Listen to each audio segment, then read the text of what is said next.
व्याख्यामुद्रासुजैः पुस्तकं शङ्खचक्रे बिभ्रद्भिन्नस्फटिकरुचिरे पुण्डरीके निषण्णः अम्लानश्रीरमृतविषधेरंशुभिः प्लावयन् माम् आविर्भूयादनघमहिमा मानसे वागधीशः ध्यायेदिन्दीवराभं निजकरकमले दक्षिणे दण्डमद्रियम् सव्ये पाशं दधानं जघनतटगते रूप्यपीठालयस्थम् काञ्ची द्रव्येयहारां गतकटककिरीटाङ्गुलीयाङ्घ्रिभूषा कर्णाकल्पोज्ज्वलाङ्गं यत्तुलतिलकं कृष्णम् इष्टार्थसिद्ध्यै नमस्ते प्राणेश प्रणतविभवायावनिमगाः नमस्वामिन् रामप्रियतमहनूमन् गुरुगुण नमस्तुभ्यं भीमप्रबलतमकृष्णेष्ट भगवन्नमः श्रीमन्मध्व प्रतिश सुदृशन्नो जय जय रमापतिं पूर्णगुणं मुकुन्दं व्यासं च विज्ञानसहस्रभानुं पूर्णप्रबोधं च सुतत्वदीपं क्रमात् गुरूंश्च प्रणमामि मूर्ध्ना सर्वेन्द्रियाभिमानिस्थमुख्यप्राणस्थविष्णुना प्रेरितश्रीशतुष्ट्यर्थं करिष्ये कर्म चाखिलं स्वस्त्यस्तु सतां हरि ओम।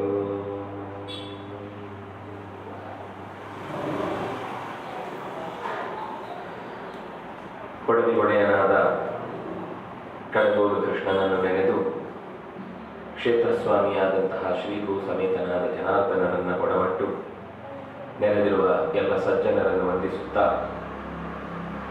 ಸ್ಮರಿಸು ಗುರುಗಳ ಮನವೇ ಅನ್ನುವ ಶೀರ್ಷಿಕೆಯ ಅಡಿಯಲ್ಲಿ ಈ ಮಾಘ ಮಾಸದ ರಥಸಪ್ತಮಿ, ಭೀಷ್ಮಾಷ್ಟಮಿ, ಮಧ್ವನವಮಿ ಅನ್ನುವ ವಿಶೇಷ ದಿನಗಳನ್ನೊಳಗೊಂಡ 9 ದಿನಗಳ ಗುರುಗಳ ಸ್ಮರಿಸುವ ಕಾಲದಲ್ಲಿದ್ದೇವೆ. ಕರಾವಳಿಯ ಈ ತೀರದಲ್ಲಿ ಆಚಾರ್ಯ ಮಧ್ವರು ಓಡಾಡಿ ಅನೇಕ ಸಜ್ಜನರ ಬದುಕಿಗೆ ಬೆಳಕನ್ನು ತುಂಬಿದವರು.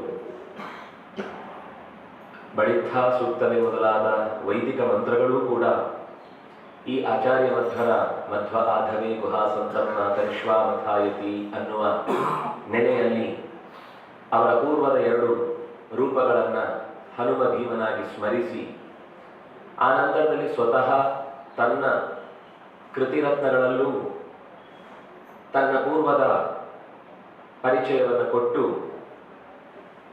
ಆ ಮೂಲಕ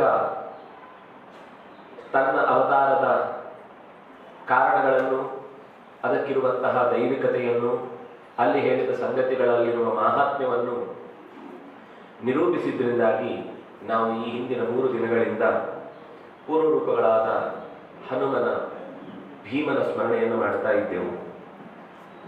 ಭೀಮನ ಬದುಕು ಸಾಮಾನ್ಯವಾಗಿ ಹೊರಗಡೆ ಚಿತ್ರಿತವಾದದ್ದು ಆತ ಒಬ್ಬ ದುಡುಕ, ಹೊಟ್ಟೆಬಾಕ ಅನ್ನುವ ಕಲ್ಪನೆಯಲ್ಲೇ ಇವತ್ತಿಗೂ ಹಾಗೆ ಸಾಮಾನ್ಯರ ಕಲ್ಪನೆ ಇರುವಂಥದ್ದು.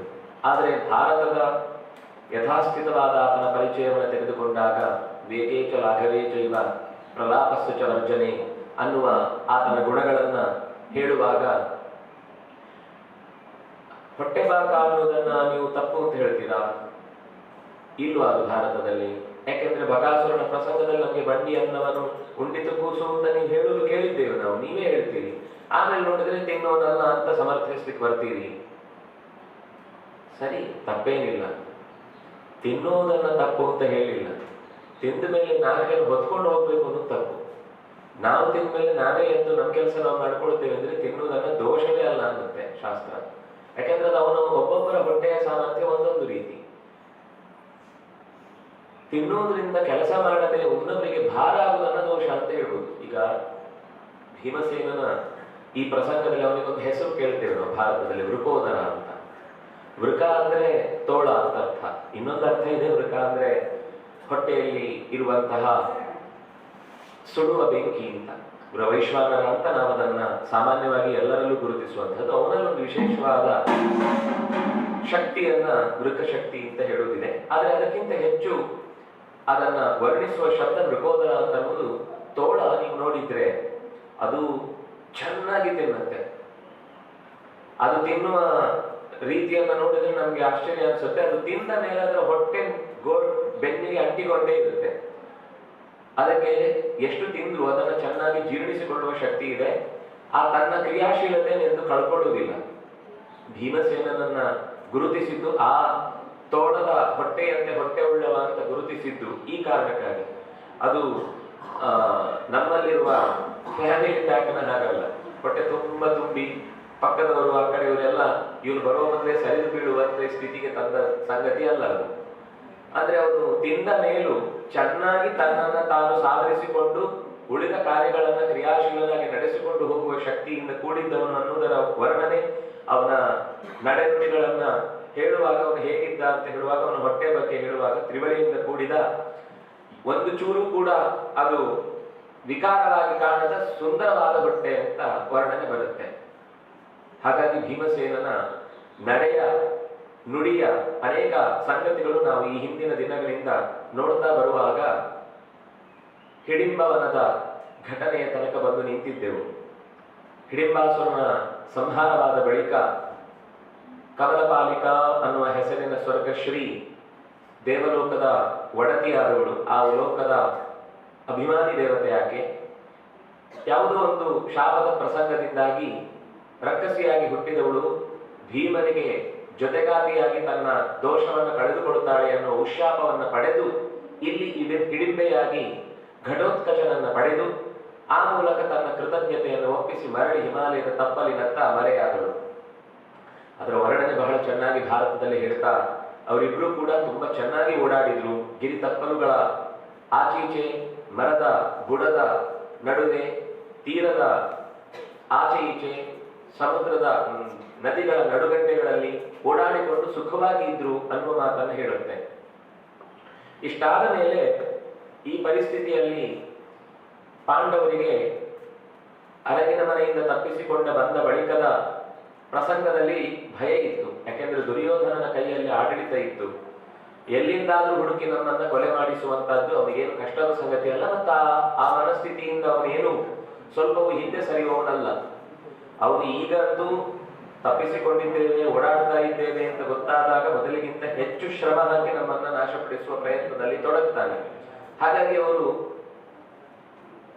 ಈಗ ತಾನೇ ಗುರುಕುಲದ ಶಿಕ್ಷಣವನ್ನು ಮುಗಿಸಿ ಸ್ನಾತಕರಂತೆ ಭಿಕ್ಷೆಯನ್ನು ಬೇಡುತ್ತಾ ಏಕಚಕ್ರ ನಗರದ ಕಡೆಗೆ ವ್ಯಾಸರ ಅನುಮತಿಯಂತೆ ಸಾಗಿದ್ದಾರೆ.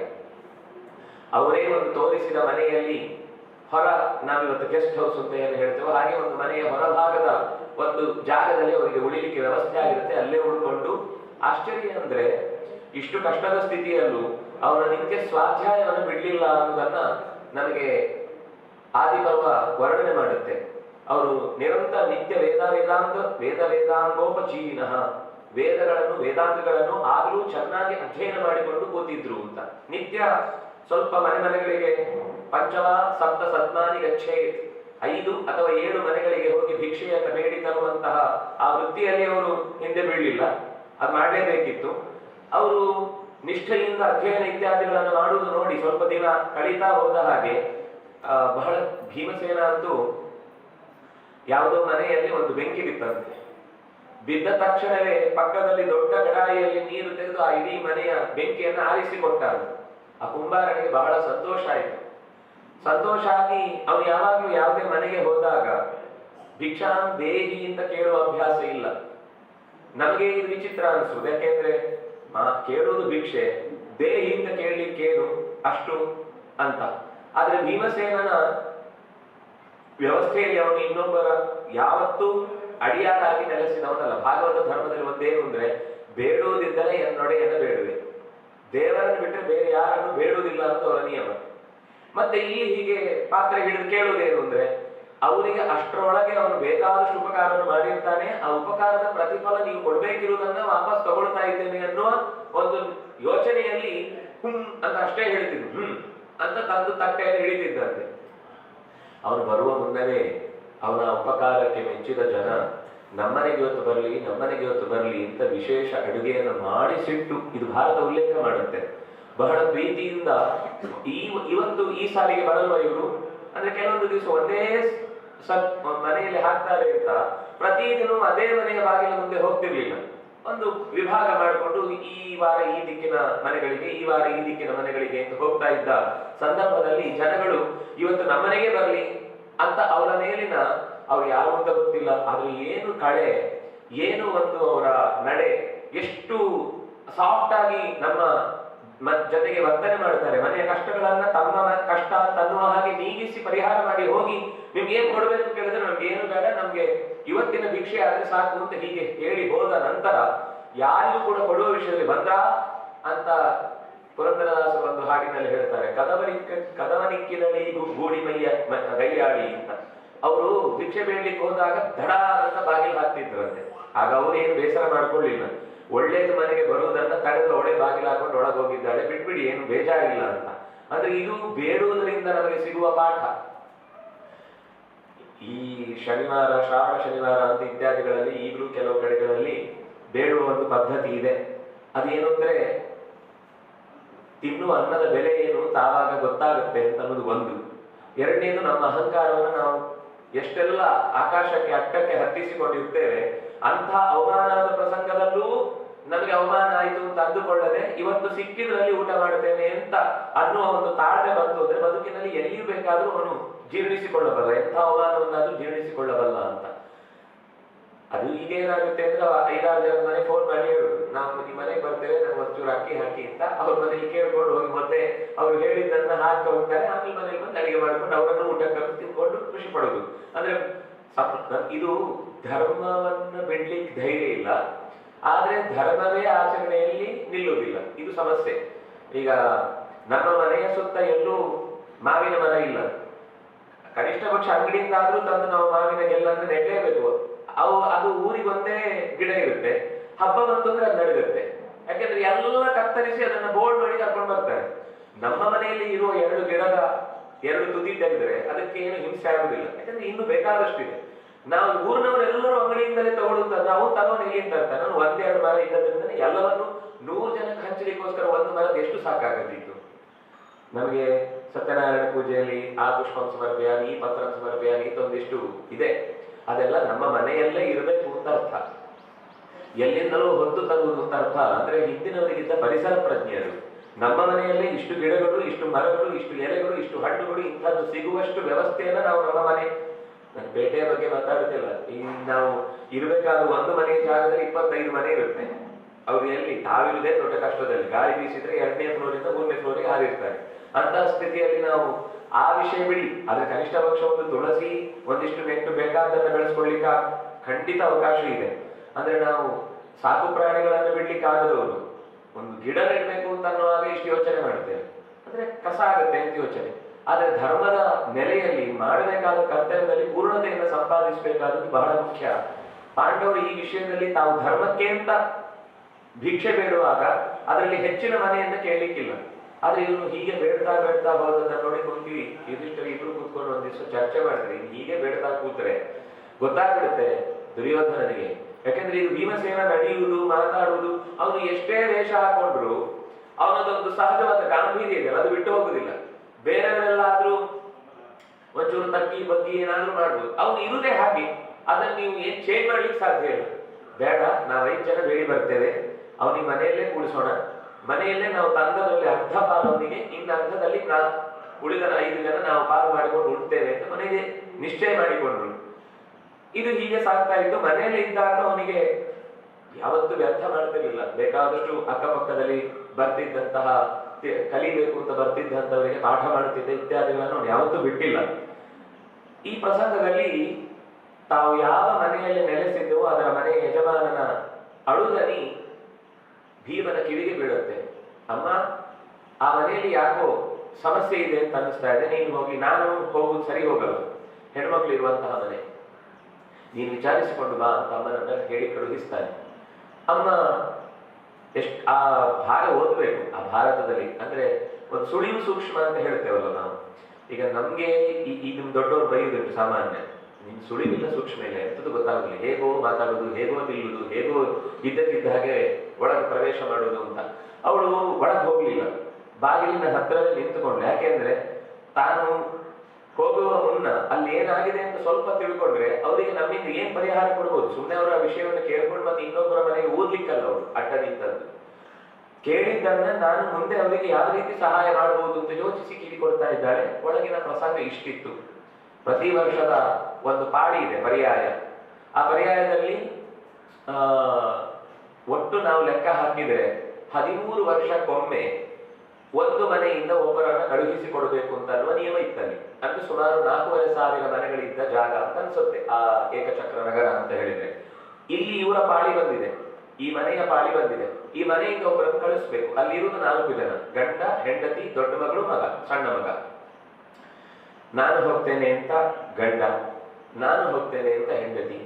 ನೀವಿಬ್ರು ಯಾಕೆ, ಹೇಗಿದ್ರು ಕುಲದ ಹೊರಗೆ ನಾನು ಅಂತ ದೊಡ್ಡ ಮಗಳು. ಚಿಕ್ಕ ಮಗು ಇಮ್ಮನ್ನೆಲ್ಲ ಯಾರು ಬಿಡುದು, ನಾನು ಅವನನ್ನು ಬಡಿದು ಕೊಂದು ಆಮೇಲೆ ನಿಮ್ಮನ್ನೆಲ್ಲ ಉಳಿಸ್ಕೊಳ್ತೇನೆ ಅಂತ ಆ ಪುಟ್ಟ ಮಗುವಿಗೆ ರಕ್ಕಸ, ಅವನು ಮಾಂಸಾಹಾರಿ, ಅವನು ನರ ಮಾಂಸ ಭಕ್ಷಕ, ಇದೆಲ್ಲ ಏನು ಗೊತ್ತಿಲ್ಲ. ಆ ಚಿಕ್ಕ ಮಗು ಇದನ್ನೆಲ್ಲ ಕೇಳಿಸ್ಕೊಳ್ತಾರೆ. ಆ ಪ್ರತಿ ಮಾತನ್ನ ನಾನು ಬಿಡಿಸ್ಲಿಕ್ಕೆ ಹೋಗ್ತಿಲ್ಲ. ಬಹಳ ಒಂದು ಬಾಂಧವ್ಯ ಅಂದ್ರೆ ಹೇಗಿರುತ್ತೆ ಅನ್ನೋದಕ್ಕೆ ಒಳ್ಳೆಯ ಮಾತುಗಳು ಅವರ ಸಂವಾದದಲ್ಲಿದೆ ಭಾರತದಲ್ಲಿ. ನಾನು ಅಕ್ಕಿ ಬೆಂದಿದೆಯೋ ಇಲ್ಲೋ ಅನ್ನೋ ಹಾಗೆ ಎರಡೆರಡು ಅಕ್ಕಿ ಹೋಗ್ತಾ ಇದ್ದೇನೆ. ಎಲ್ಲಾ ಅಕ್ಕಿಗಳು ಅನ್ನವು ಬೆಂದಿದೆ ಅಂತ ನೋಡುವಷ್ಟು ಸಮಯ ಇಲ್ಲ ನಮಗೆ. ಭೀಮಸೇನನ ಯೋಚನೆಗಳು ಮುಖ್ಯ ಇಲ್ಲಿ. ಹಾಗಾಗಿ ಅವರ ಮಾತುಗಳನ್ನು ಕೇಳಿಸಿಕೊಂಡು ಕುಂತಿ ಒಳಗೆ ಹೊಕ್ಕ ತಕ್ಷಣವೇ ಹೇಳ್ತಾಳೆ, ಭಯ ಪಡಬೇಕಾದ ಅಗತ್ಯ ಇಲ್ಲ. ನಿಮಗೆ ನಮ್ಮಿಂದ ಒಂದು ಇಷ್ಟು ದಿವಸ ನಮಗೆ ನೀವು ಉಳ್ಕೊಳ್ಳಿಕ್ಕೆ ಅವಕಾಶ ಕೊಟ್ಟಿದ್ದೀರಿ ಅನ್ನುವ ಕಾರಣಕ್ಕಾಗಿ ನನಗೆ 5 ಜನ ಮಕ್ಕಳಿದ್ದಾರೆ. ಅದರಲ್ಲಿ ಒಬ್ಬನನ್ನು ನಾನು ಕಳುಹಿಸಿಕೊಡ್ಲಿಕ್ಕೆ ಸಿದ್ಧ, ನೀವು ಅದಕ್ಕೋಸ್ಕರ ವ್ಯಥೆ ಪಡಬೇಡಿ ಅಂತ. ಅಂದ್ರೆ ಕೊನೆಗೆ ಹೋಗಿ ಏನ್ ತೀರ್ಮಾನ ಮಾಡಿರ್ತಾರೆ ಅಂದ್ರೆ, ನಾವು 4 ಜನ ಹೋಗುದು. ಯಾಕಂದ್ರೆ ಒಬ್ಬರನ್ನ ಬಿಟ್ಟು ಒಬ್ರು ನಾವು ಬದುಕಿ ಅಭ್ಯಾಸವೇ ಇಲ್ಲ, ನಮಗೆ ಆಗುದೂ ಇಲ್ಲ. ಒಬ್ಬರನ್ನ ಬಿಟ್ಟರು ಎಲ್ಲರೂ ಸಾಯುವ ಸ್ಥಿತಿಗೆ ಬಂದು ಬಿಡ್ತೇವೆ ನಾವು.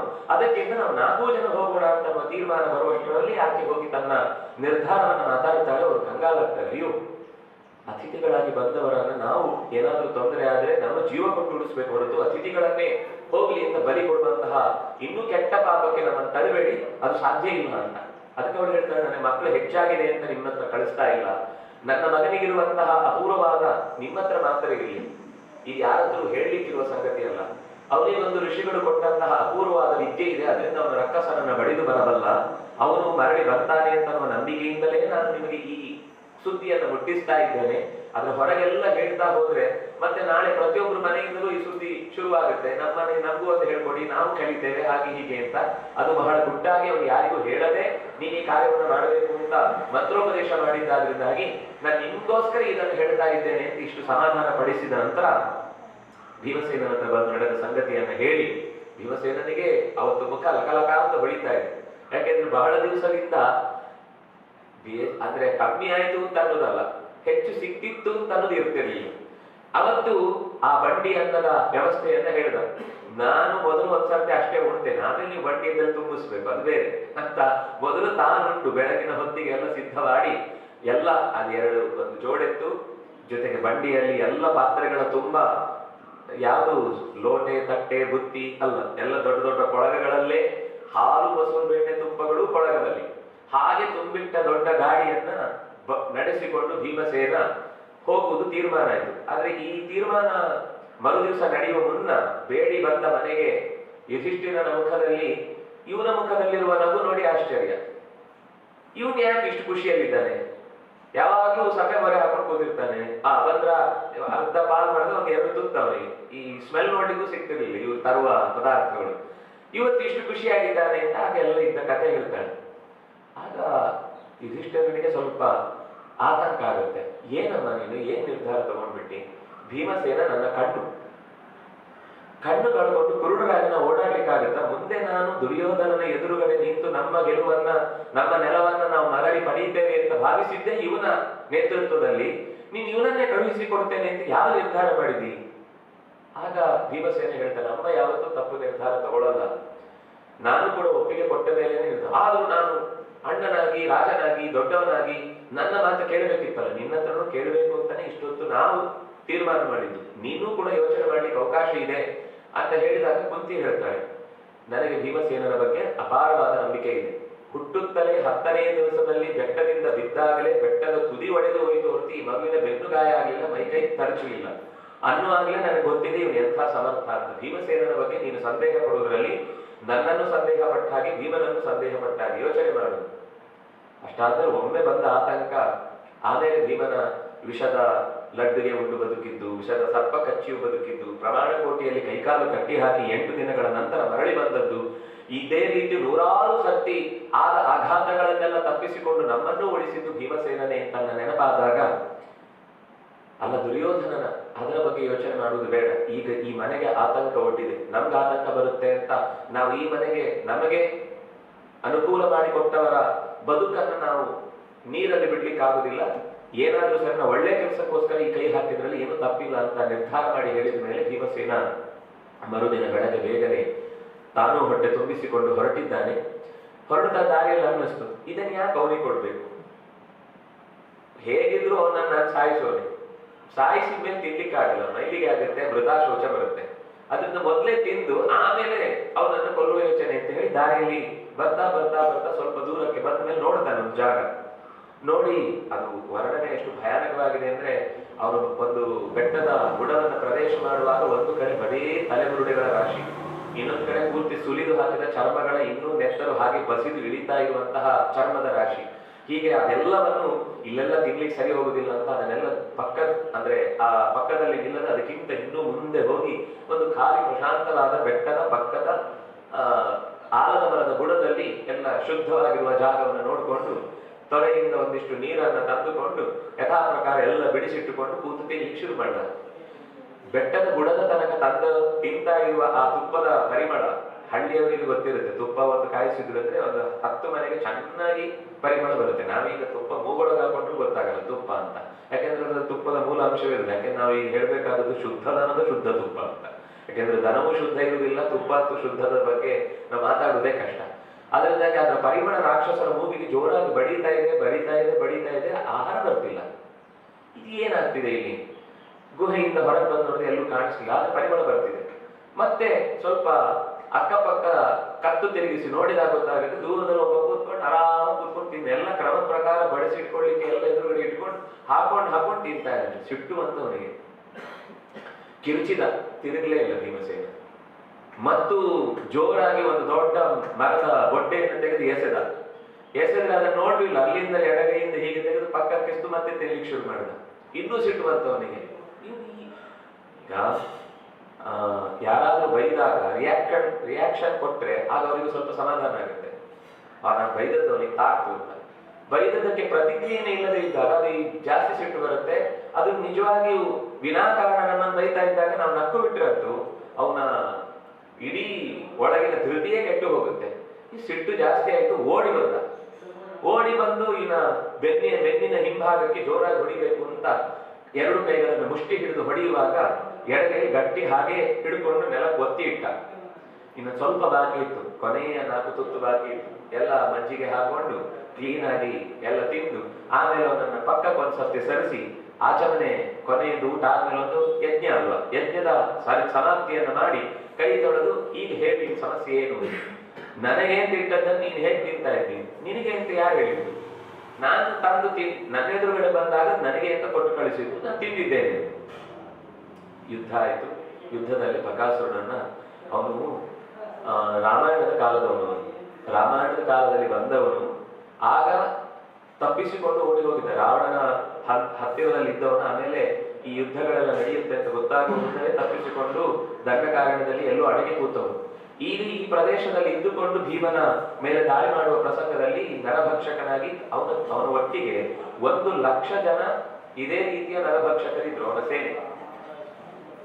ಬಕಾಸುರನನ್ನ ಮೊದಲು ನಾಶ ಮಾಡಿದ. ಅವನ ಸುತ್ತ ಇದ್ದವರು ಅನೇಕ ಜನ ಅವನ ಮೇಲೆ ದಾಳಿ ಮಾಡಿ ಪ್ರಯತ್ನ ಮಾಡಿದ್ರು. ಭೀಮಸೇನ ಅವರನ್ನೆಲ್ಲ ಪಕ್ಕಕ್ಕೆ ಸರಿಸಿ ಮೊದಲಿನ ಕೊಂದು ಒಂದು ಕಾಲಿನ ಮೇಲೆ ಅವನ ಕಾಲಿನ ಮೇಲೆ ತನ್ನ ಕಾಲಿಟ್ಟು ಇನ್ನೊಂದು ಕಾಲನ್ನ ಕೈಯಿಂದ ಎಳೆದ, ಹೊಟ್ಟೆಯ ಮತ್ತೆ ತೊಡೆಯ ಮಧ್ಯದ ಸಂಧಿಯ ಭಾಗವನ್ನ ಸೀಳಿ ತಲೆಯ ತನಕ ತಂದು ಆ ತೋರಣ ಕಟ್ಟುವುದು ಅಂತ ಹೇಳ್ತೇವಲ್ಲ, ಆ ಹೆಬ್ಬಾಗಿಲಿನ ಗುಹೆಯ ಹೆಬ್ಬಾಗಿಲಿಗೆ ತೋರಣ ಕಟ್ಟಿದ. ಉಳಿದವರೆಲ್ಲ ಗಡಗಡ ಅಂತ ನಡುತ್ತಾ ಇದ್ರು. ಇಲ್ಲಿ ತನಕ ನಾವು ಹೀಗೆ ಸಿಗಿದು ತಿನ್ನುವುದನ್ನ ನೋಡಿದ್ದೆವು, ಸಿಗಿದು ತೋರಣ ಕಟ್ಟುವುದನ್ನು ನೋಡಿ ಅವರು ಭಯಗೊಂಡ್ರು. ಎಲ್ಲರನ್ನು ಕ್ಷಣ ಮಾತ್ರದಲ್ಲಿ ನಾಶ ಮಾಡ್ತೇನೆ ಅಂತ ಎದ್ದು ನಿಂತಿದ್ದ ಭೀಮಸೇನ. ಆಗ ಅವರೆಲ್ಲ ಶರಣಾದ್ರು, ಇಲ್ಲ ನಮ್ದು ತಪ್ಪಾಯಿತು, ನಾವು ಇನ್ನು ಮುಂದೆ ಹೀಗೆ ನಡ್ಕೊಳ್ಳುವುದಿಲ್ಲ. ಆಗ ಭೀಮಸೇನ ಅವರಿಗೆ ಮಾತು ತಗೊಂಡವ್ರ ಕೈಯಿಂದ, ಇನ್ನು ಮುಂದೆ ನೀವು ಯಾವತ್ತೂ ಕೂಡ ನರಮಾಂಸ ಭಕ್ಷಕರಾಗದೆ ಎಲ್ಲರಂತೆ ಸೀದಾ ಸಾದಾ ಜೀವನ ನಡೆಸುವುದಾದ್ರೆ ನಿಮ್ಗೆ ಜೀವದಾನ ಕೊಡ್ತೇನೆ. ಇಲ್ಲಾಂದ್ರೆ ಇವನು ಹಾಗೆ ಇನ್ನೂ ಬೇಕಾದಷ್ಟು ಗುಹೆಗಳಿವೆ, ತೋರಣ ಕಟ್ಟಿ ಜಾಗಗಳು ಬಾಕಿ ಇವೆ, ಕಟ್ಟಿ ಮುಗಿಸ್ತೇನೆ ನಿಮ್ಮನ್ನು ಅಂತ. ಇಲ್ಲ, ನಾವು ಮಾತು ಕೊಡ್ತೇವೆ ಅಂತ ಹೇಳಿ ಆಮೇಲೆ ಅವರೆಲ್ಲ ಸಹಜವಾಗಿ ಸಸ್ಯಾಹಾರಿಗಳಾಗಿ ಅಥವಾ ಉಳಿದಂತೆ ನರಮಾಂಸವನ್ನ ಪಕ್ಕಕ್ಕೆ ಇಟ್ಟು ಎಲ್ಲರ ನಡುವೆ ಬದುಕಿದ್ರು ಅನ್ನುವುದನ್ನು ಭಾರತ ಉಲ್ಲೇಖ ಮಾಡುತ್ತೆ. ಹೀಗೆ ಭೀಮಸೇನನ ಕಾರ್ಯ ಕೇವಲ ರಕ್ಕಸರನ್ನು ಕೊಂದದ್ದಲ್ಲ, ಅಷ್ಟು ಜನರನ್ನು ಬದಲಾಯಿಸಿದ, ಅಷ್ಟು ಜನರನ್ನ ಗೋ ಗ್ರೀನ್ ಅಂತ ವಾಪಸ್ಸು ಕರೆಸಿ ಮೊದಲಿನಂತೆ ಅವರನ್ನ ಸಹಜವಾಗಿ ಬದುಕುವಂತೆ ಮಾಡಿದ. ಈ ಸ್ಥಿತಿಯಲ್ಲಿ ರಾಜ ನಿಜವಾಗಿ ಅವರಿಂದ ಆಗಬಹುದಾದ ತೊಂದರೆಯನ್ನು ಪರಿಹರಿಸಿ ಟ್ಯಾಕ್ಸ್ ತಗೊಳ್ತಿದ್ದ, ಆದ್ರೆ ರಾಕ್ಷಸನ ಜೊತೆಗೆ ಒಪ್ಪಂದ ಮಾಡ್ಕೊಂಡ್ಬಿಟ್ಟಿದ್ದ. ಯಾಕಂದ್ರೆ ಅವನಿಗೂ ಎದುರಿಸ್ಲಿಕ್ಕೆ ಆಗ್ತಿರ್ಲಿಲ್ಲ. ಅದರಲ್ಲಿ ಭೀಮಸೇನ ಒಂದು ರೀತಿಯಲ್ಲಿ ರಾಜ ಮಾಡಬೇಕಾದ ಕಾರ್ಯವನ್ನು ಕ್ಷತ್ರ ಧರ್ಮವನ್ನ ತೊರೆದಿದ್ದೇವೆ ಅಂತ ಅಂದುಕೊಂಡ್ರು ಕೂಡ ಕ್ಷತ್ರ ಧರ್ಮದ ಆಚರಣೆಯನ್ನೇ ಭೀಮಸೇನ ಮಾಡಿದ ಅನ್ನುವ ದೃಷ್ಟಿಯಿಂದ ಅವನು ಯಾವತ್ತೂ ಕ್ಷತ್ರ ಧರ್ಮದಿಂದ ಚ್ಯುತನಾಗಲಿಲ್ಲ. ನಡೆಸ್ತಾ ಇದ್ದು ಭೈಕ್ಷ್ಯವೃತ್ತಿ ಅಂತ ಅನ್ನೋದಾಗಿದ್ರು ಅದು ಕೇವಲ ಒಂದು ನೆಪಕ್ಕಾಗಿ ಭೈಕ್ಷ್ಯವೃತ್ತಿ ಇತ್ತು ಹೊರತು, ಆದರೂ ಅವನು ರಾಜ ನಡೆಸಬೇಕಾದ ಕರ್ತವ್ಯವನ್ನು ಮಾಡಿ ರಾಜನಿಗೆ ಸುದ್ದಿ ಕಳುಹಿಸಿದ. ಇನ್ನು ಮುಂದೆ ಇವರು ಯಾರಿಗೂ ಕೂಡ ಏನೇ ತೊಂದರೆ ಆದ್ರೂ ನೀನು ಹೊಣೆಗಾರ, ಇದನ್ನು ಎಚ್ಚರಿಕೆಯಿಂದ ನಡೆಸಬೇಕು ಅಂತ ಹೇಳಿ ಮನೆಗೆ ಬಂದ್ರೆ ಯಾರೋ ಕೊಂದ್ರು ಅಂತ ಮೊದಲಿಗೆ ಸುದ್ದಿ ಗೊತ್ತಾಗ್ಲಿಲ್ಲ, ಅರೆಬರೆ ಸುದ್ದಿ. ಯಾರೋ ಇವತ್ತು ಹೋದವರಂತೆ ಬಾರಿ ಮಂತ್ರ ಸಿದ್ಧಿ ಅಂತೆ, ಹಾಗಂತೆ ಹೀಗಂತೆ ಮತ್ತೊಂದು ಇತ್ಯಾದಿಗಳೆಲ್ಲ ಸುದ್ದಿ ಬಂದು ಈ ಯಾವ ಮನೆಯ ಪಾಳಿ ಇತ್ತು ಆ ಮನೆಯ ಮುಂದೆ ಜಮಾವಣೆ ಎಲ್ಲ ಮೈ ಕಿರ್ಕೊಂಡು ನಿಂತಿದ್ದಾರೆ. ಹೇಗಾಯ್ತಿದ್ರು, ಎಲ್ಲಾಯ್ತು, ಯಾವಾಗಾಯ್ತು, ಎಷ್ಟಾಯ್ತು, ನಮ್ಗೆ ಇದರ ಬಿಸಿ ಬಿಸಿ ಸುದ್ದಿಯನ್ನು ನಾವೇ ನಮ್ಮದ್ರಲ್ಲೇ ಬದಲು ಅಂತ ಹೇಳಿಕ್ಕೋಸ್ಕರ ಕಾಯ್ತಾ ಇದ್ದ ಹಾಗೆ ಜನ ತುಂಬ್ಕೊಂಡ್ಬಿಟ್ಟಿದ್ರು. ಆಗ ಕುಂತಿ ಏನೂ ಇಲ್ಲ, ಇದು ನಮ್ಮ ಕರ್ತವ್ಯವನ್ನು ನಾವು ಮಾಡಿದ್ದೇವೆ ಅಂತ ಹೇಳಿದಾಗ ಜನಗಳು ಬಹಳ ಸಂತೋಷ ಪಟ್ಟು, ಇನ್ನು ಮುಂದೆ ನೀವು ಯಾವತ್ತೂ ಕೂಡ ಮನೆ ಹತ್ರ ಬರ್ಲಿಕ್ಕಿಲ್ಲ, ನಿಮ್ಮ ಮನೆಗೇನೆ ನಾವು ಏನು ಕೊಡಬೇಕು ಅಂತಿದ್ದೋ ಅದನ್ನ ತಂದು ಒಪ್ಪಿಸ್ತೇವೆ, ನಮ್ಮ ಇಡೀ ಊರನ್ನ ನಮ್ಮ ಇಡೀ ನಾಡನ್ನ ಉಳಿಸಿದ ದೇವತಾ ಶಕ್ತಿಗಳಿದ್ದ ಹಾಗೆ ನೀವು ಅಂತ ಅವರಿಗೆ ಗೌರವ ಕೊಟ್ಟು ಅಲ್ಲಿಂದ ತೆರಳಿದ್ರು. ಅಷ್ಟೊತ್ತಿಗೆ ವ್ಯಾಸರು ಅಲ್ಲಿಗೆ ಬಂದ್ರು. ಸ್ವಲ್ಪ ದಿವಸ ಕಳೆದಾಗ ಬಂದ ಮೇಲೆ ನೀವು ಇಲ್ಲಿಂದ ಹೊರಡುವ ಸಮಯ ಆಯಿತು. ಯಾಕೆಂದ್ರೆ ಇಲ್ಲಿ ಇದ್ದೀರಿ ಅಂತ ಗೊತ್ತಾದ್ರೆ ಇದು ಸ್ವಲ್ಪ ದೊಡ್ಡ ಸುದ್ದಿನೇ, ಸಾಮಾನ್ಯ ಸುದ್ದಿ ಅಲ್ಲ. ಬಕಾಸುರನ ಸಂಹಾರ ಅನ್ನೋದು ತುಂಬಾ ವ್ಯಾಪಕವಾಗಿ ಎಲ್ಲ ಕಡೆಗೆ ಹರಡ್ತಾ ಇದೆ. ಅದನ್ನ ನೀವು ಇಲ್ಲಿಂದ ಮುಖ್ಯವಾದ ಒಂದು ಘಟನೆ ಇನ್ನೊಂದು ನಡೀಲಿಕ್ಕೆ ಅದಕ್ಕೋಸ್ಕರ ಹೊರಡ್ಲಿಕ್ಕಿದೆ ಅಂತ ಹೇಳಿ ಹೊರಡುತ್ತಾರೆ. ಅಷ್ಟರಲ್ಲಿ ಆ ಪಾಂಚಾಲ ದೇಶಕ್ಕೆ ಹೋಗ್ತಾ ಇದ್ದ ಒಂದು ಋತ್ವಿಜರ ಗುಂಪು, ಅಂದ್ರೆ ಪ್ರತಿ ಮನೆಗೂ ಋತ್ವಿಜರು ಆವಾಗ ಅಲ್ಲಲ್ಲಿ ಬಂದು ಅಗ್ರಹಾರಗಳಲ್ಲಿ ಭಿಕ್ಷೆ ಬೇಡಿ ಹೋಗುವರು. ಇವರನ್ನು ನೋಡಿ ಇವರು ವೇದ ಓದುವುದು, ಶಾಸ್ತ್ರಗಳನ್ನು ಚಿಂತನೆ ಮಾಡುವುದು ನೋಡಿದಾಗ ಅವರಿಗೆಲ್ಲ ಬಹಳ ಆಶ್ಚರ್ಯ. ತಾವು ಕೂಡ ಅವ್ರ ಜೊತೆಗೆ ಸ್ವಲ್ಪ ದಿವಸ ಒಂದು ರಾತ್ರಿ ಕಳೆದು ಮಾತಾಡ್ಕೊಂಡು ಹೋಗುವರು.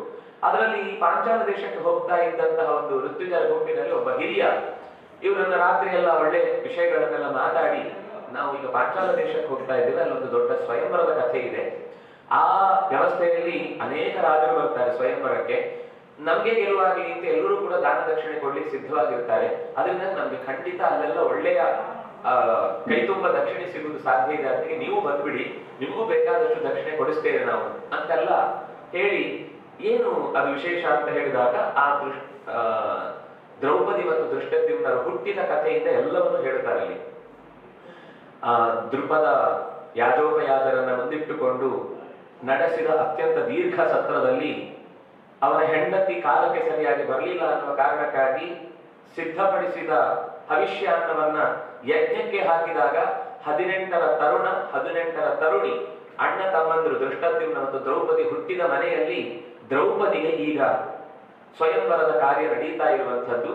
ಅದಕ್ಕೆ ನಾವು ಹೋಗ್ತಾ ಇರೋದು. ನಾವು ಅದರಲ್ಲಿ ಹೇಳ್ತಾರೆ, ಈ ಭೀಮನನ್ನು ನೋಡಿದ್ರೆ ಇವನು ಸ್ವಯಂವರದಲ್ಲಿ ಭಾಗವಹಿಸ್ಲಿಕ್ಕೆ ಯೋಗ್ಯನ ಹಾಗೆ ಕಾಣಿಸ್ತಾ ಇದ್ದಾನೆ, ಇವನಿಗೆ ಗ್ಯಾರಂಟಿ ಅಲ್ಲಿರುವ ಎಲ್ಲ ಪಣವನ್ನ ಗೆಲ್ಲುವ ಲಕ್ಷಣಗಳು, ಇವನು ಏನ್ ಚಂದ ಇವನು ಅಂದ್ರೆ ಅವರು ಸುಮ್ಮನೆ ಹೊಗಳಿಕೆ ಹೇಳಿದ್ರು, ಅವನ ದೇಹದ ಲಕ್ಷಣವನ್ನು ವರ್ಣಿಸಿ ಹೇಳ್ತಾರೆ. ಇವನು ಇರುವುದರಲ್ಲಿ ಎಷ್ಟು ಚಂದ ಕಾಣಿಸ್ತಾ ಇದ್ದಾನೆ ಅಂದ್ರೆ ಇವನು ಖಂಡಿತ ಆ ಹುಡುಗಿಗೆ ಸರಿಯಾಗಿ ಹೊಂದುವ ವರ ಅನ್ನುವಷ್ಟು ಚಂದ ಇದ್ದಾನೆ, ನೀವು ಒಂದ್ಸರ್ತಿ ಪ್ರಯತ್ನ ಮಾಡೋದ್ರಲ್ಲಿ ಏನ್ ತಪ್ಪಿಲ್ಲ ಹೊರಡಿ ಅಂತ ಅವನು ಒಂದು ಬೀಜ ಬಿತ್ತಿ ಹೋಗ್ತಾನೆ. ಇದೆಲ್ಲ ಒಂದು ಪೂರ್ವ ಸಿದ್ಧವಾದ ಕಥೆ ಅನ್ನೋದಕ್ಕಿಂತ ಹೆಚ್ಚು ಒಂದು ಸೈಕಾಲಜಿಯಲ್ಲಿ ಬಹಳ ಚೆನ್ನಾಗಿ ಕೆಲಸ ಮಾಡ್ತಾ ಹೋಗುತ್ತೆ. ಈಗ ಅವರು ಹೇಳಿ ಹೋದ್ಮೇಲೆ ಅಮ್ಮನ ಹತ್ರ ಮಾತಾಡ್ಲಿಕ್ಕೆ ಶುರು ಮಾಡ್ತಾರೆ. ಅಮ್ಮ, ಯಾಕೋ ಈ ಊರಲ್ಲಿ ಅದೇ ಮೋರೆಗಳನ್ನು ನೋಡಿ ನೋಡಿ ಸ್ವಲ್ಪ ಬೋರ್ ಆಗಿದೆ, ಬಹಳ ದಿವಸ ಇಲ್ಲಿರುವುದು ಒಳ್ಳೇದಲ್ಲ, ಹೇಗಿದ್ರು ಅವ್ರು ಬಂದು ಹೇಳಿ ಹೋಗಿದ್ದಾರಲ್ಲ, ಅಲ್ಲಿಗೆ ಹೋಗೋಣ ಅಂತ ಕೇಳ್ತಾರೆ. ತಾಯಿಗೆ ಅರ್ಥ ಆಗುತ್ತೆ ಯಾಕೆ ಹೋಗೋಣ ಅಂತ ಹೇಳ್ತಿದ್ದಾರೆ ಅಂದ್ರೆ ಅಲ್ಲಿ ಸ್ವಯಂವರದಲ್ಲಿ ಭಾಗವಹಿಸಬೇಕು ಅಂತ ಇವರಿಗೂ ಅಂದಿಸಿಬಿಟ್ಟಿದೆ. ಅದಕ್ಕಿಂತ ಪೂರ್ವದಲ್ಲಿ ವ್ಯಾಸರು ಒಂದು ಒಳಗಿನಿಂದ ನೀವು ಅಲ್ಲಿ ಹೋಗ್ಲಿಕ್ಕಿದೆ ಅಂತ ಹೇಳಿದ್ದಾರೆ. ಆದ್ರೆ ಈ ಮಾತು ಅವರಲ್ಲಿ ಮತ್ತೆ ಹೊರಡಬೇಕು ಅಂತ ಅನ್ನುವ ತಮಕ ಹುಟ್ಟಿದಾಗ ತಾಯಿ ಆಯ್ತು, ಬಹಳ ಕಾಲ ಇಲ್ಲಿ ಇರುವುದು ಅನ್ನೋದು ಒಳ್ಳೆಯದಲ್ಲ ಅನ್ನೋ ದೃಷ್ಟಿಯಿಂದ ಹೊರಡೋಣ ಅಂತ ಹೇಳಿ ಹೊರಡುವ ದಾರಿಯಲ್ಲಿ ಒಂದು ಒಳ್ಳೆಯ ಗುರುಗಳ ಮಹತ್ವವನ್ನು ಹೇಳುವ ಒಂದು ಘಟನೆ ನಡೆಯುತ್ತೆ ಈ ಭಾಗದಲ್ಲಿ.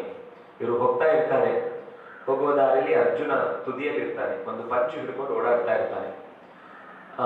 ಕತ್ತಲೆ, ಹಗಲೆಲ್ಲ ಪ್ರಯಾಣ ಮಾಡಿ ಒಂದು ಕಡೆ ನಿಂತು ರಾತ್ರಿ ಮತ್ತು ಯಾಕೆಂದ್ರೆ ಹಗಲು ಪ್ರಯಾಣ ಅಂತ ಅನ್ನೋದು ಬಿಸಿಲಿಗೆ ಬಹಳ ಕಷ್ಟ, ದೂರದ ತನಕ ಎಲ್ಲೋ ಒಂದು ಕಡೆ ಉಳ್ಕೊಳ್ತಾರೆ. ರಾತ್ರಿ ಹೆಚ್ಚು ಪ್ರಯಾಣ ಮಾಡುದು, ಹಗಲು ಒಂದು ಕಡೆ ಉಳ್ಕೊಂಡು ಒಂದು ಸ್ವಲ್ಪ ಹೊತ್ತು ವಿಶ್ರಾಂತಿ ತಗೊಂಡು ಮತ್ತೆ ರಾತ್ರಿ ಜಾಸ್ತಿ ಪ್ರಯಾಣ ಮಾಡುದು ಹಿಂದಿನ ಕ್ರಮ. ಹಾಗೆ ಇವ್ರು ರಾತ್ರಿ ಪ್ರಯಾಣ ಮಾಡ್ತಾ ತಾಯಿ ಜೊತೆಗಿದ್ದಾಳೆ. ಕೊನೆಗೆ ಭೀಮಸೇನ ಇದ್ದ, ತುದಿಗೆ ಅರ್ಜುನ ಇದ್ದ, ಮಧ್ಯದಲ್ಲಿ ಉಳಿದವರಿದ್ರು. ಹೋಗುವ ದಾರಿಯಲ್ಲಿ ಜುಳು ಜುಳು ಅಂತ ಚಂದದ ನಾದ ಕೇಳಿಸ್ಲಿಕ್ಕೆ ಶುರುವಾಗುತ್ತೆ, ನದಿ ಹರಿಯುವ ಸದ್ದು. ಆಗ ಅಲ್ಲಿ ಧ್ವನಿಗಳು ಕೇಳಲಿಕ್ಕೆ ಶುರುವಾಗುತ್ತೆ. ಅಲ್ಲೊಬ್ಬ ಅಂಗಾರಪರ್ಣ ಅಂತ ಒಬ್ಬ ಗಂಧರ್ವ ಇದ್ದ, ಚಿತ್ರರಥ ಅಂತಲೂ ಅವನನ್ನು ಕರೀತಿದ್ರು. ಯಾಕೆಂದ್ರೆ ಚಿತ್ರರಥ ಅಂತ ಅನ್ನೋದು ಅವನ ಹತ್ರ ಇರುವ ವಸ್ತುವಿನಿಂದ ಬಂದ ಹೆಸರು. ಅವನ ಹತ್ರ ಬಹಳ ಸುಂದರವಾದ ಒಂದು ರಥ ಇತ್ತು. ಚಿತ್ರ ಅಂದ್ರೆ ನಾವು ಗೋಡೆಯಲ್ಲಿ ಬರೆಯುವ ಚಿತ್ರ ಅಂತ, ಚಿತ್ರ ಅಂದ್ರೆ ಸಂಸ್ಕೃತದಲ್ಲಿ ಆಶ್ಚರ್ಯ ಅಂತ ಅರ್ಥ. ಬೇಕಾದ ಸ್ಥಳದಲ್ಲಿ ಬೇಕಾದ ಬಣ್ಣವನ್ನ ಬದಲಾಯಿಸಿಕೊಳ್ಳಬಲ್ಲ, ಬೇಕಾದ ಆಕೃತಿಗೆ ಹಿಗ್ಗಬಲ್ಲ ಕುಗ್ಗಬಲ್ಲ ಒಂದು ವಿಶಿಷ್ಟವಾದ ರಥ. ಆ ರಥದ ಒಡೆಯರಾದ್ರೆ ಅವನನ್ನು ಚಿತ್ರರಥ ಅಂತ ಕರೀತಾ ಇದ್ರು. ಆದ್ರೆ ಅವನ ಹೆಸರು ಅಂಗಾರಪರ್ಣ ಅಂತ. ಆ ಅಂಗಾರಪರ್ಣ ತನ್ನ ಹೆಣ್ಮಕ್ಕಳ ಜೊತೆಗೆ, ಯಾಕೆಂದ್ರೆ ಅದು ಸುಮಾರು 2 ರಿಂದ 3 ಗಂಟೆಯ ಸಮಯ, ಅದು ಗಂಧರ್ವರಿಗೆ, ರಾಕ್ಷಸರಿಗೆ, ಪಿಶಾಚಿಗಳಿಗೆ ಒಪ್ಪಿಗೆ ಕೊಟ್ಟ ಕಾಲ. ಅಂದ್ರೆ ಅವರು ಆ ಕಾಲದಲ್ಲಿ ಓಡಾಡ್ತಾರೆ ಅಂತ ಲೆಕ್ಕ. ಬೇರೆ ಕಾಲ ಅದಕ್ಕಿಂತ ಪೂರ್ವದಲ್ಲಾಗುವಾಗ ಮನುಷ್ಯರಿಗೆ 11-10 ಗಂಟೆ ಅನ್ನೋದು ಲೆಕ್ಕ. 11 ಗಂಟೆ ತನಕ, ಕೆಲವೊಮ್ಮೆ ವಿಶೇಷ ಕಾರ್ಯ ಇದ್ದಾಗ 12 ಮ್ಯಾಕ್ಸಿಮಮ್. ನಮ್ಗೆ ಶುರುವಾಗುವುದೇ ಮಧ್ಯಾಹ್ನ, ಶುರುವಾಗುವುದು 12 ಗಂಟೆ ರಾತ್ರಿ. ಅದರಿಂದಾಗ ಅಲ್ಲಿಂದ ಕೆಲಸಗಳು, ಯಾವುದೋ ವಿದೇಶದ ಕೆಲಸ, ಇನ್ನೊಂದು ಕೆಲಸ, ಮತ್ತೊಂದು ಕೆಲಸ ಅಂತ ಒದ್ದಾಟ ಪಡುವ ವ್ಯವಸ್ಥೆ ಬೇರೆ ಬಿಡಿ. ಆದ್ರೆ ಇಲ್ಲಿ ಆ 12 ರಿಂದ ಮುಂದಿನ ಕೊನೆಯ ಯಾಮ ಏನಿದೆ, ರಾತ್ರಿಯಲ್ಲಿ ಕಳೆದ ಕೊನೆಯ ಯಾಮ ಏನಿದೆ, ಅದು ಗಂಧರ್ವರ ಕಾಲ, ರಕ್ಕಸರ ಕಾಲ. ಅವರು ವಿಹಾರಕ್ಕೆ ಅಂತ ಓಡಾಡ್ತಾ ಇದ್ರು. ಭೀಮಸೇನ, ಅರ್ಜುನ ಎಲ್ಲರೂ ಒಟ್ಟಿಗೆ ಸಾಕ್ತಾ ಇರುವ ಹೊತ್ತಿಗೆ ಅಲ್ಲಿ ಅಂಗಾರಪರ್ಣನಿಗೆ ಆ ನಡೆಯುವ ಶಬ್ದ ಕೇಳಿಸುತ್ತೆ. ತಕ್ಷಣ ತನ್ನ ಹೆಣ್ಮಕ್ಕಳನ್ನೆಲ್ಲ ಪಕ್ಕಕ್ಕೆ ಸರಿಸಿ ಮೇಲೆದ್ದು ಬರ್ತಾನೆ. ಬಂದು ರಥದಿಂದ ಆಯುಧಗಳನ್ನ ಹಿಡಿದು ಅವರು ಬರುವ ದಾರಿಗೆ ಅಡ್ಡ ನಿಂತು ಅವರನ್ನ ತಕ್ಷಣದಲ್ಲಿ ನೀವು ಯಾರು, ಎಲ್ಲಿಂದ ಬಂದ್ರಿ, ಯಾಕೆ ಬಂದ್ರಿ ಅಂತೆಲ್ಲ ವಿಚಾರಿಸಿ ಅವರಿಂದ ಇದು ಎಲ್ಲಿಂದ ಬರಬೇಕು, ಯಾವಾಗ ಬರಬೇಕು ಅನ್ನೋದು ನೀನ್ ಹೇಳಿಕ್ ನೀನ್ ಯಾರು, ನಮ್ಮ ಪಾಡಿ ನಾವು ಹೋಗುವವರು, ತಡಿಲಿಕ್ಕೆ ನೀನ್ ಯಾರು ಅಂತ ಕೇಳಿದಾಗ ಮಾತಿಗೆ ಮೊದಲು ಕಣ್ಣು ಗುರಾಯಿಸುತ್ತೆ, ಆಮೇಲೆ ಹಲ್ಲು ಕಡಿಯುತ್ತೆ, ಆಮೇಲೆ ಮಾತು ಶುರುವಾಗುತ್ತೆ. ಅದು ನಡೆಯಲಿಲ್ಲ ಅಂದ್ರೆ ಕೈ ಪ್ರಯೋಗಗಳು, ಕಾಲ್ ಪ್ರಯೋಗಗಳು, ಕಿತ್ತಾಟಗಳು ಶುರುವಾಗುತ್ತೆ. ಅದು ಬಾಣದ ಪ್ರಯೋಗದ ಮೇಲೆ ಅವನು ಕೈ ಹಾಕಿ ಬಾಣವನ್ನು ಪ್ರಯೋಗಿಸ್ತಾನೆ. ಅರ್ಜುನನ ಹತ್ರ ಆಯುಧಗಳು ಏನು ಸಿದ್ಧವಾಗಿ ಕೈಯಲ್ಲಿ ಇರಲಿಲ್ಲ, ಅವನ ಹತ್ರ ಇದ್ದದ್ದು ಪಂಜು ಮಾತ್ರ. ಆದ್ರೆ ಆಶ್ಚರ್ಯ ಅಂದ್ರೆ ಅದೇ ಒಂದು ಪಂಜನ್ನ ಹಿಡಿದು ಅವನು ಬಿಟ್ಟ ಅತ್ಯಂತ ಚುರುಕಾದ ಎಲ್ಲ ಬಾಣಗಳನ್ನು ತನ್ನವರ ಮೇಲೆ ಒಂದು ಸಣ್ಣ ಕೂದಲು ಕೊಂಕದ ಹಾಗೆ ತನ್ನ ತಪ್ಪಿಸಿದ. ಅಂಗಾರಪರ್ಣನಿಗೆ ಆಶ್ಚರ್ಯ ಆಗಿ ಹೋಯಿತು. ನಾನು ಬಿಟ್ಟ ಬಾಣದ ಒಂದು ಎಳೆಯೂ ಕೂಡ ಅವರಿಗೆ ಯಾರಿಗೂ ಕೂಡ ಪಕ್ಕದಲ್ಲಿ ಹಾದು ಏನೋ ಭಯ ಆಯಿತು ಅನ್ನೋ ರೀತಿಯೂ ತೊಂದರೆ ಆಗಲಿಲ್ಲ. ಅಷ್ಟು ಚುರುಕಾಗಿ ಅವನು, ಯಾಕಂದ್ರೆ ಪ್ರತಿ ದಾಳಿ ಮಾಡ್ಲಿಕ್ಕೆ ಏನೂ ಇಲ್ಲ, ಆದ್ರೆ ದಾಳಿಯ ಒಂದಂಶವೂ ಅವರ ಮೇಲೆ ಏನು ಅಪಾಯ ಉಂಟು ಮಾಡಲಿಲ್ಲ. ಸೋತ, ಯಾಕಂದ್ರೆ ಅವನು ಪಂಜನ್ನ ಎತ್ತಿ ಅವನ ರಥಕ್ಕೆ ಎಸ್ದು ಬಿಟ್ಟ, ಆಯುಧಾಗಾರದ ಸಹಿತ ಇಡೀ. ಅದಕ್ಕೆ ಅವನಿಗೆ ಆಮೇಲೆ ದಗ್ಧರಥ ಅಂತ ಹೆಸರು ಬಂತು ಅಂತ. ಮೊದಲು ಚಿತ್ರರಥ ಆಗಿದ್ದ, ಆಮೇಲೆ ಸುಟ್ಟ ರಥದವನು, ಕಪ್ಪು ಮಸಿಯ ರಥ ಉಳ್ಳವನು ಅಂತ ಆದ. ಅವನಿಗೆ ಗಾಬರಿ ಆಯಿತು, ಇದು ಇವರು ಖಂಡಿತ ನನ್ನನ್ನು ಉಳಿಸುವುದಿಲ್ಲ ಅಂತ ಗೊತ್ತಾಗಿ ಶರಣಾಗ್ತಾನೆ. ಶರಣಾದಾಗ ಅವನು ಅಣ್ಣನನ್ನ ಎದುರು ಬಿಟ್ಟು, ನನಗೆ ಶರಣಾಗುವುದಲ್ಲ, ನಮ್ಮ ಅಣ್ಣನಿಗೆ ಶರಣಾಗುವುದು. ಅಣ್ಣನ ಹತ್ರ ನಮಸ್ಕಾರ ಮಾಡಿ, ಇಲ್ಲ ನನ್ನ ಉದ್ದೇಶ ನಿಮ್ಮನ್ನ ಎದುರಿಸಿ ನಾನು ದೊಡ್ಡವನಾಗಬೇಕು ಅಂತಲ್ಲ, ನೀವು ಯಾರು ನನಗೆ ಗೊತ್ತಿತ್ತು ಅಂತಾನೆ. ಆದ್ರೂ ನಿಮ್ಮ ಮೇಲೆ ದಾಳಿ ಯಾಕೆ ಮಾಡಿದೆ ಅಂದ್ರೆ ಅದು ನನ್ನ ನಿಯಮ. ಈ ಹೊತ್ತಿನಲ್ಲಿ ನೀವು ಯಾರು ಬರುವ ಹಾಗಿಲ್ಲ. ಯಾಕೆ ಬರುವ ಹಾಗಿಲ್ಲ? ನದಿ ಅದು ಅವರು ಇದ್ದ ಜಾಗ ಗಂಗಾ ನದಿಯ ಪಾತ್ರ. ಆ ಗಂಗಾ ನದಿಯಲ್ಲಿ ಇವರು ಸ್ನಾನ ಮಾಡ್ಲಿಕ್ಕೆ ಅಂತ ಹತ್ರ ಬರ್ತಾ ಇದ್ದಿದ್ದು. ಅವ್ರು ಹೇಳ್ತಾರೆ, ನಾವು ಗಂಗೆಯಲ್ಲಿ ಸ್ನಾನ ಮಾಡ್ಲಿಕ್ಕೆ ಬಂತು, ಇದು ಸ್ನಾನ ಮಾಡುವ ಹೊತ್ತಲ್ಲ, ಅದರಿಂದಾಗಿ ನೀವು ಇಲ್ಲಿ ಬರುವ ಹಾಗಿಲ್ಲ, ಅದರಿಂದಾಗಿ ನಾನು ನಿಮ್ಮ ಮೇಲೆ ದಾಳಿ ಮಾಡಿದೆ ಅಂತ. ಅದಕ್ಕೆ ತಕ್ಷಣವೇ ಎಲ್ಲರೂ ಸೇರಿ ಹೇಳ್ತಾರೆ, ಬೇರೆ ಎಲ್ಲಿ ಆದ್ರೂ ಈ ನಿಯಮ ಒಗ್ಗೀತು, ನಮ್ಮ ನಮ್ಮ ಮನೆಯ ಪಕ್ಕದ ತೊರೆಯಲ್ಲೋ ಸಾಮಾನ್ಯ ನದಿಯಲ್ಲೋ ಈ ನಿಯಮ ಹೌದು. ಈ 1 ರಿಂದ 4 ಆ ಸಮಯ ಅನ್ನೋದನ್ನ ನದಿಯಲ್ಲಿ ಸ್ನಾನ ಮಾಡಲಿಕ್ಕೆ ದ್ವಾದಶಿಯ ದಿವಸ ಒಂದು ದಿವಸ ಬಿಟ್ಟು, ಅವತ್ತು ಸ್ವಲ್ಪ ಬೇಗ ಕೆಲವೊಮ್ಮೆ ಸ್ನಾನ ಮಾಡುವುದಕ್ಕೆ ಅವಕಾಶ ಇರುತ್ತೆ. ಸೂರ್ಯೋದಯ ಬೇಗ ಇದ್ರೆ ಅವಾಗ 4 ಗಂಟೆಗೆನೆ ಬಂದು ನಮಗೆ ಅರುಣೋದಯ ಉಷೋದಯ ಬಂದು ನಿಲ್ಲುತ್ತೆ. ಅದನ್ನಾಗೆ ಅವತ್ತು ಬಿಟ್ಟು ಬೇರೆ ಸಂದರ್ಭದಲ್ಲಿ ಬೇರೆ ನದಿಯಲ್ಲಿ ಈ ನಿಯಮ ಇದೆ. ಆದ್ರೆ ಗಂಗೆಯಲ್ಲಿ ಎಷ್ಟು ಹೊತ್ತಿಗೆ ಬೇಕಾದ್ರೂ ಸ್ನಾನ ಮಾಡಬಹುದು. ಸ್ನಾನ ಮಾಡ್ಲಿಕ್ಕೆ, ಗಂಗೆಯಲ್ಲಿ ಸ್ನಾನ ಮಾಡ್ಲಿಕ್ಕೆ ಯಾವುದೇ ಶಾಸ್ತ್ರೀಯ ನಿಯಮದ, ಅದರಲ್ಲಿ ಮೈಲಿಗೆ ಇದೆ, ಆಶೋಚ ಇದೆ, ದೇಹದ 3 ತಿಂಗಳ 3 ದಿನದ ರಜೆ ಇದೆ, ಅಥವಾ ಇನ್ನೇನು ರೋಗ ಇದ್ದು ನೀರಿನಲ್ಲಿ ಇಳಿಯೋಕ್ಕಾಗುದಿಲ್ಲ ಅಂತಂದ್ರೆ ಅದು ಅವರವರ ಅನುಕೂಲ. ಅದು ಬಿಟ್ಟು ದೈಹಿಕವಾಗಿ ಸಾಮರ್ಥ್ಯ ಇದ್ದು ಇನ್ನು ಈ ಸಂದರ್ಭ ಬಿಟ್ರೆ ಮತ್ತೊಮ್ಮೆ ನನಗೆ ಗಂಗೆಯಲ್ಲಿ ಇಲ್ಲಿ ನೀರಿಗೆ ಅವಕಾಶ ಸಿಗುವುದಿಲ್ಲ ಅನ್ನೋ ಪರಿಸ್ಥಿತಿ ಇದ್ರೆ ರಾತ್ರಿಯ ಹೊತ್ತಾದ್ರೂ ಸರಿ ಸ್ನಾನ. ನಾವೀಗ ಯಾತ್ರಿಗಳು, ನಾಳೆ ಮತ್ತೆ ಈ ಗಂಗೆಯ ಬುಡಕ್ಕೆ ಬಂದು ಸ್ನಾನ ಮಾಡ್ಲಿಕ್ಕೆ ನಮಗೆ ಅವಕಾಶ ಸಿಗುತ್ತೆ ಗೊತ್ತಿಲ್ಲ. ನಾವು ಸಿಕ್ಕಿದ ಸಮಯದಲ್ಲಿ ಸ್ನಾನ ಮಾಡಿ ಮುಂದೆ ಹೋಗ್ಬೇಕು. ಗಂಗೆಯಲ್ಲಿ ಸ್ನಾನ ಮಾಡ್ಲಿಕ್ಕೆ ಸಮಯ ಇಲ್ಲ, ಗಂಗೆಯಲ್ಲಿ ಸ್ನಾನ ಮಾಡ್ಲಿಕ್ಕೆ ಜಾತಿ ಇಲ್ಲ, ಗಂಗೆಯಲ್ಲಿ ಸ್ನಾನ ಮಾಡ್ಲಿಕ್ಕೆ ಯಾವುದೇ ದೇಶದ ಭಾಷೆಯ ಕಟ್ಟುನಿಟ್ಟಿಲ್ಲ. ಎಲ್ಲಿ ಬೇಕಾದ್ರೂ ಅವನಿಗೆ ಹೇಗ್ ಬೇಕಾದ್ರೂ ಸ್ನಾನ ಮಾಡ್ಲಿಕ್ಕೆ ಅವನಿಗೆ ಅವಕಾಶ ಇದೆ ಅಂತ ಆ ನಿಯಮವನ್ನು ಮಾತಾಡಿದ ಮೇಲೆ ಅದು ಒಂದು ಕಾರಣ ಆಯ್ತು. ಇನ್ನೊಂದು ಕಾರಣ ಇದೆ ನಾನು ನಿಮ್ಮ ಮೇಲೆ ದಾಳಿ ಮಾಡ್ಲಿಕ್ಕೆ. ಏನು? ನೀವು ಎಷ್ಟು ದೊಡ್ಡವರಾದ್ರು, ನೀವು ಎಷ್ಟು ವೀರರಾಗಿದ್ರು, ನಿಮ್ಮ ಜೊತೆಗೆ ಒಬ್ರು ಗುರುಗಳನ್ನು ನೀವು ಜೊತೆಗೆ ಇಟ್ಕೊಂಡು ಓಡಾಡ್ತಾ ಇಲ್ಲ. ನೀವು ವೇಷದಿಂದ ಬೇಕಿದ್ರೆ ಋತ್ವಿಜರ ಹಾಗೆ ನೀವು ಇರ್ಬೋದು, ಆದ್ರೆ ನೀವು ಋತ್ವಿಜರ ಅಲ್ಲ, ನೀವು ಕ್ಷತ್ರಿಯರು. ಅಥವಾ ಋತ್ವಿಜರೇ ಆಗಿದ್ರು ಕೂಡ ಅವರಿಗೊಬ್ಬ ಕುಲಪುರೋಹಿತ ಅಂತ ಇರ್ತಾರೆ. ಕುಲಪುರೋಹಿತರನ್ನ, ಗುರುಗಳನ್ನ ಮುಂದಿಟ್ಟುಕೊಂಡೇ ಪ್ರಯಾಣ ಮಾಡಬೇಕು ಜೀವನದುದ್ದಕ್ಕೂ. ಅದು ಕೇವಲ ಪ್ರಯಾಣ ಅಂದ್ರೆ ತೀರ್ಥಕ್ಷೇತ್ರಕ್ಕೆ ಹೋಗುವಾಗ ಅಂತಲ್ಲ. ಬದುಕಿನ ಪ್ರತಿಯೊಂದು ಸಂಗತಿಯೂ ಕೂಡ ಮನೆಯಲ್ಲಿ ಏನೇ ಉತ್ತಮ ಕಾರ್ಯ ನಡೆಸುವಾಗ ಅಥವಾ ಏನೇ ನಿರ್ಧಾರವನ್ನು ಕೈಗೊಳ್ಳುವ ಮುನ್ನ ನಮ್ಮ ಮನೆಗೆ ಹಿರಿತನ ಅಂತ ಇರುವ ಒಬ್ಬರಲ್ಲಿ ನಮ್ಮ ಈ ಕಾರ್ಯದ ಬಗ್ಗೆ ಒಪ್ಪಿಗೆಯನ್ನು ಪಡೆದೇ ನಾವು ಕಾರ್ಯವನ್ನು ಎಸಗಬೇಕು. ನೀವು ಅಂತಹ ಗುರುಗಳನ್ನು ಹೊಂದಿಲ್ಲ, ಅದರಿಂದಾಗಿ ನಾನು ನಿಮ್ಮ ಮೇಲೆ ದಾಳಿ ಮಾಡಬೇಕಾಯ್ತು. ಇದು ನಿಯಮ, ಅದರಿಂದ ತಪ್ಪು. ಈಗಲೂ ನಾನು ನಿಮ್ಮ ಮೇಲೆ ಆಕ್ರೋಶ ಮಾಡ್ತಾ ಇದ್ದೇನೆ, ಕೋಪ ಮಾಡ್ಕೊಳ್ತಾ ಇದ್ದೇನೆ ಅಂತ ಅನ್ಕೊಳ್ಬೇಡಿ. ಲೋಕದ ನಿಯಮವನ್ನ ನೀವು ಪಾಲಿಸಿದಾಗ ಮತ್ತಷ್ಟು ಜನಕ್ಕೆ ಇದರಿಂದ ಒಂದಿಷ್ಟು ಸರಿಯಾದ ತಿಳುವಳಿಕೆ ಬರುತ್ತೆ. ನೀವು ಸಮರ್ಥರಿರಬಹುದು, ನಿಮ್ಮನ್ನ ನೀವು ಎದುರಿಸಿಕೊಂಡು ನನ್ನನ್ನು ಸೋಲಿಸಿದ್ರಿ, ನಾನು ನಿಮ್ಗೆ ಶರಣಾಗಿದ್ದೇನೆ, ನನಗೆ ನಿಮ್ಮ ಪೌರುಷದ ಬಗ್ಗೆ, ನಿಮ್ಗಿರುವ ತಾಕತ್ತಿನ ಬಗ್ಗೆ ಹೆಮ್ಮೆ ಪಡ್ತೇನೆ, ನಿಮ್ಮಂಥವರ ಜೊತೆಗೆ ಒಂದು ಬಾಂಧವ್ಯ ಸಿಕ್ಕಿತು ಅನ್ನುವ ಸಂತೋಷದಿಂದ ನಾನು ನಿಮ್ಮ ಸ್ನೇಹ ಭಿಕ್ಷೆಯನ್ನು ಬೇಡ್ತಾ ಇದ್ದೇನೆ. ಆದ್ರೆ ನೀವು ಜೊತೆಗೊಬ್ರು ಗುರುಗಳನ್ನು ಇಟ್ಕೊಳ್ಬೇಕಾದದ್ದು ಲೋಕದ ಒಂದು ನಿಯಮ, ಅದನ್ನು ನೀವು ಪಾಲಿಸಲೇಬೇಕು. ಅದನ್ನು ನಿಮ್ಗೆ ತಿಳಿಸ್ಲಿಕ್ಕೋಸ್ಕರ ನಾನು ಈ ದಾಳಿ ಮಾಡಿದ್ದೇನೆ. ನೋಡಿ, ಒಳ್ಳೇದು ಎಲ್ಲಿಂದ ಬಂದ್ರು ಒಪ್ಕೊಳ್ಬೇಕು ಅನ್ನೋದಕ್ಕೋಸ್ಕರ ಕೂಡ್ಲೆ ಯುಧಿಷ್ಠಿರ, ನೀನ್ ಹೇಳಿದ್ದು ಸರಿ, ನಾವು ಕೂಡ್ಲೆ ಇದಕ್ಕೆ ವ್ಯವಸ್ಥೆ ಮಾಡಿಕೊಡ್ತೇವೆ ಅಂತ ಅವನ ಹತ್ರ ಮಾತುಕತೆ ಆಯ್ತು. ಅಲ್ಲಿ ಪರಸ್ಪರ ವಿದ್ಯೆಗಳನ್ನ ಅವರು ಹಂಚಿಕೊಳ್ತಾರೆ. ಇವನು ಆಗ್ನೇಯ ವಿದ್ಯೆಯನ್ನು ಕೊಡ್ತಾನೆ, ಅಂದ್ರೆ ಅರ್ಜುನ ಅಗ್ನಿಯಿಂದ ಏನ್ ಬೇಕಾದ್ರೂ ತಕ್ಷಣಕ್ಕೆ ಆಯುಧವನ್ನು ಸೃಷ್ಟಿಸಬಹುದು ಅಂತ ಅನ್ನುವಂಥ ವಿದ್ಯೆ ಅವನ ಕೈಯಲ್ಲಿ ಇರುತ್ತೆ ಅಂತ ಅದನ್ನು ಅವನಿಗೆ ಬೋಧಿಸ್ತಾನೆ.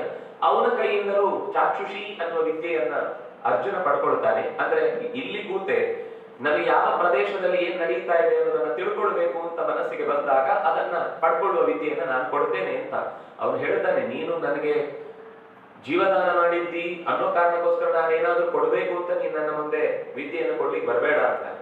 ಅದಕ್ಕೆ ಆ ಗಂಧರ್ವ ಹೇಳ್ತಾನೆ, ನನ್ಗೆ ಜೀವ ಉಳಿಸಿದ್ದೀರಿ ಅನ್ನೋದಕ್ಕಿಂತ ನಿಮ್ಮ ಸ್ನೇಹ ಮುಖ್ಯ ಅನ್ನೋದಕ್ಕೋಸ್ಕರ ಈ ವಿದ್ಯೆಯನ್ನ. ಯಾಕೆಂದ್ರೆ ಸಂಪತ್ತನ್ನ ಕೊಟ್ರೆ ಸಂಪತ್ತು ಯಾವಾಗ್ಲೂ ಖಾಲಿ ಆಗ್ಬಹುದು, ಮತ್ತೆ ಸಂಪತ್ತನ್ನ ಕೊಟ್ರೆ ಅದು ಒಬ್ಬರ ಕೈಯಲ್ಲಿ ಕಮ್ಮಿ ಆಗುತ್ತೆ, ಇನ್ನೊಬ್ಬನ ಕೈಯಲ್ಲಿ ಬರುತ್ತೆ. ಆದ್ರೆ ವಿದ್ಯೆಯಿಂದ ವಿದ್ಯೆಯನ್ನ ಕೊಂಡುಕೊಳ್ಳುವ ಮೂಲಕ ನೀವು 2 ವಿದ್ಯೆಯಲ್ಲಿ ಸೇರಿದ್ರಿ, ನಾನು 2 ವಿದ್ಯೆಯಲ್ಲಿ ಸೇರ್ತೇನೆ, ವಿದ್ಯೆಯಿಂದ ಬಂಧ ಗಟ್ಟಿಯಾಗುತ್ತೆ. ವಿದ್ಯೆಗೆ ಸಿಗುವ ಸಂಬಂಧ ಇದೆಯಲ್ವಾ, ಅದು ಜಗತ್ತಿನಲ್ಲಿ ಬೇರೆ ಯಾವುದಕ್ಕೆ ಸಿಕ್ಕಿದ್ರು ಅದು ಬಲ ಅಲ್ಲ, ಅಥವಾ ದೀರ್ಘಕಾಲ ಅಲ್ಲ, ಅಥವಾ ಅದು ಒಂದು ಶಾಶ್ವತ ಅಲ್ಲ. ಯಾಕೆ ಅದರಿಂದಾಗಿ ಪ್ರಾಚೀನ ನಮ್ಮ ಶಿಕ್ಷಣದ ಪದ್ಧತಿಯಲ್ಲಿ ಗುರು ಶಿಷ್ಯರ ಸಂಬಂಧ ಅಂತ ಅನ್ನೋದು ಅದು ಯಾವುದೋ ಒಂದು ಗುರುಕುಲದಲ್ಲಿ ಇರುವ ಕಾಲದ ಸಂಬಂಧ ಮಾತ್ರ ಅಲ್ಲ. ಅವನು ಯಾವತ್ತಿಗೂ ಎಷ್ಟು ದೊಡ್ಡ ರಾಜ ಆದ್ರೂ ಅವನ ಆ ಗುರುಗಳಿಗೆ ಶಿಷ್ಯನೇ. ಯಾವ ಕಾಲಕ್ಕೂ ಅವರು ಏನಾದ್ರೂ ಒಂದು ಮಾತಾಡಿದ್ರು ಅಂದ್ರೆ ಅವರ ಜೊತೆಗಿರ್ತಾನೆ, ಅವರ ಕಾರ್ಯಕ್ಕೆ ಬೆಂಗಾವಲಾಗಿ ನಿಲ್ತಾನೆ ಅಂತ ಒಂದು ಸಂಬಂಧ. ಈ 10 ದಿವಸ ಸಾಮಾನ್ಯವಾಗಿ ಬೇಸಿಗೆಯಲ್ಲಿ ಈ ಗುರುಕುಲ ಒಂದು ಬೇಸಿಗೆ ಶಿಬಿರ ಅಂತ ಮಾಡುತ್ತಾರೆ. ಶಾಲೆಯಲ್ಲಿ 10 ತಿಂಗಳು ಪಾಠ ಮಾಡಿದ್ರು ಆ ಮಕ್ಕಳಲ್ಲಿ ಆ ಅಧ್ಯಾಪಕರ ಜೊತೆಗೆ ಆ ಸಂಬಂಧ ಇರುವುದಿಲ್ಲ. ಇದು ನಾವು ಅನುಭವಿಸಿದ ಸಂಗತಿ ಹೇಳುದು. ಅದೇ 10 ದಿವಸ ಬರೀ ಒಂದಿಷ್ಟು ವಿಷ್ಣು ಸಹಸ್ರನಾಮ, ಗೀತೆ, ಒಂದಿಷ್ಟು ಸ್ತೋತ್ರ, ಇನ್ನೇನು ಕಥೆ, ಮಹಾಭಾರತದಂತ ಹೇಳಿದ ಮಕ್ಕಳು ಎಲ್ಲೋ ಬೀದಿಯಲ್ಲಿ ಸಿಕ್ಕಿದ್ರು ಗುರುಗಳೇ ಅಂತ ಉದ್ಭುತ ನಮಸ್ಕಾರ ಮಾಡ್ತಾರೆ. ಅದು ಹೇಳಿಕೊಡುವ ವಿದ್ಯೆಯ ಸಂಬಂಧ ಹೊರತು ಅಥವಾ ಗುರುಗಳ ದೊಡ್ಡತನವೂ ಅಲ್ಲ, ಶಿಷ್ಯರ ಚಿಕ್ಕತನವೂ ಅಲ್ಲ. ಆ ವಿದ್ಯೆಗಿರುವ ಸಂಬಂಧ ಅಂತದ್ದು. ಹಾಗೆ ಆ ಸಂಬಂಧದಿಂದ ನಿಮ್ಮ ಜೊತೆಗೆ ನಾನು ಹೆಚ್ಚು ಕಾಲ ಗುರುತಿಸಿಕೊಳ್ಳಿಕ್ಕೆ ಬಯಸ್ತೇನೆ ಅಂತ ಹೇಳಿ, ಗುರುಗಳು ಅನ್ನುವುದು ನಮ್ಮ ಬದುಕಿನ ಅನಿವಾರ್ಯ ಅಂಗ. ಈಗ ಫ್ಯಾಮಿಲಿ ಡಾಕ್ಟರ್ ಇರ್ತಾರೆ, ಕುಲಪುರೋಹಿತರು ಇರೋದು ಕಷ್ಟ ಆಗುತ್ತೆ ಅಷ್ಟೇ. ಚೇಂಜ್ ಆಯ್ತು ಅಷ್ಟೇ, ಪ್ಲೇಸ್ ಚೇಂಜ್ ಆಯ್ತು. ಇದೆ ನಮ್ಗೆ, ಯಾಕೆಂದ್ರೆ 24 ಗಂಟೆ ಏನಾದ್ರೂ ಒಂದು ಸಮಸ್ಯೆ ಬರ್ತಾ ಇರುತ್ತೆ. ಮನೆಗೆ ಯಾರಿಲ್ಲ ಅಂದ್ರೆ ನಾವೇ ಡಾಕ್ಟರ್ ಆಗಿ ಡೋಲೋ 56 ಸಿಕ್ಕಿದ್ದೆಲ್ಲ ತಗೊಂಡು ತಿನ್ನೋದು ಅಷ್ಟೇ ಆಗೋಗುತ್ತೆ. ಜ್ವರ ಬಂತು ಅಂದ್ರೆ ತಗೋ, ಮೈಕೈ ನೋವು ಬಂತು ತಗೋ, ತಲೆನೋವು ಬಂತು ತಗೋ, ಏನಾದ್ರೂ ಒಂದೇ ಬಂತು, ಹಳ್ಳೆಕಾಯಿ ಹೋಯ್ತು, ಡೋಲೋ 56 ಬಂತು ಅಷ್ಟೇ. ಆದ್ರೆ ಆ ಕಾಲದಲ್ಲಿ ಮಾನಸಿಕ ವೈದ್ಯನಾಗಿಯೂ ಆ ಕುಲಪುರೋಹಿತ ಮನೆಗೆ ಒಬ್ಬ ಹಿರಿಯರಾಗಿ ಕರ್ತವ್ಯವನ್ನು ನಿರ್ವಹಿಸ್ತಾ ಇದ್ದ. ಕೇವಲ ಅದೊಂದು, ಯಾಕಂದ್ರೆ ಆ ಮನೆಯ ಆಗು ಹೋಗುಗಳೆಲ್ಲ ಹಿಂದಿನಿಂದ ಎಲ್ಲ ಗೊತ್ತಿರುತ್ತಾದ್ರಿಂದಾಗಿ ಎಲ್ಲಿ ಎಡವಿದೆ, ಎಲ್ಲಿ ಜಾರಿದೆ, ಎಲ್ಲಿ ತಪ್ಪಿದೆ ಅನ್ನೋದು ಅವರಿಗೆ ಸ್ಪಷ್ಟ ಇರ್ತಿತ್ತು. ಆದ್ರಿಂದ ಯಾವುದೇ ಸ್ವಾರ್ಥ ಇಲ್ಲದೆ, ಸ್ವಂತಕ್ಕೆ ಏನು ಲಾಭ ಬಯಸದೆ ಅವರ ಮನೆಗೆ ಒಳಿತಾಗುವ ಬಯಕೆಯನ್ನ ಆ ಹಿರಿಯರು ಒಪ್ಪಿಸ್ತಾ ಇದ್ರು. ಆದ್ರಿಂದಾಗಿ ನಮ್ಗೆ ಮತ್ತೆ ಮಕ್ಕಳನ್ನ ಕೌನ್ಸಿಲಿಂಗ್ ಕಳಿಸ್ಬೇಕು, ಎಲ್ಲೋ ಒಬ್ಬರ ಹತ್ರ ಡಾಕ್ಟರ್ ಹತ್ರ ಕಳಿಸಿ ಮಾನಸಿಕವಾಗಿ ಒಂದು ಸರಿ ಇದ್ದಾನೋ ಇಲ್ವೋ ಅಂತ ಸರ್ಟಿಫಿಕೇಟ್ ತಗೊಂಡ್ ಬರ್ಬೇಕು ಅನ್ನೋ ಸಮಸ್ಯೆ ಈ ದೇಶಕ್ಕೆ ಇರ್ಲಿಲ್ಲ. ಈಗೀಗ ನಿಧಾನಕ್ಕೆ ಶುರುವಾಗಿದೆ. ಯಾಕಂದ್ರೆ ಹುಚ್ಚರ ಸಂತೆಯಲ್ಲಿ ಎಲ್ಲರೂ ಹುಚ್ಚರೆ, ಅಪ್ಪ ಅಮ್ಮಂದ್ರು ಸೇರಿ, ಮಕ್ಕಳು ಸೇರಿ, ಎಲ್ಲರೂ ಅವರು ಇವರು ಅಂತ ನಾವು ಯಾರನ್ನೋ ಒಬ್ಬರನ್ನ ಬೆರಳು ತೋರಿಸುವಂತದ್ದಲ್ಲ. ನಮ್ಗೆ ಏನಂದ್ರೆ ಲಕ್ಷ್ಯ ಕೊಡುವ ಶಾಲೆಯಲ್ಲಿ ಜಾಸ್ತಿ ಮಕ್ಕಳಿಗೆ ಲಕ್ಷ್ಯ ಕೊಡ್ತಾರೆ ಅಂತ ಅನ್ನೋ ಭ್ರಮೆ. ಆದ್ರೆ ಕಲಿಬೇಕಾದ ಮಕ್ಕಳಿಗಿರುವ ತಾಕತ್ತು, ಮನಸ್ಸಿನಲ್ಲಿ ಕಲಿಬೇಕು ಅಂತ ಆಸಕ್ತಿ ಇತ್ತು ಅಂದ್ರೆ ಎಲ್ಲಿಂದಲೂ ಕಲಿತಾರೆ. ಕಲೀಲಿಕ್ಕೆ ಶಾಲೆ ಬೇಕಿಲ್ಲ, ನಿಜವಾಗಿ ಶಾಲೆ ಗೋಡೆ ತಡೆಯದು. ಬಿಡುಗಡೆಯ ಆಲಯದಲ್ಲೇ ಮಕ್ಕಳು ಹೆಚ್ಚು, ಅಂದ್ರೆ ಬಯಲಲ್ಲೇ ಮಕ್ಕಳು ಹೆಚ್ಚು ಕಲಿಯುವುದು ಅಂತ ಅನ್ನೋದು ಸ್ವಲ್ಪ ಆಲೋಚನೆ ಮಾಡಿದ್ರೆ ನಮ್ಮ ಸುತ್ತಲಿನ ಮಕ್ಕಳ ಚರ್ಯೆಯಿಂದ ನಮ್ಗೆ ಅರ್ಥ ಆಗುವ ಸಂಗತಿ. ಹಾಗೆ ನಾನು ಶಾಲೆ ಕಳಿಸ್ಬೇಡಿ ಅಂತ ಹೇಳುತ್ತಿಲ್ಲ, ಆದ್ರೆ ಅದರ ಜೊತೆಗೆ ಹೆಚ್ಚು ಅವರು ನಡುವಿನ ಪರಿಸರದಲ್ಲಿ ಬೆರೆಯುವ, ನಮ್ಮ ಸುತ್ತಲಿನ ಜನರ ಜೊತೆಗೆ ಬೆರೆಯುವ ಅವಕಾಶವನ್ನ ನಾವು ಮಕ್ಕಳಿಗೆ ಕಲ್ಪಿಸಿಕೊಡದೆ ಬೆಳಿಗ್ಗೆ ಶಾಲೆ, ಮತ್ತೆ ಟ್ಯೂಷನ್, ಮತ್ತೆ ಇನ್ನೇನೋ ಕ್ಲಾಸು, 24 ಗಂಟೆ ರುಬ್ಬಿ ಏನು ಅವರು ತೊಗಲು ಬೊಂಬೆ ಅಷ್ಟೇ, ಎಂತದೂ ಇಲ್ಲ. ನಾವು ಕೈ ಆಡಿಸಿದಾಗ ಅವ್ರು ತಿರುಗ್ತಾ ಇರ್ಬೇಕು. ನಮ್ಗೇನಂದ್ರೆ ಆಮೇಲೆ ಯಾವುದೋ ಒಂದು ಕಂಪ್ಯೂಟರ್ ಬಂದು ಇನ್ನೊಂದು ಸಣ್ಣ ಕಂಪ್ಯೂಟರ್ ತರ ಎದುರುಗಡೆ ಕೂತ್ಕೊಂಡು ತಿಂಗಳಿಗೆ ಇಷ್ಟಿಷ್ಟು ಲೆಕ್ಕ ಹಾಕಿ ತನ್ನ ಮನೆಗೆ ತುಂಬಿಸಿದ್ರು ಅಂದ್ರೆ ಮತ್ತು ಅವರ ಇನ್ನೊಂದು ಬಲೆಗೆ ಎಳ್ಕೊಂಡು ಹೋಗ್ತಾರೆ. ಚಿನ್ನದ ಪಂಜರ ಕ್ಯಾಂಪಸ್ ಸೆಲೆಕ್ಷನ್ ಅಂತ ಕರ್ಕೊಂಡು ಹೋಗ್ಬಿಡ್ತಾರೆ. ಅಲ್ಲಿ ತಲೆಯನ್ನೆಲ್ಲ ಇಲ್ಲಿ ಕಷ್ಟಪಟ್ಟದನ್ನ ಆ ದೇಶಕ್ಕೆ ಮಾರ್ಕೊಂಡು ಸ್ವಂತಿಕೆಗೆ ಅಂತ ಏನೂ ಬಯಸದೆ, ಅದ್ಯಾವುದೋ ಅವರೇ ಕೊಡುವ ಮನೆ, ಅವರೇ ಕೊಡುವ ಕಾರು, ಅವರೇ ಕೊಡುವ ಲ್ಯಾಪ್ಟಾಪ್, ಅವರೇ ಕೊಡುವ ಶಕ್ತಿ, ಅವರೇ ಸಂಬಳ, ಅವರೇ ಫ್ರೀ ಕೊಟ್ಟಿದ್ದೇವೆ ಅಂತ ಭ್ರಮೆಯಲ್ಲಿ ಅವರದ್ದೇ ಹೋರಾಟದ ಮಧ್ಯದಲ್ಲಿ ಇರಿಸಿ ಪೂರಾ ಮನುಷ್ಯನನ್ನೇ ಮಾರ್ಕೊಂಡು ಬಿಡುವ ಹಾಗೆ ಮಾಡಿಬಿಡುತ್ತೆ ಇವತ್ತಿನ ಶಿಕ್ಷಣದ ವ್ಯವಸ್ಥೆ. ಆದರೆ ಆ ಕಲಿಕೆ, ಗುರುಗಳು ಅನ್ನುವ ಸಂಬಂಧ ಅದು ಅನ್ಯಾದೃಶವಾದದ್ದು. ಅದು ಭಾರತೀಯತೆಗೆ ಮಾತ್ರ ಅರ್ಥ ಆಗುವ ಸಂಗತಿ. ಜಗತ್ತಿನಲ್ಲಿ ಎಲ್ಲೂ ಕೂಡ ಅಂಥದ್ದೊಂದು ಬಾಂಧವ್ಯ, ಅಂಥದ್ದೊಂದು, ಯಾಕೆಂದ್ರೆ ಸಮಸ್ತ ಬದುಕನ್ನೇ ಶಿಷ್ಯ ಸಮರ್ಪಣೆ ಮಾಡಿರ್ತಾರೆ. ಅದರಿಂದಾಗಿ ಸಮಸ್ತ ಬದುಕಿಗೆ ಬೇಕಾದ ಎಲ್ಲವನ್ನೂ ಕೂಡ ಗುರು ಅವರ ಶಿಷ್ಯನಿಗೆ ಒದಗಿಸುವಂತಹ ಒಂದು ಬಾಂಧವ್ಯ ಆ ಸಂಬಂಧದಲ್ಲಿ ಬೆಳೆದು ನಿಂತಿರುತ್ತೆ.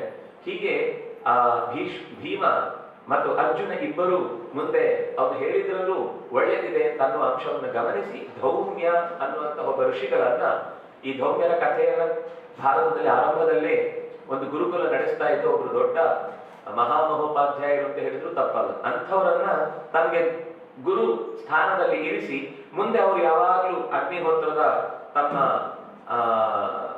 ಅಗ್ನಿಯ ಇಷ್ಟಿಕೆಯನ್ನ ತಗೊಂಡು ಮುಂದಿನಿಂದ ಹೋಗ್ತಾ ಇರ್ತಾರೆ. ಅದು ಮುಂದೆ ನಮ್ಗೆ ವನ ಪರ್ವದ ಕಥೆಯಲ್ಲಿ ಧೌಮ್ಯರೆಲ್ಲ ಕಡೆ ಓಡಾಡಿದ ಕಥೆ ಬರುತ್ತೆ. ಅಂತೂ ಪಾಂಡವರು ಪಾಂಚಾಲ ದೇಶವನ್ನು ಸೇರಿದ್ದಾರೆ. ಎಲ್ಲ ಆ ಪಾಂಚಾಲ ದೇಶದಲ್ಲಿ ಋತ್ವಿಜರನ್ನು ಕಂಡ್ರೆ ಬಹಳ ಗೌರವ ಆದ್ರಿಂದ ಅವರಿಗೆ ಬೇಕಾದಷ್ಟು ಆತಿಥ್ಯಗಳೆಲ್ಲ ಸಿಕ್ಕಿದವು. ಸ್ಪರ್ಧೆಯ ಅಂದ್ರೆ ಈ ಸ್ವಯಂವರದ ದಿನ ನಿಗದಿಯಾದ ಹೊತ್ತಿಗೆ ಅದರ ಉಲ್ಲೇಖ ಮಾಡ್ತಾರೆ. ಇವರು ಹೊರಡುವ 72 ದಿವಸದ ನಂತರ ಆ ಘಟನೆ ಇರುತ್ತೆ. ಅಲ್ಲಿ ಹೋದಾಗ ಅದೇ ದಿವಸಕ್ಕೆ ಸರಿಯಾಗಿ ಅವರ ಪ್ರದೇಶವನ್ನು ಸೇರಿದ್ದಾರೆ, ಆ ಸ್ವಯಂವರದಲ್ಲಿ ಭಾಗವಹಿಸಿದ್ದಾರೆ. ಎಲ್ಲರಾದರೂ ಒಬ್ಬೊಬ್ಬರೇ ತಮ್ಮ ತಮ್ಮ ಸಾಮರ್ಥ್ಯವನ್ನು ಪ್ರದರ್ಶಿಸಲಿಕ್ಕೆ ಪ್ರಯತ್ನ ಪಟ್ಟು ಸೋತಿದ್ದಾರೆ. ಆಮೇಲೆ ಅದರಲ್ಲೂ ಹಂತ ಹಂತವಾಗಿ ಬೆಳೆಯುತ್ತಾ ಶಲ್ಯ ಪ್ರಯತ್ನ ಮಾಡಿದ್ದಾನೆ. ಅವನು ಉದ್ದಿನ ಕಾಳಿನಷ್ಟು ಅಂತರದಲ್ಲಿ ಹಗ್ಗವನ್ನ ಕಟ್ಟುವ, ಅದು ಹೇಗೆ ಅಂದ್ರೆ ಒಂದು ನೇರ ಇರುತ್ತೆ ದಂಡ, ಅದನ್ನ ಬೆಂಡು ಮಾಡಿ ಕಟ್ಟಬೇಕು. ಕಟ್ಟುವಾಗ ಚೂರು ಎಗರಿದ್ರೆ ಕಟ್ಟುವವನ ಹಲ್ಲು ಸೆಟ್ಟು ಹೊರಗೆ ಬರುತ್ತೆ. ಅದು ಹೀಗೆ ಬಗ್ಗಿಸಿ ಕಟ್ಟಬೇಕು. ಕಟ್ಟುವಾಗ ಕಟ್ಟಿ ಹೊಡೆಯಿತು ಅಂತಂದ್ರೆ ಮುಗಿದೋಯ್ತು ಕಥೆ. ಎದೆ ಬಡಿಬಹುದು, ಹಲ್ಲಿಗೆ ಬಡಿಬಹುದು, ತಲೆಗೆ ಹೊಡೆದೋಗ್ಬಹುದು. ಹಾಗೆ ಕಟ್ಟುವ ಪ್ರಸಂಗದಲ್ಲಿ ಒಂದು ಸಣ್ಣ ಉದ್ದಿನ ಗಾತ್ರದಷ್ಟು ಕೈ ಜಾರಿದ ಹಗ್ಗ ಎಗರಿ ಬಿಟ್ಟು ಕೈ ತಪ್ಪಿ ಹೋಯಿತು. ಅನೇಕ ರಾಜರು ಬಂದಿದ್ದಾರೆ, ಯಾರು ಸಣ್ಣವರು ಯಾರು ಅಲ್ಲ, ಎಲ್ಲ ದೊಡ್ಡ ದೊಡ್ಡವರೇ ಬಂದು ಸೇರಿದ್ದಾರೆ. ಜರಾಸಂಧನಿಗೂ ಸೋಲುಂಟಾಯಿತು. ಕೊನೆಗೆ ಕರ್ಣ ಬಂದಾಗ ಅವನಿಗೆ ಒಂದು ಸಾಸಿವೆಯಷ್ಟು ಕೂದಲಿನ ಎಳೆಯಷ್ಟು ಗಾತ್ರದಲ್ಲಿ ಅವನ ಕೈಯಿಂದ ಜಾರಿತು. ಈಗೆಲ್ಲ ಸ್ವಲ್ಪ ಏನೇನೋ ಕಥೆ ಇದೆ. ಅಲ್ಲಿ ದ್ರೌಪದಿ ನಾಹಪರಯಾಗಿ ಸೂತಂ ಅಂತ ಹೇಳಿರ್ಬೋದು. ಭಾರತದ ಔತ್ತರೆಯ ಪಾಠದಲ್ಲಿ ಇದೆ, ಆ ಭಾಗ ಇದೆ. ಅದರದ್ದು ಪ್ರಕ್ಷಿಪ್ತ ಅನ್ನೋದು ಸ್ಪಷ್ಟ. ಯಾಕೆಂದ್ರೆ ಈ ಸ್ವಯಂವರ ನಡೆಯುವ ಆರಂಭದಲ್ಲಿ ದೃಷ್ಟದ್ಯುಮ್ನನ ಘೋಷಣೆ ಇದೆ. ತೋಳಿನ ಬಲ ಒಂದೇ ಇದಕ್ಕೆ ಮಾನದಂಡ ಹೊರತು, ಯಾಕೆಂದ್ರೆ ಬ್ರಾಹ್ಮಣನಾಗ್ಲಿ, ಕ್ಷತ್ರಿಯನಾಗ್ಲಿ, ವೈಶ್ಯನಾಗ್ಲಿ, ನ್ಯಾರೇ ಆಗಿರ್ಲಿ, ಅವನ ತೋಳಿನ ಬಲಕ್ಕೆ ಈ ದ್ರೌಪದಿಯ ಮಾಲೆ ಅವನ ಕೊರಳು ಸೇರುತ್ತೆ ಹೊರತು ಇನ್ಯಾವುದೇ ಇಲ್ಲಿ ವ್ಯತ್ಯಾಸ ಇಲ್ಲ. ಇಷ್ಟ ಆಯ್ತಾ? ಮತ್ತೆ ರಾಜರ ಪಕ್ಷದಲ್ಲಿ ಯಾರೂ ಕೂಡ ಬಂದು ನಿಲ್ಲುವುದು ಸಾಧ್ಯವಾಗಲಿಲ್ಲ ಅನ್ನುವ ಹೊತ್ತಿಗೆ ಈಚೆಯಿಂದ ಋತ್ವಿಜರ ಕಡೆಯಿಂದ ಮತ್ತೆ ಒಂದು ಇದೇ ಪ್ರಶ್ನೆ ಬರುತ್ತೆ, ನಾವು ಭಾಗವಹಿಸಬಹುದಾ ಅಂತ. ಆಗಲ್ಲಿ ಮತ್ತೆ ಹೇಳ್ತಾರೆ, ಹಿಂದೆ ಹೇಳಿದ ನಿಯಮವನ್ನೇ ಮತ್ತೊಮ್ಮೆ ಹೇಳ್ತಾನೆ ದೃಷ್ಟದ್ಯುಮ್ನ. ಇಲ್ಲಿ ಭಾಗವಹಿಸಲಿಕ್ಕೆ ಇರುವುದು ಮಾನದಂಡ ತೋಳು ಅಷ್ಟೇ ಹೊರತು, ತೋಳಿನ ಬಲ ಅಷ್ಟೇ ಹೊರತು ಇನ್ಯಾವುದೂ ಅಲ್ಲ ಅಂತ. ಆಗ ಅಲ್ಲಿ ವಾಗ್ವಾದ ಬರುತ್ತೆ. ನೀವ್ ಯಾಕೆ ಬರೀ ಮೂಗಿಡ್ಕೊಂಡು ಕೂತ್ಕೊಳ್ಬೇಕಾದ್ರೆ ಇದ್ರ ಮಧ್ಯದಲ್ಲಿ ಉಸಾಬ್ರಿ, ನಿಮ್ಗೆ ಆ ಕ್ಷತ್ರಿಯರು ಅಷ್ಟೆಲ್ಲ ಚೆನ್ನಾಗಿ ತಿಂದು ಉಂಡು ಗಟ್ಟಿ ತೋಳಿಟ್ಕೊಂಡು ಅವರ ಕೈಯಲ್ಲೇ ಆಗ್ಲಿಲ್ಲ, ನಿಮ್ಗೇನಾಗುತ್ತೆ? ಆಗ ಇನ್ನೊಬ್ರು ಇಲ್ಲ ಪರಶುರಾಮ ಇರ್ಲಿಲ್ವಾ, ನಮ್ ಹಿಂದೆ ಜಮದಗ್ನಿ ಇರ್ಲಿಲ್ವಾ, ವಿಶ್ವಾಮಿತ್ರ ಇರ್ಲಿಲ್ವಾ, ಏನಾಗದ್ದೆಲ್ಲ ಮಾಡಿದ್ದಿದೆ ಅಂತ ಒಂದ್ ಪಕ್ಷ. ಆ ಸಲ್ಲಾಪ ಬಹಳ ಚೆನ್ನಾಗಿದೆ ಇಬ್ಬರ ನಡುವೆ. ಕೊನೆಗೆ ಭೀಮಸೇನ ಅರ್ಜುನನಿಗೆ ಹೊರಡು ಅಂತಾನೆ. ಅರ್ಜುನ ನಿಂತು ದೂರದಲ್ಲಿ ಎತ್ತರದ ಒಂದು ಸ್ಥಾನದಲ್ಲಿ ಕೂತಿದ್ದ ಯಾದವನನ್ನು ನೋಡಿ ಅದರಲ್ಲಿ ಕೃಷ್ಣನನ್ನ ಕಣ್ಣು ಮುಚ್ಚಿ ನಮಸ್ಕರಿಸ್ತಾನೆ. ಕೃಷ್ಣ ಅಲ್ಲಿಂದಲೇ ಕಣ್ಸನ್ನೆ ಮಾಡಿ ಬಲರಾಮನಿಗೆ ಎದ್ದು ತೋರಿಸ್ತಾನೆ, ಅಲ್ಲಿ ಕೂತೋರಿದ್ದಾರಲ್ಲ, ಯಾರು ಅರಗಿನ ಮನೆಯಲ್ಲಿ ಸುಟ್ಟು ಹೋದ್ರು ಅಂತೆಲ್ಲ ನೀವು ತರ್ಪಣ ಕೊಟ್ಟು ಕೃಷ್ಣಾರ್ಪಣ ಕೊಟ್ಟು ಪಿಂಡ ಹಾಕಿ ಬಂದಿದ್ರು, ಅವರೆಲ್ಲ ಇಲ್ಲೇ ಜೀವಂತ ಎದ್ದು ಬಂದಿದ್ದಾರೆ. ಅವರೆಲ್ಲ ಗಾಬರಿ, ಇನ್ನೂ ಬದುಕಿದ್ದಾರೆ ಇಷ್ಟಂತೂ. ಅವರು ಮೊದಲೇ ಹೇಳಿದ್ದ, ನೀವು ಸ್ವಯಂವರದಲ್ಲಿ ಭಾಗವಹಿಸ್ಲಿಕ್ಕಿಲ್ಲ, ನಿಮ್ಗೆ ಸ್ವಯಂವರದಲ್ಲಿ ಒಂದು ಸರ್ಪ್ರೈಸ್ ತೋರಿಸ್ಲಿಕ್ಕೆ ಅದಕ್ಕೋಸ್ಕರ ಕರ್ಕೊಂಡು ಬರ್ತಾ ಇದ್ದೇನೆ ಅಂತ ಕರ್ಕೊಂಡು ಬಂದಿದ್ದ. ಹಾಗಾಗಿ ತೋರಿಸಿದ ತಕ್ಷಣ ಯಾದವರಿಗೆ ಬಹಳ ಸಂತೋಷ ಆಯ್ತು. ಸಾತ್ಯಕಿಯಿಂದ ಅವನಿಗೆ ಪಾಂಡವರು ಅಂದ್ರೆ ಜೀವ, ಅವನು ಎದ್ದು ಕುಣಿಯುವುದೊಂದು ಬಾಕಿ, ಅಷ್ಟು ಖುಷಿ ಪಟ್ಟಿದ್ದ. ಭೀಮಸೇನ ಮಾತಾಡಿದ ತಕ್ಷಣವೇ ಅರ್ಜುನ ಮುಂದೆ ನಿಂತ. ಅವರವರಲ್ಲೇ ವಾದ ಬೆಳೀತಾ ಇತ್ತು. ಬೇಡ ಅಂತ ಕೆಲವರು, ಹೋಗು ಅಂತ ಕೆಲವರು, ಆಶೀರ್ವಾದ ನಂಬಿದೆ ನಿಮಗೆ ಗೆಲುವಾಗಲಿ ಅಂತ ಕೆಲವರು. ಹೀಗೆ ಒಬ್ಬೊಬ್ರು ಅವರವರ ಮಾತುಗಳಲ್ಲಿ ಬರುವಾಗ ಸೀದಾ ಅರ್ಜುನ ಬಂದು ಆ ಪಾತ್ರೆಯ ನೆರಳಿನಲ್ಲಿ ಮೇಲೆ ಇಟ್ಟಿದ್ದಂತಹ ಮತ್ಸ್ಯವನ್ನ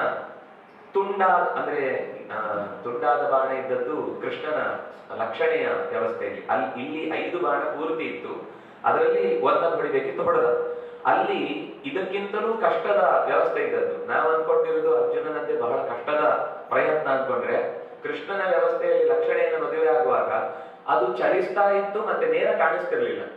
ಒಳಗಿನಿಂದ ಇದ್ದ ಚಲಿಸುವ ಮತ್ಸ್ಯದ ನೆರಳು ಇನ್ನೊಂದು ತಟ್ಟೆಗೆ ಬಿದ್ದು, ಆ ತಟ್ಟೆಯಲ್ಲಿ ಬಿದ್ದ ನೆರಳು ಇಲ್ಲಿ ಕಂಡು ಆ ನೆರಳು ಪಾತ್ರೆಯಲ್ಲಿ ಬಿದ್ದದ್ದನ್ನು ನೋಡಿ ಹೊಡಿಬೇಕಿತ್ತು. ಅದು ತುಂಡಾದ ಬಾಣ, ಇಡೀ ಬಾಣ ಅಲ್ಲ, ಮುರಿದ ಬಾಣ. ಮುರಿದ ತುಂಡಾದದ್ದು ಅಂದ್ರೆ ಅದರಲ್ಲಿ ಒಂದು ಕಚ್ಚು ಇಟ್ಟಿದ್ರೆ ಅದನ್ನು ಹೊಡೆಯಬೇಕಾಗ್ತಿತ್ತು. ಸುಮ್ಮನೆ ಈ ಮುರಿದಿಟ್ಟ ಬಾಣ, ಆ ಬಾಣವನ್ನು ಹೊಡೆದು ಗೆಲ್ಲಬೇಕಿತ್ತು. ಕೃಷ್ಣ ಅದನ್ನ ಗೆದ್ದ, ಲಕ್ಷಣೆಯನ್ನು ಮದುವೆ ಆದ. ಅದು ಬೇರೆ ಪ್ರಸಂಗ. ಇದನ್ನು ಭಾಗವತದಲ್ಲಿ ಲಕ್ಷಣೆಯೇ ದ್ರೌಪದಿ ಹತ್ರ ಹೇಳುವ ಕಥೆ.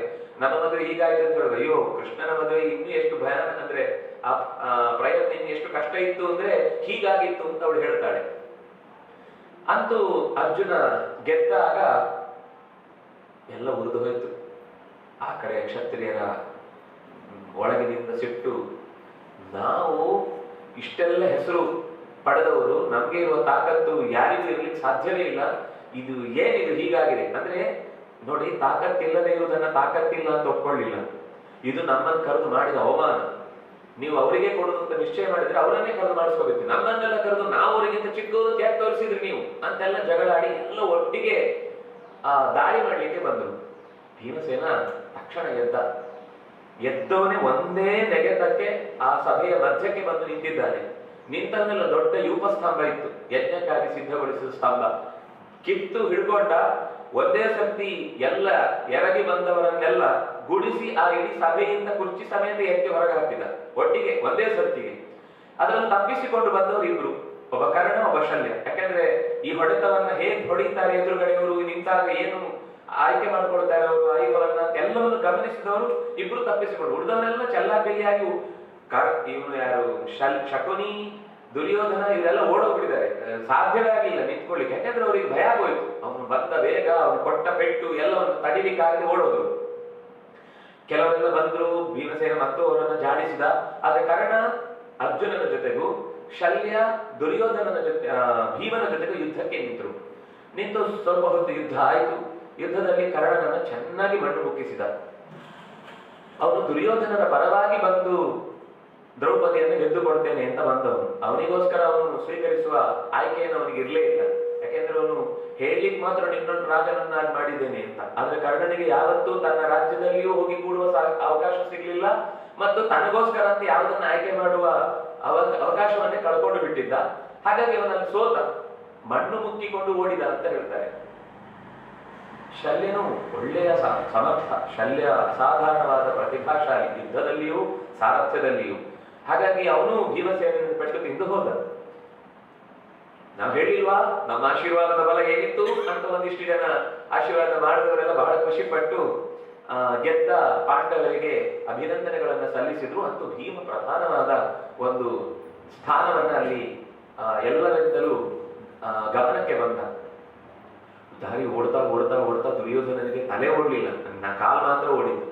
ತಲೆಯಲ್ಲಿ ಏನು ಓಡ್ತಾ ಇಲ್ಲ. ಹೇಗಿದು, ಯಾರಿದು, ಎಲ್ಲಿಂದ ಬಂದ್ರು, ನೋಡಿದ್ರೆ ಅದು ಸ್ಟೈಲು ಇತ್ಯಾದಿಗಳನ್ನೆಲ್ಲ ಗಮನಿಸಿದ್ರೆ ಎಲ್ಲೋ ಒಂದ್ಸರ್ತಿ ತಿಂದ ಪೆಟ್ಟಿನ ಅನುಭವದ ರುಚಿ ಮತ್ತೆ ನೆನಪಾಗ್ತಾ ಇದೆ. ಯಾರಿದು ಅರಮನೆ ತನಕನೂ ತಲೆ ಕೆಡಿಸ್ಕೊಂಡೇ ಬಂದಿದ್ದಾರೆ.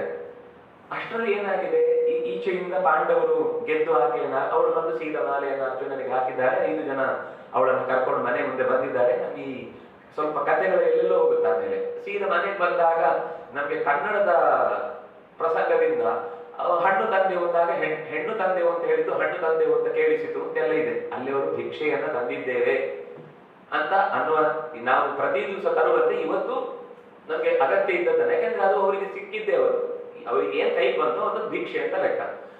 ಆಗ ಅವಳು ಸಹಜವಾಗಿ ನೀವು ಎಲ್ಲರೂ ಕೂಡ ಪ್ರತಿ ವ್ಯವಸ್ಥೆಯಂತೆ ಹಂಚಿಕೊಳ್ಳಿ ಅಂತ ಹೀಗೆ ಹೇಳಿದಾಗ ಧರ್ಮರಾಜನಿಗೆ ತಲೆ ಯೋಚನೆಗೆ ಹತ್ತಿತ್ತು. ಈ ತಾಯಿ ನಾವೆಲ್ಲರೂ ಕೂಡ ಒಟ್ಟಿಗೆ ಹಂಚಿಕೊಳ್ಳಿ ಅಂತ ಯಾಕೆ ಹೇಳ್ತಾಳೆ? ಅವಳು ಹಾಗೆ ಯಾವತ್ತೂ ಕೂಡ ತಪ್ಪಿಯೂ ತಪ್ಪಾಡುವವಳಲ್ಲ.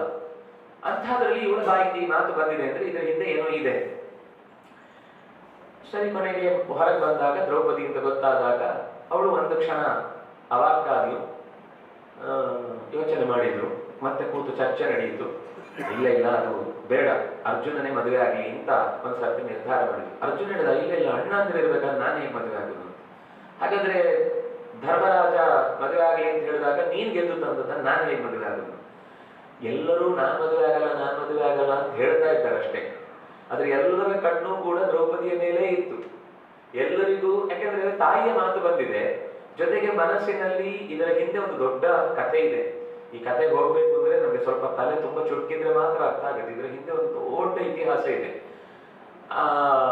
ಯಾಕಂದ್ರೆ ಎಲ್ಲರಿಗೆ ಸಂಬಂಧಪಟ್ಟ ಜೀವ ಆ ದ್ರೌಪದಿಯಲ್ಲಿ ಇತ್ತು. ಹಾಗಾಗಿ ಎಲ್ಲರೂ ಬೇಡ ಅಂತ ಬಾಯಲ್ಲಿ ಹೇಳ್ತಿದ್ರು. ಈ ಕೆಲವರು ಊಟಕ್ಕೆ ಆಗುವಾಗ ಅವ್ರಿಗೆ ಹಾಕಿ ಅಂತ ಹೇಳುದು, ಅವ್ರು ಇವ್ರಿಗೆ ಹಾಕಿ ಹೇಳುದು, ಇಬ್ಬರಿಗೂ ಬೇಕಿರುತ್ತೆ. ಆದ್ರೆ ಅವ್ರು ಇವ್ರಿಗೆ ಹಾಕಿ ಅಂತ ಹೇಳುದು, ಇವ್ರು ಕೊನೆಗೆ ನೀವು ಹಂಚಿದ್ದು ಅಂತ ಹಾಕೊಂಡೆ ಅಂತ, ಅವರು ನೀವು ಹಂಚಿದ್ದು ಅಂತ ಹಾಕೊಂಡು ಇಬ್ಬರಿಗೂ ಬೇಕಿರುತ್ತೆ ಹಾಕ್ಸ್ಕೊಂಡು ಮುಗಿಸ್ತಾರೆ. ಇದು ಹಾಗೆ ನಮ್ಗೆ ಬೇಡ ಅಂತ ಎಲ್ಲರಿಗೂ ಬೇಕು ಅನ್ನೋದನ್ನ ತಾಯಿ ಸಾಮಾಜಿಕ ವ್ಯವಸ್ಥೆಯ ಅಡಿಯಲ್ಲಿ ಅವರಲ್ಲಿದ್ದ ಅಪೇಕ್ಷೆಯಿಂದ ದ್ರೌಪದಿಯ ಕಡೆಗಿದೆ ಅನ್ನೋದನ್ನ ಗಮನಿಸಿ, ಇಲ್ಲ ನೀವು 5 ಜನ ಮದುವೆ ಆಗುವುದೇ ಉತ್ತಮ ಅಂತಾಳೆ. ಆದ್ರೆ ಇದಕ್ಕೆ ಒಂದು ಧಾರ್ಮಿಕ ಚೌಕಟ್ಟನ್ನ ಹೇಳುವುದು ಹೇಗೆ? ನಮ್ಮಲ್ಲಿ, ಯಾಕೆಂದ್ರೆ ಧರ್ಮರಾಜ ಒಂದು ಮಾತು ಹೇಳ್ತಾನೆ, ತಪ್ಪಿಯೂ ನನ್ನ ಮನಸ್ಸು ಯಾವತ್ತೂ ಕೂಡ ತಪ್ಪಿನ ಕಡೆಗೆ ಸಾಗಿದ್ದಿಲ್ಲ. ನಮ್ಮಮ್ಮನೂ ಯಾವತ್ತೂ ತಪ್ಪಾಡಿದವಳಲ್ಲ. ಯಾಕೆ ಹೀಗೆ ಮಾತು ಬಂತು ನಮ್ಮ ನಡುವೆ? ಯಾಕೆ ಇಂಥದ್ದೇ ಯೋಚನೆಗಳು ಬಂತು ಎಲ್ಲರಿಗೂ ಒಂದೇ ತರ?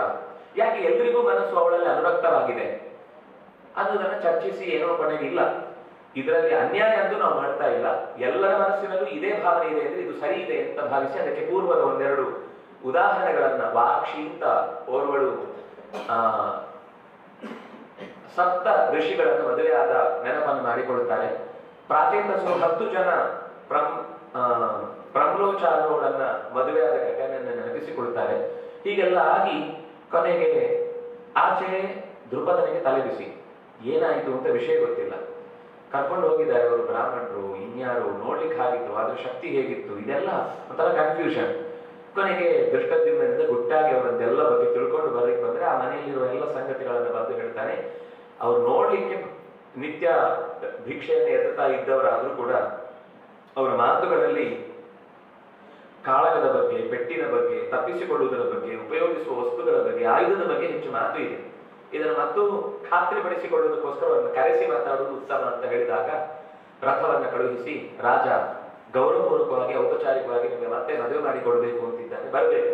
ಬರುವ ದಾರಿಯುದ್ದಕ್ಕೂ ಒಂದು ಕಡೆಯಲ್ಲಿ ಕುಡುಗೋಲು, ಈ ಗದ್ದೆಯಲ್ಲಿ ಕೆಲಸ ಮಾಡುವಂತಹ ಸೇವೆ ಸಂಬಂಧಪಟ್ಟ ಎಲ್ಲ ವಸ್ತುಗಳು, ಇನ್ನೊಂದು ಕಡೆಯಲ್ಲಿ ತ್ರಾಸು ಇತ್ಯಾದಿ ವ್ಯಾಪಾರಕ್ಕೆ ಸಂಬಂಧಪಟ್ಟ ವಸ್ತುಗಳು, ಇನ್ನೊಂದು ಕಡೆಯಲ್ಲಿ ಆಯುಧಕ್ಕೆ ಬೇಕಾದ ಬೇರೆ ಬೇರೆ ಬಗೆಯ ಅದು ಬಾಣವೋ, ಬಿಲ್ಲು, ಖಡ್ಗವೋ, ಗುರಾಣಿ ಏನೇನಿತ್ತು ಅದು, ಮತ್ತೊಂದು ಕಡೆಯಲ್ಲಿ ಯಜ್ಞಕ್ಕೆ ಸಂಬಂಧಪಟ್ಟ ಸುರುಕು, ಸುರುಬ, ಕುಂಡ, ಅದಕ್ಕೆ ಸಂಬಂಧಪಟ್ಟ ಬೇರೆ ಬೇರೆ ಚಮಸಗಳೆಲ್ಲ ಸಿದ್ಧಪಡಿಸಿ ಅದರಲ್ಲೂ ಸಾವಿರಾರು ತರ ಇದೆ. ನಮ್ಗೆ ಏನು ಅಂದ್ರೆ ಅದರಲ್ಲಿ ಏನಿದೆ ಅಷ್ಟು ವೈಶಿಷ್ಟ್ಯ ಅಂತ ಸರಿಯಾದ ಪ್ರಾಚೀನರ ಹಿನ್ನೆಲೆಯಲ್ಲಿ ನಾವು ಅದಕ್ಕೆ ಕೊಟ್ಟ ಶಿಲ್ಪ ಸೂತ್ರಗಳನ್ನೆಲ್ಲ ಗಮನಿಸಿದ್ರೆ ಅವರಿಗೆ ಇರುವಷ್ಟು ಪ್ರಾಕೃತಿಕ ಸೆನ್ಸು, ಆಲಂಕಾರಿಕ ಪ್ರಜ್ಞೆ ನಮ್ಗೆ ಇವತ್ತು ಖಂಡಿತ ಇಲ್ಲ. ಎಲ್ಲ ಒಂದು ಅಚ್ಚಲ್ಲಿ ತೆಗೆದು ಸೃಷ್ಟಿ ಮಾಡಿದೆ ಅಷ್ಟ. ನಮ್ಗೇನಂದ್ರೆ ಕೆಲಸ ಧರ್ಮದ ಹೆಸರಿನಲ್ಲಿ ಆಗ್ಬೇಕು, ಧರ್ಮ ಆಗ್ಬೇಕಲ್ಲ, ಧರ್ಮದ ಕೆಲಸ ಆಗ್ಬೇಕಷ್ಟೇ. ಅದರಿಂದ ಅಲ್ಲಿರುವ ಅಷ್ಟು ವೈವಿಧ್ಯಗಳಲ್ಲಿ ಎಲ್ಲವನ್ನು ನೋಡಿದ್ರು. ಆದ್ರೆ ಸಹಜವಾಗಿ ತೋಡು ಕೆಲಸ ಮಾಡ್ತಾ ಇರೋದು, ಈ ಸೌಟು ಸಟ್ಟಗ ಎತ್ತುವಾಗ ಸುಮ್ಮನೆ ಏನು ಚೆನ್ನಾಗಿದೆ ಅಂತ ಎತ್ತುದಷ್ಟೇ. ಆದ್ರೆ ಬಿಲ್ಲು ಬಾಣೆಯಲ್ಲಿ ಎತ್ತುವಾಗ ಅದನ್ನು ಒಂದ್ಸರ್ತಿ ತೋಳಿಗೆ ಹಾಕಿ ಅದನ್ನು ಬಿಗಿ ಹಿಡಿದು ಚೆನ್ನಾಗಿದೆ, ಆ ಖಡ್ಗವನ್ನು ಹಿಡಿಯುವುದು, ಆ ಬಾಣವನ್ನು ತಿರುಗಿಸುವುದು, ಅಲ್ಲಿರುವ ಚಾವಟಿಯನ್ನು ಎತ್ತುವುದು, ಇದನ್ನೆಲ್ಲ ನೋಡಿದಾಗ ದೃಷ್ಟದ್ಯುಮ್ನನಿಗೆ ಇನ್ನೂ ನಿಶ್ಚಯವಾಗುತ್ತೆ ಇವರು ಖಂಡಿತ ಕೆಲವರ ಕೈಯಲ್ಲೆಲ್ಲ ಬಿದ್ದ ಬಾಣದ ಪೆಟ್ಟಿನ ಅದಕ್ಕೆ ಜ್ಯಾ ಕಿಣಕರ್ಷ ಅಂತ ಶಬ್ದ ಬರ್ತದೆ. ಜ್ಯಾ ಅಂದ್ರೆ ಹಗ್ಗನ ಎಳೆಯುವಾಗ ಪೆಟ್ಟು ಬಿದ್ದು ಆದ ದೊರಗುತನ, ಆ ಕೈಯಲ್ಲಾದ ದೊರಗುತನ ಇದು ಕ್ಷತ್ರ ಗುಣವನ್ನೇ ಹೇಳ್ತಾ ಇದೆ ಅಂತಾಗಿ ಕೊನೆಗೆ ನಿಮ್ಮ ಹತ್ರನೇ ಕೇಳಬೇಕು ನಾವು ಅಂತ ಅವರನ್ನೆಲ್ಲ ಕೂಡಿಸಿಕೊಂಡು ದೃಪದ ಮಾತಾಡ್ತಾನೆ. ಆಗ ನಿಜ ಹೇಳ್ತಾರೆ. ಮೊದಲು ಹೇಳ್ತಾರೆ, ನೀನು ಸಭೆಯಲ್ಲಿ ಉದ್ಘೋಷಣೆ ಮಾಡಿದ್ದಿ ಯಾರು ಬೇಕಾದರೂ ಗೆಲ್ಬಹುದು ಅಂತ, ಈಗ ನಮ್ಮ ಜಾತಿಯಾಗಿ ಕೇಳ್ತಾ ಇದ್ದಿ ಅಂತ ಕೇಳ್ತಾರೆ. ಹಾಗಲ್ಲ, ಒಂದು ಮದುವೆ ಮಾಡಿ ಕೊಡುವಾಗ ಒಂದು ಸಂಸ್ಕಾರ ಹೀಗೆ ನಡೆಸಿಕೊಡ್ಬೇಕು ಅಂತಿದ್ದಾಗ ಅದಕ್ಕೆ ಸರಿಯಾಗಿ ಮಾಡಿಕೊಡ್ಬೇಕು, ಅದಕ್ಕೋಸ್ಕರ ಕೇಳ್ತಾ ಇದ್ದೇವೆ ಅಂತ ಹೀಗೆ ಮಾತು ಹೇಳಿದ್ಮೇಲೆ ನನಗೆ ಗೊತ್ತಾಗ್ಬೇಕು ನನ್ನ ಮಗಳು ಎಲ್ಲಿ ಸೇರಿದ್ದಾಳೆ ಅಂತ. ನಾನೀಗ ಕೊಡುವುದಿಲ್ಲ ಅಂತ ಹೇಳಿ ಮಾತಾಡ್ತಾ ಇಲ್ಲ. ಸರಿ, ಈ ಧರ್ಮರಾಜಾದಿಗಳು ಅಂತ ಗೊತ್ತಾದಾಗ ಜೀವ ಒಂದಾಗುತ್ತೆ ದ್ರುಪದನಿಗೆ. ಆಶ್ಚರ್ಯಕರ ಸಂಗತಿ ಏನು ಅಂದ್ರೆ ನಿಜವಾಗಿ ದ್ರುಪದ ಈ ಸ್ವಯಂವರವನ್ನು ಏರ್ಪಡಿಸಿದ್ದೆ ಪಾಂಡವರು ಸಿಗಬೇಕು ಅಂತ. ಇದನ್ನು ಒಬ್ಬ ಋಷಿ ಹೇಳಿರ್ತಾನೆ, ನೀನು ಪಾಂಡವರನ್ನ ಪಡಿಬೇಕು ಅಂತ ಆದ್ರೆ ನೀನು ಈ ಸ್ವಯಂವರವನ್ನು ಮಾಡ್ಬೇಕು, ಹಾಗೆ ನೀನು ಪಾಂಡವರು ಸಿಗ್ತಾರೆ ಅಂತ. ಆದ್ರೆ ಅವರ ವೇಷ ಬೇರೆ ಇತ್ತು, ಅವರ ನಡೆನುಡಿ ಬೇರೆ ಇತ್ತು. ಈ ಪಾಂಡವರು ಅಂತ ನೋಡ್ಲಿಕ್ಕೆ ಏನು ಅವಕಾಶವೇ ಗೊತ್ತಾಗ್ಲಿಲ್ಲ. ಆಮೇಲೆ ಈ ಪಾಂಡವರು ಅಂತ ಗೊತ್ತಾದಾಗ ಸರಿ ಅರ್ಜುನನಿಗೆ ಮದುವೆ ಮಾಡಿಕೊಡುವುದು ಅಂತ ಹೇಳಿದಾಗ, ಅಲ್ಲ ನಾವೆಲ್ಲರೂ ಮದುವೆ ಆಗುದು ಅಂತಾನೆ ಧರ್ಮರಾಜ. ಇದು ಕೈಗೆ ಸಿಕ್ಕ ತುತ್ತು ಬಾಯಿಗೆ ಸಿಗ್ಲಿಲ್ಲ ಅನ್ನುವ ಹಾಗೆ ಮತ್ತೆ ದೊಡ್ಡ ಸಮಸ್ಯೆಯಲ್ಲಿ ಸಿಕ್ಕಾಕೊಂಡಲ್ವಾ ಅಂತ ಮತ್ತೆ ಟೆನ್ಷನ್ ಆಯ್ತು. ಆಶ್ಚರ್ಯ ಅಂದ್ರೆ ಕುಂತಿ, ಯುಧಿಷ್ಠಿರ ಇವೆಲ್ಲರೂ ಕೂಡ ಅಷ್ಟೊತ್ತಿಗೆ ವ್ಯಾಸರನ್ನು ಸ್ಮರಿಸ್ತಾರೆ. ಸ್ಮರಿಸಿದ ತಕ್ಷಣ ವ್ಯಾಸರು ಅಲ್ಲಿಗೆ ಬಂದು ಅದರ ಪೂರ್ವದ ಕಥೆಯನ್ನೆಲ್ಲ ಹೇಳ್ತಾರೆ. ಇದು 5 ಜನಕ್ಕೆ ಸೇರಿದ ಸಂಪತ್ತು, 5 ಜನರಿಗೆ ಸಂಬಂಧಪಟ್ಟ ಅವರವರ ಹೆಂಡತಿ ಈ ಶರೀರದಲ್ಲಿ ಇರುವುದರಿಂದಾಗಿ 5 ಜನ ಅಂದ್ರೆ ಈ ಯುಧಿಷ್ಠಿರ, ಭೀಮಸೇನ, ಅರ್ಜುನ, ನಕುಲ, ಸಹದೇವ ಇವರಿಗೆ ಸಂಬಂಧಪಟ್ಟ 5 ಜನ ವಿಶೇಷ ವ್ಯಕ್ತಿಗಳು ಈ ದ್ರೌಪದಿಯಲ್ಲಿ ಏಕಶರೀರಣಿಯಾಗಿ ಇವಳು ಇದ್ದಾಳಾದ್ರಿಂದಾಗಿ ಇವರೆಲ್ಲರನ್ನು ವರಿಸಿ ಆಕೆ ತನ್ನ ಬದುಕನ್ನು ನಡೆಸಲಿಕ್ಕೆ ಇದು ಅಲೌಕಿಕವಾದ ನಿಯಮ.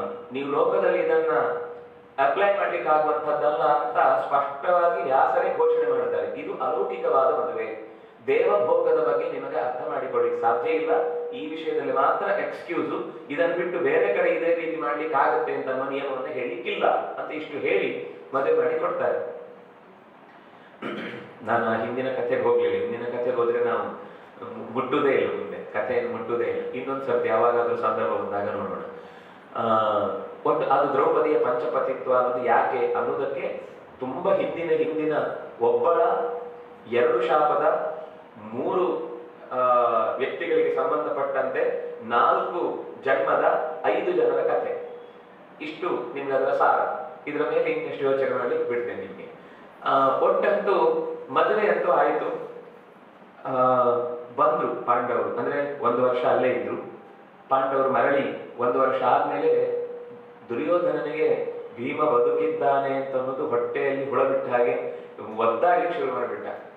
ನಾವು ಎಲ್ಲ ಅನ್ಕೊಂಡು ಮುಗೀತು, ಕ್ಷೇಮವಾಗಿ ನಾವು ರಾಜ್ಯಭಾರ ಮಾಡಬಹುದು ಅಂತಂದ್ರೆ ಈ ಭೀಮಾರ್ಜುನರು ಮತ್ತೆ ಬದುಕಿದ್ದಾರಲ್ವಾ ಅಂತ ಅವರ ಮೇಲೆ ತಂದೆಗೆ ಈ ಭೀಷ್ಮಾಚಾರ್ಯನಿಗೆ ಹೇಳದೇನೆ ಒಂದು ಯುದ್ಧ ಮಾಡಿದ. ಇಡೀ ಸೇನೆಯನ್ನು ತಗೊಂಡು ದುರ್ಗದ ಮೇಲೆ ಯುದ್ಧ ಮಾಡಿದ್ದಾನೆ. ಭೀಮಸೇನ ಮತ್ತು ಅರ್ಜುನ ಇಬ್ಬರೇ ಊರ ಹೊರಭಾಗದಲ್ಲಿ ತಂದು ನಿಲ್ಲಿಸಿ ದ್ರುಪದನ ಸೈನ್ಯದ ಜೊತೆಗೆ ಮುಂದೆ ಇಟ್ಟುಕೊಂಡು ಧೂಳಿಪಟ ಮಾಡಿ ಕಳಿಸಿದ್ದಾರೆ. ಇಬ್ರು ಸೇರ್ಕೊಂಡು ಹೇಳಲೇ ಇಲ್ಲ ಮನೆಯಲ್ಲಿ. ಆಮೇಲೆ ಒಳಗೆ ಸೇನೆ ಸೋತು ಬಂದಿದೆ. ಸೋತು ಬಂದ್ಮೇಲೆ ಭೀಮಸೇನನ ಆ ಸಿಟ್ಟು ಬೇರೆ ಇತ್ತು ಭೀಮಸೇನನಿಗೆ. ನಮ್ಮನ್ನ ಎಷ್ಟು ಅನ್ಯಾಯವಾಗಿ ನಾಶಪಡಿಸ್ಲಿಕ್ಕೆ ಟ್ರೈ ಮಾಡ್ತಾ ಇದ್ದಾರೆ, ಮತ್ತೆ ಅನ್ಯಾಯವಾಗಿ ದೊಡ್ಡವರಿಗೆ ಹೇಳದೇನೋ. ಯಾಕೆಂದ್ರೆ ಅಲ್ಲಿ ಯಾರು ಭೀಷ್ಮ ದ್ರೋಣ ಇವ್ರು ಯಾರು ಇಲ್ಲ. ಇದೇ ದುಷ್ಟ ಚತುಷ್ಟಯ, ಕರ್ಣ, ದುಶ್ಯಾಸನ, ದುರ್ಯೋಧನ, ಶಕುನಿ, ಈ 4 ಜನರೇ ಸೇರ್ಕೊಂಡು ದೊಡ್ಡ ಸೇನೆ ತಗೊಂಡ್ಬಂದಿದ್ದಾರೆ. ಎಲ್ಲ ಹಿಗ್ಗ ಹೊಗ್ಗ ನಜ್ಜುಗುಜ್ಜು ಮಾಡಿ ಕಳಿಸ್ಬಿಟ್ಟಿದ್ದಾರೆ. ಕಳಿಸಿದ ಮೇಲೆ ಪಾಂಡವರು ಇದ್ದಾರೆ ಅಂತ ಅನ್ನೋದು ಎಲ್ರಿಗೂ ಗೊತ್ತಾಯ್ತು. ಮೀಟಿಂಗ್ ಆಯ್ತು. ಮೀಟಿಂಗ್ ನಲ್ಲಿ ಕರೆಸ್ಬೇಕು ಅಂತ ಆಯ್ತು. ಕರೆಸಿದಾಗ ಇವರೇ ಮಾತಾಡ್ತಾರೆ, ಇಲ್ಲ ಅವರನ್ನು ನಾವು ಹೀಗೆ ಬಿಟ್ಟರೆ ನಾಳೆ ನಮ್ಗೆ ನಮ್ಮ ಮೇಲೆ ಕೋಪದಿಂದ ರಾಜ್ಯವನ್ನೇ ನಾಶ ಮಾಡಿಬಿಡ್ತಾರೆ, ಇದು ಒಳ್ಳೇದಲ್ಲ, ಹಾಗೆ ಹೀಗೆ ಅಂತ ಹೇಳಿದ್ರು. ಅಲ್ಲಿ ಗುರುವಾಗಿ ನೀವು ಹೇಳಬೇಕು ಅಂತ ದ್ರೋಣರಿಗೆ ಹೇಳ್ತಾರೆ. ಇದು ತುಂಬಾ ಮಹತ್ವದ ಸಂಗತಿ. ಗುರು ಅನ್ನೋ ಸ್ಥಾನಕ್ಕೋಸ್ಕರ ಮತ್ತೆ ಒತ್ತು ಕೊಡೋದಕ್ಕೋಸ್ಕರ ಈ ಮಾತು ಹೇಳ್ತಾ ಇದ್ದೇನೆ. ವಸ್ತುತಃ ದ್ರುಪದನಿಗೂ ದ್ರೋಣನಿಗೂ ತುಂಬಾ ವೈರುಧ್ಯ ಇತ್ತು. ಚೂರು ಅವನಿಗೆ ಅವನ ಮೇಲೆ ಅಭಿಪ್ರಾಯ ಇಲ್ಲ. ಅಂದ್ರೆ ಅವನು ನನ್ನ ಮೇಲೆ ಜಿದ್ದು ಸಾಧಿಸ್ತಾ ಇದ್ದಾನೆ ಅಂತ ಗೊತ್ತಿತ್ತು. ವೈಯಕ್ತಿಕವಾಗಿ ದ್ವೇಷ ಮಾಡಲಿಲ್ಲ, ದ್ರೋಣ ದ್ವೇಷ ಮಾಡಲಿಲ್ಲ. ಪಾಠ ಕಲಿಸ್ಬೇಕು ಅಂತಿದ್ದ. ಶಿಷ್ಯರ ಕೈಯಿಂದ ಹೆಡೆಗುರಿ ಕಟ್ಟಿಸಿ ಅರ್ಧ ರಾಜ್ಯವನ್ನು ತೆಗೆದುಕೊಂಡು, ಈಗಲೇ ನೀನು ಹೇಳ್ಬೇಕಲ್ವಾ ಸಮಶೀಲರಲ್ಲಿ ಸಖ್ಯ ಇದೆ ಅಂತ ಅನ್ನೋದನ್ನ. ಯಾಕೆಂದ್ರೆ ಅವನು ಅವತ್ತು ಬೇಡಿದಾಗ ಬೈದು ಕಳಿಸಿದ್ದೇನು ಅಂದ್ರೆ, ಯೋರೇವ ಸಮಮಿತ್ತಂ ಯೋರೇವ ಸಂಶ್ರುತಂ ತಯೋರ್ ವಿವಾಹ ಮೈತ್ರಿ ನತು ಪುಷ್ಟ ವಿಪುಷ್ಟಯೋ ಅಂತ ಬೈದು ಕಳಿಸಿದ್ದ. ಮೈತ್ರಿ ವಿವಾಹ ಅನ್ನೋದು ಯಾವಾಗಲೂ ಸಮಸ್ಕಂಧರಲ್ಲಿ ಇರಬೇಕು ಹೊರತು ಪುಷ್ಟ ವಿಪುಷ್ಟರಲ್ಲಿ ಇರ್ಲಿಕ್ಕೆ ಸಾಧ್ಯ ಇಲ್ಲ ಅಂತ ಬೈದಿದ್ದ. ಈಗ ನಾನು ಸಮಸ್ಕಂಧನೋ, ನಿನ್ನ ಹತ್ರನೂ ಅರ್ಧ ರಾಜ್ಯ ಇದೆ, ನನ್ನ ಹತ್ರನೂ ಅರ್ಧ, ಈಗಾದ್ರೂ ಒಪ್ಕೋತೀಯ? ಯಾಕಂದ್ರೆ ಬಾಲ್ಯದಲ್ಲಿ ಬಹಳ ಚಡ್ಡಿ ದೋಸ್ತು, ಒಬ್ರಿಗೊಬ್ರು ಬಿಟ್ಟು ಬದುಕಿದವರಲ್ಲ. ಆದ್ರೆ ಯಾವಾಗ ಅಧಿಕಾರದ ಮದದಿಂದ ಒಬ್ಬ ಹರಕು ಮಂದಿಯ ಸಂಬಂಧ ನನಗಿದೆ ಅಂತ ಅನ್ನೋದನ್ನ ಜನ ನೋಡಿದ್ರೆ ನಕ್ಕು ಬಿಟ್ಟಾರು ಅಂತ ಭಾವನೆಗೆ ಅಹಂಕಾರದಿಂದ ಅವನನ್ನ ಇವತ್ತಿನ ಊಟದ ಭಿಕ್ಷೆ ಬೇಡು, ಋತ್ವಿಜನಾಗಿ ನಿನ್ಗೊಂದು ಅಧಿಕಾರ ಇದೆ ಕೇಳು, ಅದು ಬಿಟ್ಟು ನಾನು ದ್ರುಪದನ ತುಂಬಾ ನನ್ನ ಬಾಲ್ಯ ಸ್ನೇಹಿತ, ಅವ್ನು ಏನ್ ಕೇಳಿದ್ರು ನನಗೆ ಕೊಡ್ತಾನೆ ಅಂತ ಹೇಳಿದ್ದಾನೆ, ಅದಕ್ಕೋಸ್ಕರ ನಾನು ಇಲ್ಲಿಗೆ ಬಂದಿದ್ದೇನೆ ಅಂತ ಈ ಬಿಲ್ಡಪ್ ಎಲ್ಲ ತಗೊಳ್ಳೋದು ಬೇಡ ಅಂತ ಬೈದು ಕಳಿಸಿರ್ತಾನೆ. ಆ ಸಂದರ್ಭದಲ್ಲಿ ದ್ರೋಣನಿಗೆ ಆ ಕೋಪಕ್ಕೋಸ್ಕರ ಪಾಂಡವರಿಂದ ಹೆಡೆಗುರಿ ಕಟ್ಟಿಸಿದ್ದ. ಈಗಲೂ ಅದೇ ಪ್ರತಿಯಾಗಿ ದ್ರೋಣನನ್ನ ಕೊಲ್ಲುವುದಕ್ಕೋಸ್ಕರವೇ ಮಗನನ್ನ ಧೃಷ್ಟದ್ಯುಮ್ನನನ್ನ ಪಡೆದ ಸಂಗತಿಯೂ ದ್ರೋಣನಿಗೆ ಗೊತ್ತಿದೆ. ಆಶ್ಚರ್ಯ ಏನಂದ್ರೆ ಅದು ಗುರುವಿನ ತಾಕತ್ತು. ಅದೇ ತನ್ನನ್ನು ಕೊಲ್ಲುವ ಶಿಷ್ಯನಿಗೂ ಕೂಡ ಪಾಠವನ್ನ ಒಂದಿನಿತೂ ಮೋಸ ಮಾಡದೆ ಪೂರ್ತಿ ಶಾಸ್ತ್ರೀಯ ಪಾಠವನ್ನ ಬಿಲ್ವಿದ್ಯೆಯನ್ನು ಹೇಳ್ಕೊಟ್ಟಿದ್ದಾನೆ. ಅದನ್ನ ಧೃಷ್ಟದ್ಯುಮ್ನೇ ದ್ರುಪದ ಪುತ್ರೇಣ ಧೀಮತ ಗೀತೆಯಲ್ಲಿ ದುರ್ಯೋಧನ ಹೇಳುವಾಗ, ನಿನ್ನ ಅತ್ಯಂತ ಧೀಮಂತಿಕೆಯ ಶಿಷ್ಯನಾದಂತಹ ಧೃಷ್ಟದ್ಯುಮ್ನಿಂದ ಚೆನ್ನಾಗಿ ಪಡೆ ಅನ್ನೋದು ಸಿದ್ಧಗೊಂಡಿದೆ. ಅಂದ್ರೆ ನೀವು ನಮ್ಮ ಪಕ್ಷದಲ್ಲಿದ್ದೀರಿ, ಶತ್ರುಗಳ ಪಕ್ಷದಲ್ಲಿರುವಂತಹ ಧೃಷ್ಟದ್ಯುಮ್ನಿಗೂ ಪ್ರಾಮಾಣಿಕವಾಗಿ ಪೂರ ಪಾಠ ಮಾಡಿ ನಾವು ಯಾವ ರೀತಿ ಯುದ್ಧ ಮಾಡಬಲ್ಲೆವು ಅನ್ನುವ ಕುರುಹನ್ನು ಅವನಿಗೆ ಬಿಟ್ಟುಕೊಟ್ಟಿದ್ರಿ. ನೀವು ನಮ್ಮ ಪಕ್ಷದಲ್ಲಿ ಹೇಗೆ ಇದ್ದು ಲಾಭ ನಮಗೆ? ನೀವು ಶತ್ರುಗಳಿಗೂ ಅದೇ ಪಾಠ ಮಾಡಿದ್ರು, ನಮಗೂ ಅದೇ ಪಾಠ ಮಾಡಿದ್ದೀರಿ. ಅಂದ್ರೆ ನಾವು ಯಾವ್ದಾದ್ರು ಒಂದು ಹೊಸ್ತು ಮಾಡಬೇಕು ಅಂದ್ರೆ ಅವ್ರು ನಿಮ್ ಶಿಷ್ಯರೇ, ನಾವೇನ್ ಮಾಡಿದ್ರು ಅವ್ರಿಗೆ ಐಡಿಯಾ ಸಿಗುತ್ತೆ ಅಂತ ಬೈತಾರೆ. ಅಂದ್ರೆ ನಂಬಲ್ಲ ಅಂತ, ಗುರುಸ್ಥಾನದಲ್ಲಿರುವವರನ್ನು ನಂಬಲ್ಲ ದುರ್ಯೋಧನ. ಆದ್ರೆ ಇಲ್ಲಿ ಗುರುಸ್ಥಾನದಲ್ಲಿ ಭೀಷ್ಮಾಚಾರ್ಯ ಕೇಳ್ತಾರೆ. ಆವಾಗ ದ್ರೋಣಾಚಾರ್ಯರು ಇಲ್ಲ, ಯಾಕಂದ್ರೆ ದ್ರುಪದನ ರಾಜ್ಯ ಪುಟ್ಟದು, ಇವರ ಸೇನೆಯ ಮುಂದೆ ಅದು ತುತ್ತದು, ಲೆಕ್ಕಕ್ಕಿಲ್ಲ. ಅಲ್ಲಿ ಭೀಮ ಮತ್ತು ಅರ್ಜುನರಿದ್ದದ್ರಿಂದ ಅವ್ರು ಗೆದ್ರು. ಆದ್ರೆ ತುಂಬಾ ವೀರಾಗ್ರಣಿಗಳು, ಹೋರಾಟದ ವಿಷಯದಲ್ಲಿ ಅವರಲ್ಲಿ ಕೆಚ್ಚು ಕಮ್ಮಿ ಅಲ್ಲ. ಆದ್ರೆ ಸ್ಥಾನದ ಬಲ ಮತ್ತು ಸಂಖ್ಯೆಯ ಬಲದಿಂದ ದ್ರುಪದನ ಸೈನ್ಯ ಸಣ್ಣದು. ಇವನಿಗೆ ಇನ್ನೂ ಅನೇಕ ಜನ ಕರ ಕೊಡುವವರೆಲ್ಲ ಇದ್ರು. ಅದರಿಂದಾಗಿ ಹಸ್ತಿನಾವತಿ ಅಂತ ಒಂದು ಕರ ಸಂಗ್ರಹಿಸುವರಾಗ್ತರಾದ್ರಿಂದ ಇನ್ನಷ್ಟು ಜನರನ್ನು ಹೊತ್ತುಕೊಂಡು ಹೋದ್ರೆ ಅದು ನಾಶ ಮಾಡಬಹುದು, ಏನು ಕಷ್ಟದ ಸಂಗತಿ ಆಗಿರಲಿಲ್ಲ. ಆದ್ರೆ ದ್ರೋಣಾಚಾರ್ಯರು ತನ್ನ ವೈಯಕ್ತಿಕವಾದ ಕೋಪ ತಾಪಗಳನ್ನೆಲ್ಲ ಪಕ್ಕಕ್ಕಿರಿಸಿ ಕುರುಕುಲದ ಅಭ್ಯುದಯವನ್ನ ಮನಸ್ಸಿನಲ್ಲಿಟ್ಟುಕೊಂಡು ದ್ರುಪದನ ಮೇಲೆ ದಾಳಿ ಮಾಡುವುದು ಸರಿಯಲ್ಲ. ಯಾಕೆಂದ್ರೆ ನಾವು ಮತ್ತೆ ಒಳಗಿನಿಂದ ಒಳಜಗಳವನ್ನ ಹೀಗೆ, ಯಾಕೆಂದ್ರೆ ಈಗ ಪೂರ್ವದಲ್ಲಿ ಒಂದು ಗಲಾಟೆ ಇತ್ತು. ಕುರುಕುಲಕ್ಕೂ ದ್ರುಪದನಿಗೂ ಆಗ ದ್ರುಪದನ ಪೂರ್ವಜರಲ್ಲಿ ತುಂಬಾ ಬಲ ಇತ್ತು. ಅವರು ಈ ಕುರುಕುಲವನ್ನ ನಾಶ ಮಾಡಿದ್ರು. ಒಂದ್ಸಲ ಅವನು ಸಂವರ್ಣ ಹುಟ್ಟುವ ಹೊತ್ತಿನಲ್ಲಿ ತಪತಿಯನ್ನು ಮದುವೆ ಆಗುವ ಸಂದರ್ಭದಲ್ಲಿ ಇಡೀ ದೇಶವನ್ನ ದ್ರುಪದನ ಪೂರ್ವಜರು, ಆ ಕಾಲದ ರಾಜರು ಇದರ ಮೇಲೆ ದಾಳಿ ಮಾಡಿ ವಶಪಡಿಸಿಕೊಂಡಿದ್ರು. ಮತ್ತೆ ವಸಿಷ್ಠರ ಕಾಲದಲ್ಲಿ ಕುರು ಮತ್ತೆ ವಾಪಸ್ ಬಂದ ಮೇಲೆ ರಾಜ್ಯವನ್ನ ಹಸ್ತಿನಾವತಿಯನ್ನು ಮತ್ತು ಮೊದಲಿನಂತೆ ಗೆದ್ದು ತಂದುಕೊಂಡದ್ದು. ಹಸ್ತಿನಾವತಿ ಅಂತ ಆಗ ಹೆಸರಿರಲಿಲ್ಲ, ಆಗ ಕುರುಜಾಂಗಲ ಅಂತ ಕರೀತಿತ್ತು ಕುರುವಿನ ಕಾಲದ ನಂತರ. ಅದು ಹಸ್ತಿನಾವತಿಯಿಂದ ಒಬ್ಬ ಹಸ್ತಿ ಅನ್ನುವ ರಾಜ ಬಂದ ಮೇಲೆ ಆದ ಹೆಸರು. ಕುರು ಅನ್ನುವನು ಬಂದ ಮೇಲೆ ಕುರುಕ್ಷೇತ್ರ ಆಯಿತು. ಹಸ್ತಿ ಎನ್ನುವ ರಾಜ ಬಂದ ಮೇಲೆ ಹಸ್ತಿನಾವತಿ ಅಂತ ಆ ಊರಿಗೆ ಹೆಸರು ಬಂತು. ಅಂದ್ರೆ ಕಾಲಕಾಲಕ್ಕೆ ಒಬ್ಬೊಬ್ಬರ ಹೆಸರಿನಿಂದ ಅದು ಬದಲಾಗ್ತಾ ಹೋಗುತ್ತೆ. ಹಾಗೆ ಇಲ್ಲಿ ಪೂರ್ವದಿಂದಲೂ ಇದ್ದ ಜಗಳವನ್ನ ಈಗ ತಾನೇ ನಾವು ಪರಿಹರಿಸಿಕೊಳ್ಳಿಕ್ಕೆ ಒಂದು ಅವಕಾಶ ಅರ್ಜುನನ ನಾವು ಪಡೆದದ್ರಿಂದ, ದ್ರೌಪದಿಯನ್ನ ಪಡೆದದ್ರಿಂದ ನಮ್ಮಲ್ಲಿರುವ ಒಂದು ಸಂಬಂಧವನ್ನ ಗಟ್ಟಿಗೊಳಿಸಲಿಕ್ಕೆ ಇದು ಅವಕಾಶ.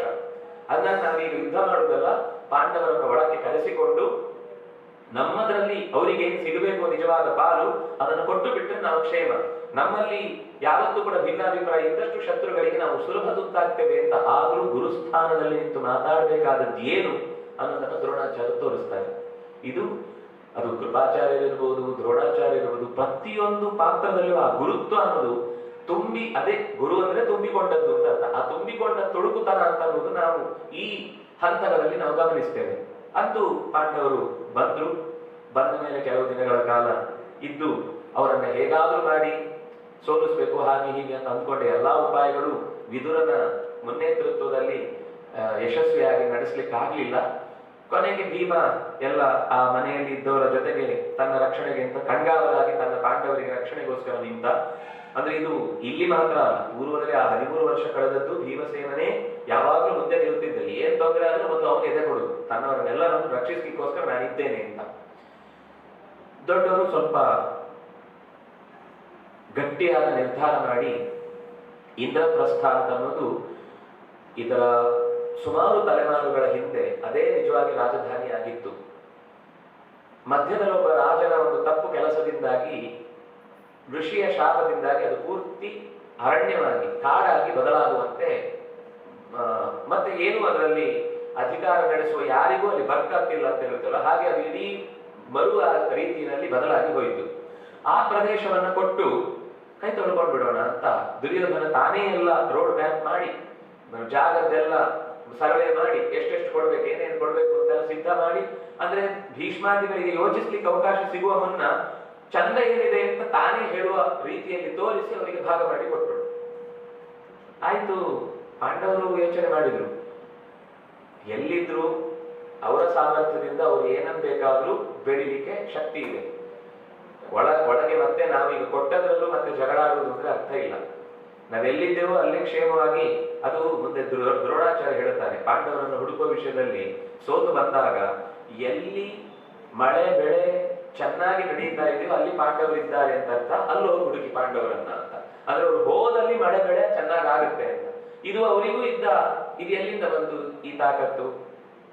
ಅವರೆಲ್ಲ ದೇವತೆಗಳು, ಅದರಿಂದಾಗ ಅವ್ರಿಗೆ ಬಂತು ಅಂತ ನಾವು ಸುಲಭದಲ್ಲಿ ಹಾರಿಸಿಬಿಡ್ತೇವೆ. ಆದ್ರೆ ಭಾರತ ಹೇಳುವಂಥದ್ದು ಅವರ ನಿತ್ಯದ ಅನುಷ್ಠಾನ, ಅವರಿಗಿದ್ದ ಧರ್ಮದಲ್ಲಿರುವ ಶ್ರದ್ಧೆ, ಅವರು ತಾವು ಯಾವ ಕಾರ್ಯಕ್ಕಾಗಿ ಬಂದಿದ್ದೇವೋ ಕರ್ತವ್ಯವನ್ನ ಪ್ರಾಮಾಣಿಕವಾಗಿ ನಡೆಸ್ತಾ ಇದ್ದ ಶಕ್ತಿ ಆ ಪರಿಸರದಲ್ಲಿ ಅಂತಹ ಒಂದು ದೈವಿಕತೆಯನ್ನ, ಗಟ್ಟಿ ಸಂಸ್ಕೃತಿಯನ್ನು ಉಳಿಸುವುದಕ್ಕೆ ಕಾರಣವಾಯಿತು ಅಂತ.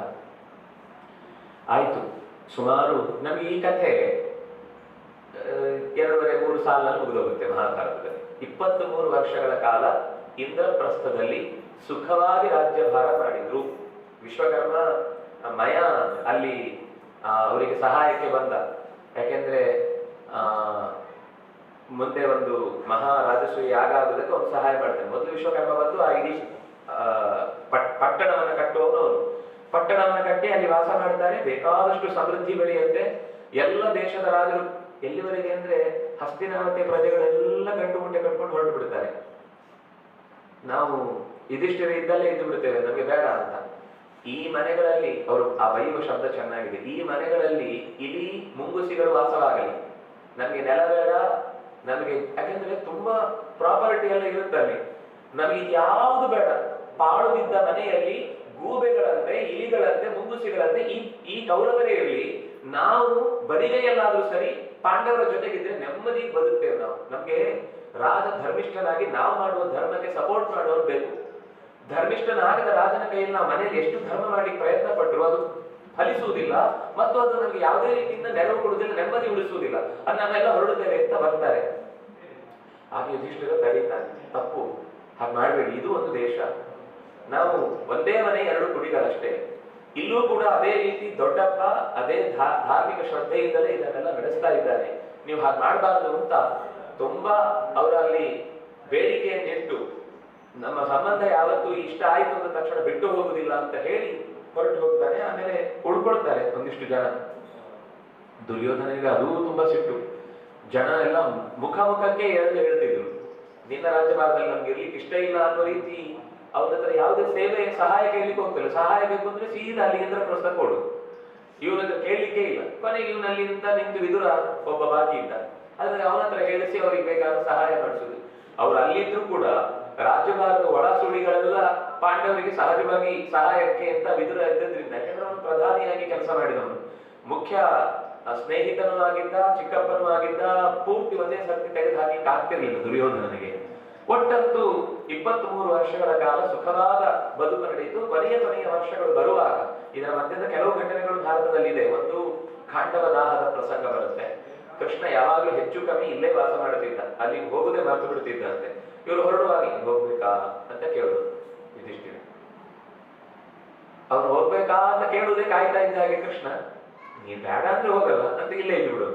ಅಲ್ಲಿ ಬೈದಿದ್ರಂತೆ ಅವರೆಲ್ಲ, ಈ ಕೃಷ್ಣ ಹೋದ್ರೆ ವಾಪಸ್ ಬರುವುದಿಲ್ಲ, ನಾವೆಲ್ಲ ಇಲ್ಲಿ ಬಾಗಿಲು ಕಾಯ್ತಾ ಕೂತ್ಕೊಳ್ಳೋದು. ಈಗ ಬರ್ತಾನೆ, ಚೈತ್ರ ಕಳೀತು, ವೈಶಾಖ ಕಳೀತು, ಮಳೆಗಾಲ ಒಳಗಾದ್ರೂ ಬರ್ತಾನೆ. ಮಳೆಗಾಲ ಬಂದ್ಮೇಲೆ ಮಳೆಗಾಲ 4 ತಿಂಗಳು ಎಲ್ಲೂ ಓಡಾಡುದಿಲ್ಲ, ಬಹುಶಃ ಚಾತುರ್ಮಾಸ ಮುಗಿಸಿ ಬರ್ತಾನೆ. ಚಾತುರ್ಮಾಸ ಮುಗಿಸಿದ್ಮೇಲೆ ಚಳಿಗಾಲ, ಚಳಿಯಲ್ಲಿ ತುಂಬಾ ಕಷ್ಟ ಆಗುತ್ತೆ, ಎಲ್ಲೋ ಹೊರಗೆ ಓಡಾಡ್ಲಿಕ್ಕೆ ಆಗುತ್ತೆ. ಇದು ಮುಗಿಸಿ ಬರ್ತಾನೆ. ಬೇಸಿಗೆ ತುಂಬಾ ಸೆಕೆ ಆಗುತ್ತೆ. ಕೃಷ್ಣನಿಗೆ ಎಲ್ಲ ಕಾಲವೂ ಅಲ್ಲೇ ಮುಗಿದು ಹೋಗ್ತಾ ಇತ್ತು, ನಮ್ಮ ಹತ್ರ ಬರ್ತಾನೆ ಇರ್ಲಿಲ್ಲ ಅಂತ. ಹೀಗೆ ಅವರಿಬ್ರು, ಅರ್ಜುನ ಮತ್ತೆ ಕೃಷ್ಣನಿಗೆ ಬಾಂಧವ್ಯ ಜಾಸ್ತಿ. ಆ ಹೊತ್ತಿನಲ್ಲಿ ಸಖ್ಯದ ಪ್ರೀತಿಯನ್ನ ಅರ್ಜುನ ಕೃಷ್ಣನಲ್ಲಿ ಅತ್ಯಂತ ತೋರಿಸ್ತಿದ್ದ. ಅಲ್ಲಿ ಖಾಂಡವ ದಾಹ ಆದ ಮೇಲೆ ಮಯ ಒಬ್ಬ ಆ ಖಾಂಡವ ದಾಹದಲ್ಲಿ ಉಳ್ಕೊಳ್ತಾನೆ ಇವರಿಬ್ಬರ ರಕ್ಷಣೆಯಿಂದಾಗಿ. ಅದಕ್ಕೆ ಪ್ರತಿಯಾಗಿ ರಾಜಸೂಯ ಯಾಗದ ಒಂದು ಪ್ರಸಂಗ ಬರುತ್ತೆ. ಏನಾಗಿದೆ ಅಂದ್ರೆ, ಇಡೀ ದೇಶದಲ್ಲಿ 3 ಜನ ಸೇರ್ಕೊಂಡು ವಶಪಡಿಸಿಕೊಳ್ಬೇಕು ಅಂತ ಮಾಡಿದ್ದು ಪ್ರಯತ್ನ. ಆರಂಭದಲ್ಲಿ ಜರಾಸಂಧ, ಕಂಸ ಆದ್ಮೇಲೆ ಇನ್ನೊಂದು ಮೂಲೆಯಲ್ಲಿ ನರಕಾಸುರ, ಮತ್ತೊಂದು ಮಧ್ಯದಲ್ಲಿ ಜರಾಸಂಧ. ಯೋಚನೆ ಮಾಡಿ, ಮಥುರೆಯ ಮೇಲ್ಭಾಗದಲ್ಲಿ ಅಂದ್ರೆ ಅದು ಪಾಕಿಸ್ತಾನಕ್ಕೆ ಹತ್ರ ಆ ಭಾಗದಲ್ಲಿ ಕಂಸ. ಪ್ರಾಗ್ಜ್ಯೋತಿಷಪುರ ಅಂತ ಕರೆಯುವುದು. ಪ್ರಾಗ್ಜ್ಯೋತಿಷಪುರ ಅಂದ್ರೆ ಅದಕ್ಕೆ ಸೂರ್ಯೋದಯದ ನಾಡು ಅಂತ ನಾವು ಸ್ವಲ್ಪ ಆಚೆಗೆ ಇವತ್ತು ಜಪಾನ್ ಅಂತ ಕರಿತೇವೆ. ಅದೇ ಸ್ವಲ್ಪ ಈಚೆಗೆ ಬಂದ್ರೆ ಅಸ್ಸಾಂ ಇದೆ. ಅದಕ್ಕೆ ಇನ್ನೊಂದು ಹೆಸರಿತ್ತು, ಅಸಮ ಅಂತ ಹೆಸರು ಅದಕ್ಕೆ. ಅಸಮ ಅಂದ್ರೆ ಅದಕ್ಕೆ ಸಮಾನವಾದ ಊರು ಮತ್ತೊಂದಿಲ್ಲ. ಅದರ ಕೋಟೆ ಎಂಥ ಒಂದು ಬಿಗಿಯಾದದ್ದು ಅಂದ್ರೆ, ದೇವತೆಗಳು ಕೂಡ ಆ ನಾಡಿನಲ್ಲಿ ಪ್ರವೇಶ ಮಾಡಿ ನರಕಾಸುರನನ್ನು ಎದುರಿಸ್ಲಿಕ್ಕೆ ಆಗಿರ್ಲಿಲ್ಲ. ಅದಕ್ಕೆ ಅಸಮ ಅಂತ ಹೆಸರಿತ್ತು. ಅದಾದ್ಮೇಲೆ ನಮ್ಮ ಭಾಷೆಯಲ್ಲಿ ಅಸ್ಸಾಂ ಆಯ್ತು. ಒಟ್ಟಂತೂ ಪ್ರಾಗ್ಜ್ಯೋತಿಷಪುರ ಅಂದ್ರೆ ಕೇವಲ ಆ ಅಸ್ಸಾಂ ಇವತ್ತು ನಾವು ಹೇಳುವ ಜಾಗ ಮಾತ್ರ ಅಲ್ಲ, ಆ ಜಪಾನ್ ಇರ್ಬೋದು, ಋಷಿಕಾಹ, ಚೀನಾಹ, ಹೂಣ, ಈ ಎಲ್ಲರನ್ನೂ ಕೂಡ ನರಕಾಸುರ ತನ್ನ ವಶದಲ್ಲಿ ಇಟ್ಟುಕೊಂಡಿದ್ದ. ಈ ಕಡೆಯ ಮ್ಲೇಚ್ಛ ದೇಶದ ಎಲ್ಲಾ ಭಾಗಗಳು, ಗಾಂಧಾರ, ಪಾಕಿಸ್ತಾನ ಅಂತ ನಾವೀಗ ಏನಿರುತ್ತೆ, ಗಾಂಧಾರ ಅಂದ್ರೆ ಅಫ್ಘಾನಿಸ್ತಾನ, ಅದರ ಮೇಲ್ಭಾಗ ಕೇಕೆ ದೇಶ ಅಂತ ಅದನ್ನು ಕರಿತೇವೆ. ಅದು ರಾಮಾಯಣದಲ್ಲೂ ಆ ಉಲ್ಲೇಖ ಬರುತ್ತೆ. ಆ ಮೇಲಿನಷ್ಟು ಭಾಗ ಕಂಸನ ಕೈಯಲ್ಲಿ, ಈ ಮೇಲಿನ ಭಾಗ ಇಷ್ಟು ನರಕಾಸುರನ ಕೈಯಲ್ಲಿ, ಈ ಕೆಳಗಿನ ಇಷ್ಟು ಭಾಗ ಜರಾಸಂಧನ ಕೈಯಲ್ಲಿ. ಅದರಲ್ಲಿ ಇವರಿಬ್ಬರ ಜುಟ್ಟು ಜರಾಸಂಧನ ಕೈಯಲ್ಲೇ ಇದ್ದಿದ್ದು. ಜುಟ್ಟು ಅನ್ನೋದಕ್ಕಿಂತ ಅವರೇ ಒಪ್ಕೊಂಡ್ಬಿಟ್ಟಿದ್ರು, ನಮ್ಮ ಲೀಡರ್ ಜರಾಸಂಧ ಅಂತ. ಹಾಗಾಗಿ ಇಡೀ ದೇಶದ ಸಮಗ್ರ ಚಿತ್ರಣ ದುಷ್ಟರ ಕೈಯಲ್ಲಿ ಇತ್ತು. ಕಂಸದಲ್ಲಿ 1 ವಿಕೆಟ್ ಉರುಳಿಸಿದ್ದ. ಮುಕ್ಕಳೆ ಅಂತ ಹೇಳ್ತೇವೆ ನಾವು ಇವತ್ತು. ಟೀಪಾಯ ಆಗಿದೆ, ಅದು ತ್ರಿಪಾದ ನಿಜವಾದ ಶಬ್ದ. 3 ಪಾತ್, 3 ಪಾದ ಇದೆ ಅಂತ. ಅದು ಕೊನೆಗೆ ಟೀ ಪಾಯ ಆಯ್ತು ಹಿಂದಿಗೆ ಹೋಗಿ. ಆಮೇಲೆ ಇಂಗ್ಲಿಷ್ನವರು ಟೀ ಪಾಯ ಮಾಡಿದ್ರು. ಆಮೇಲೆ ನಾವು ಟೀ ಇಡುವ ಪಾಯ್ ಅಂತ ಏನೋ ಒಂದು ನಾವೇ ಒಂದು ಹೊಸ ಅರ್ಥ ಕಟ್ಕೊಂಡ್ವಿ. ಅದು 3 ಕಾಲುಗಳುಳ್ಳ ಒಂದು, ಯಾಕೆಂದ್ರೆ ಒಂದು ವಸ್ತು ನಿಲ್ಲಬೇಕು ಅಂದ್ರೆ ಕನಿಷ್ಠ 3 ಬಿಂದುಗಳು ಬೇಕು. 3 ಬಿಂದುವಿನಲ್ಲಿ ಮೇಲೆ ಒಂದು ವಸ್ತುವನ್ನ ನಿಲ್ಲಿಸ್ಲಿಕ್ಕೆ ಸಾಧ್ಯ. ಎರಡರಲ್ಲಾದ್ರೂ ಜಾರುತ್ತೆ. ಈಗ 2 ವೀಲರ್ ಅಲ್ಲೂ ನಾವು ಹೋಗ್ತಾ ಹೋಗ್ತಾ ಬ್ಯಾಲೆನ್ಸ್ ಇಂದ ನಿಲ್ಲುತ್ತಷ್ಟೇ ಬಿಟ್ರೆ, ನೀವು ನಿಲ್ಲಿಸಿ ಅದನ್ನು 2 ಚಕ್ರದಲ್ಲಿ ನಿಲ್ಲಿಸ್ತೇವೆ ಅಂದ್ರೆ ಆಯ್ತು, 3ನೇವ್ರು ನಿಂತ್ಕೊಳ್ತಾರೆ, ನೀವು ಬಿದ್ರಿ ಅಂತ ಓಡ್ಲಿಕ್ಕೆ, ಎತ್ತಿಕೊಂಡು ಬರ್ಲಿಕ್ಕೆ ಅಷ್ಟೇ. ಆದ್ರೆ 3 ಬಿಂದು ಅನ್ನೋದು ಸೇರುವ ಹಾಗೆ ಇವರು ಸೇರ್ಕೊಂಡು ನಾಶ ಮಾಡಬೇಕು ಅಂತ ಅಂದದ್ರಲ್ಲಿ ಒಂದನ್ನು ಉರುಳಿಸಿದ್ದ ಕೃಷ್ಣ ಬಾಲ್ಯದಲ್ಲಿ. 11 ವರ್ಷದ ಹುಡುಗ. ಈಗ ಎರಡನೇದನ್ನ ನಾಶ ಮಾಡಲಿಕ್ಕೆ ಪ್ರಯತ್ನ. ಎರಡನೇದು ಈಗಾಗಲೇ ನಾಶ ಆಗಿದೆ. ನರಕಾಸುರನನ್ನ ಹೋಗಿ ನಾಶ ಮಾಡಿದ್ದಾನೆ ಕೃಷ್ಣ. ನಾಶ ಮಾಡಿ 11,100 ಜನ ಹೆಣ್ಮಕ್ಳು ಬರೀ ಹೆಣ್ಮಕ್ಳಲ್ಲ, ಎಲ್ಲರೂ ರಾಜಕುಮಾರಿಯರು.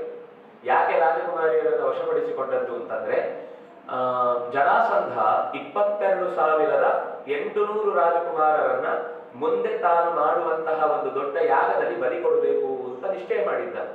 ಅದರಲ್ಲಿ ಅವನಿಗೆ 86% ಜನರನ್ನ ರಾಜಕುಮಾರರನ್ನ ಹಿಡಿದಿಟ್ಟಾಗಿತ್ತು. ಇನ್ನು 14% ಬಾಕಿ ಇತ್ತು ಅವನು ಮಾಡುವ ಕೆಲಸಕ್ಕೆ. ದ್ವಾರಕೆಗೆ ಒಂದು ಸರ್ತಿ ಕೃಷ್ಣ ಹೋಗಿದ್ದಾಗ ನಾರದರು ಬಂದು ಈ ಯುಧಿಷ್ಠಿರನ ಹತ್ರ ಇಂದ್ರಪ್ರಸ್ಥದಲ್ಲಿ ಮಾತಾಡುವಾಗ, ಪಾಂಡುವಿಗೆ ಸ್ವರ್ಗದಲ್ಲಿ ಸ್ವರ್ಗದ ಪ್ರದೇಶದಲ್ಲಿ ವಾಸಕ್ಕೆ ಅವಕಾಶ ಇದ್ರೂ ಕೂಡ ಇಂದ್ರನ ಪಕ್ಕದಲ್ಲಿ ವಾಸ ಮಾಡ್ಲಿಕ್ಕೆ ಆಗ್ಲಿಲ್ಲ, ಕೂಡ್ಲಿಲ್ಲ. ಹರಿಶ್ಚಂದ್ರ ಕೂತಿದ್ದ. ಅಲ್ಲ, ಹರಿಶ್ಚಂದ್ರ ಕೂತಿದ್ದ, ನಮ್ಮಪ್ಪ ಯಾಕೆ ಕೂತಿಲ್ಲ ಅಂದ್ರೆ ರಾಜಸೂಯ ಯಾಗ ಮಾಡ್ಲಿಲ್ಲ ಅವನು, ಅದರಿಂದಾಗ ಆಗ್ಲಿಲ್ಲ. ನಮ್ಮ ಮಕ್ಕಳ ಹತ್ರ ಇದನ್ನ ಮಾಡು ಅಂತ ಕೇಳಿದ್ದಾರೆ. ಖುಷಿ ಆಯ್ತು.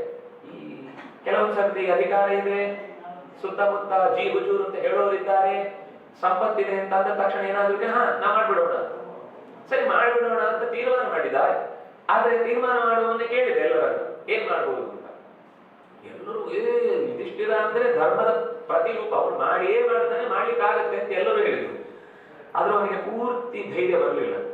ಕೃಷ್ಣನನ್ನ ಕೇಳದೆ ಏನು ಮಾಡೋದು ಬೇಡ ಅಂತ ಹೇಳಿ ದೂತರನ್ನ ಕಳಿಸಿದ. ಅದೇ ಹೊತ್ತಿಗೆ ಆ ಹೆಣ್ಮಕ್ಳನ್ನ ಕಳ್ಕೊಂಡಿದ್ದಂತಹ ತಂದೆ ತಾಯಿಯರೆಲ್ಲ, ನಮ್ಮ ಮನೆಯಲ್ಲಿದ್ದ ಈ ಗಂಡು ಮಕ್ಕಳು ವಾಪಸ್ ಬಂದಿಲ್ಲ, ಹೆಣ್ಮಕ್ಳು ಹೇಗೋ ಬಂದವರು ಕೃಷ್ಣನಲ್ಲಿ ಸುಖವಾಗಿ ಬದುಕಿದ್ರು.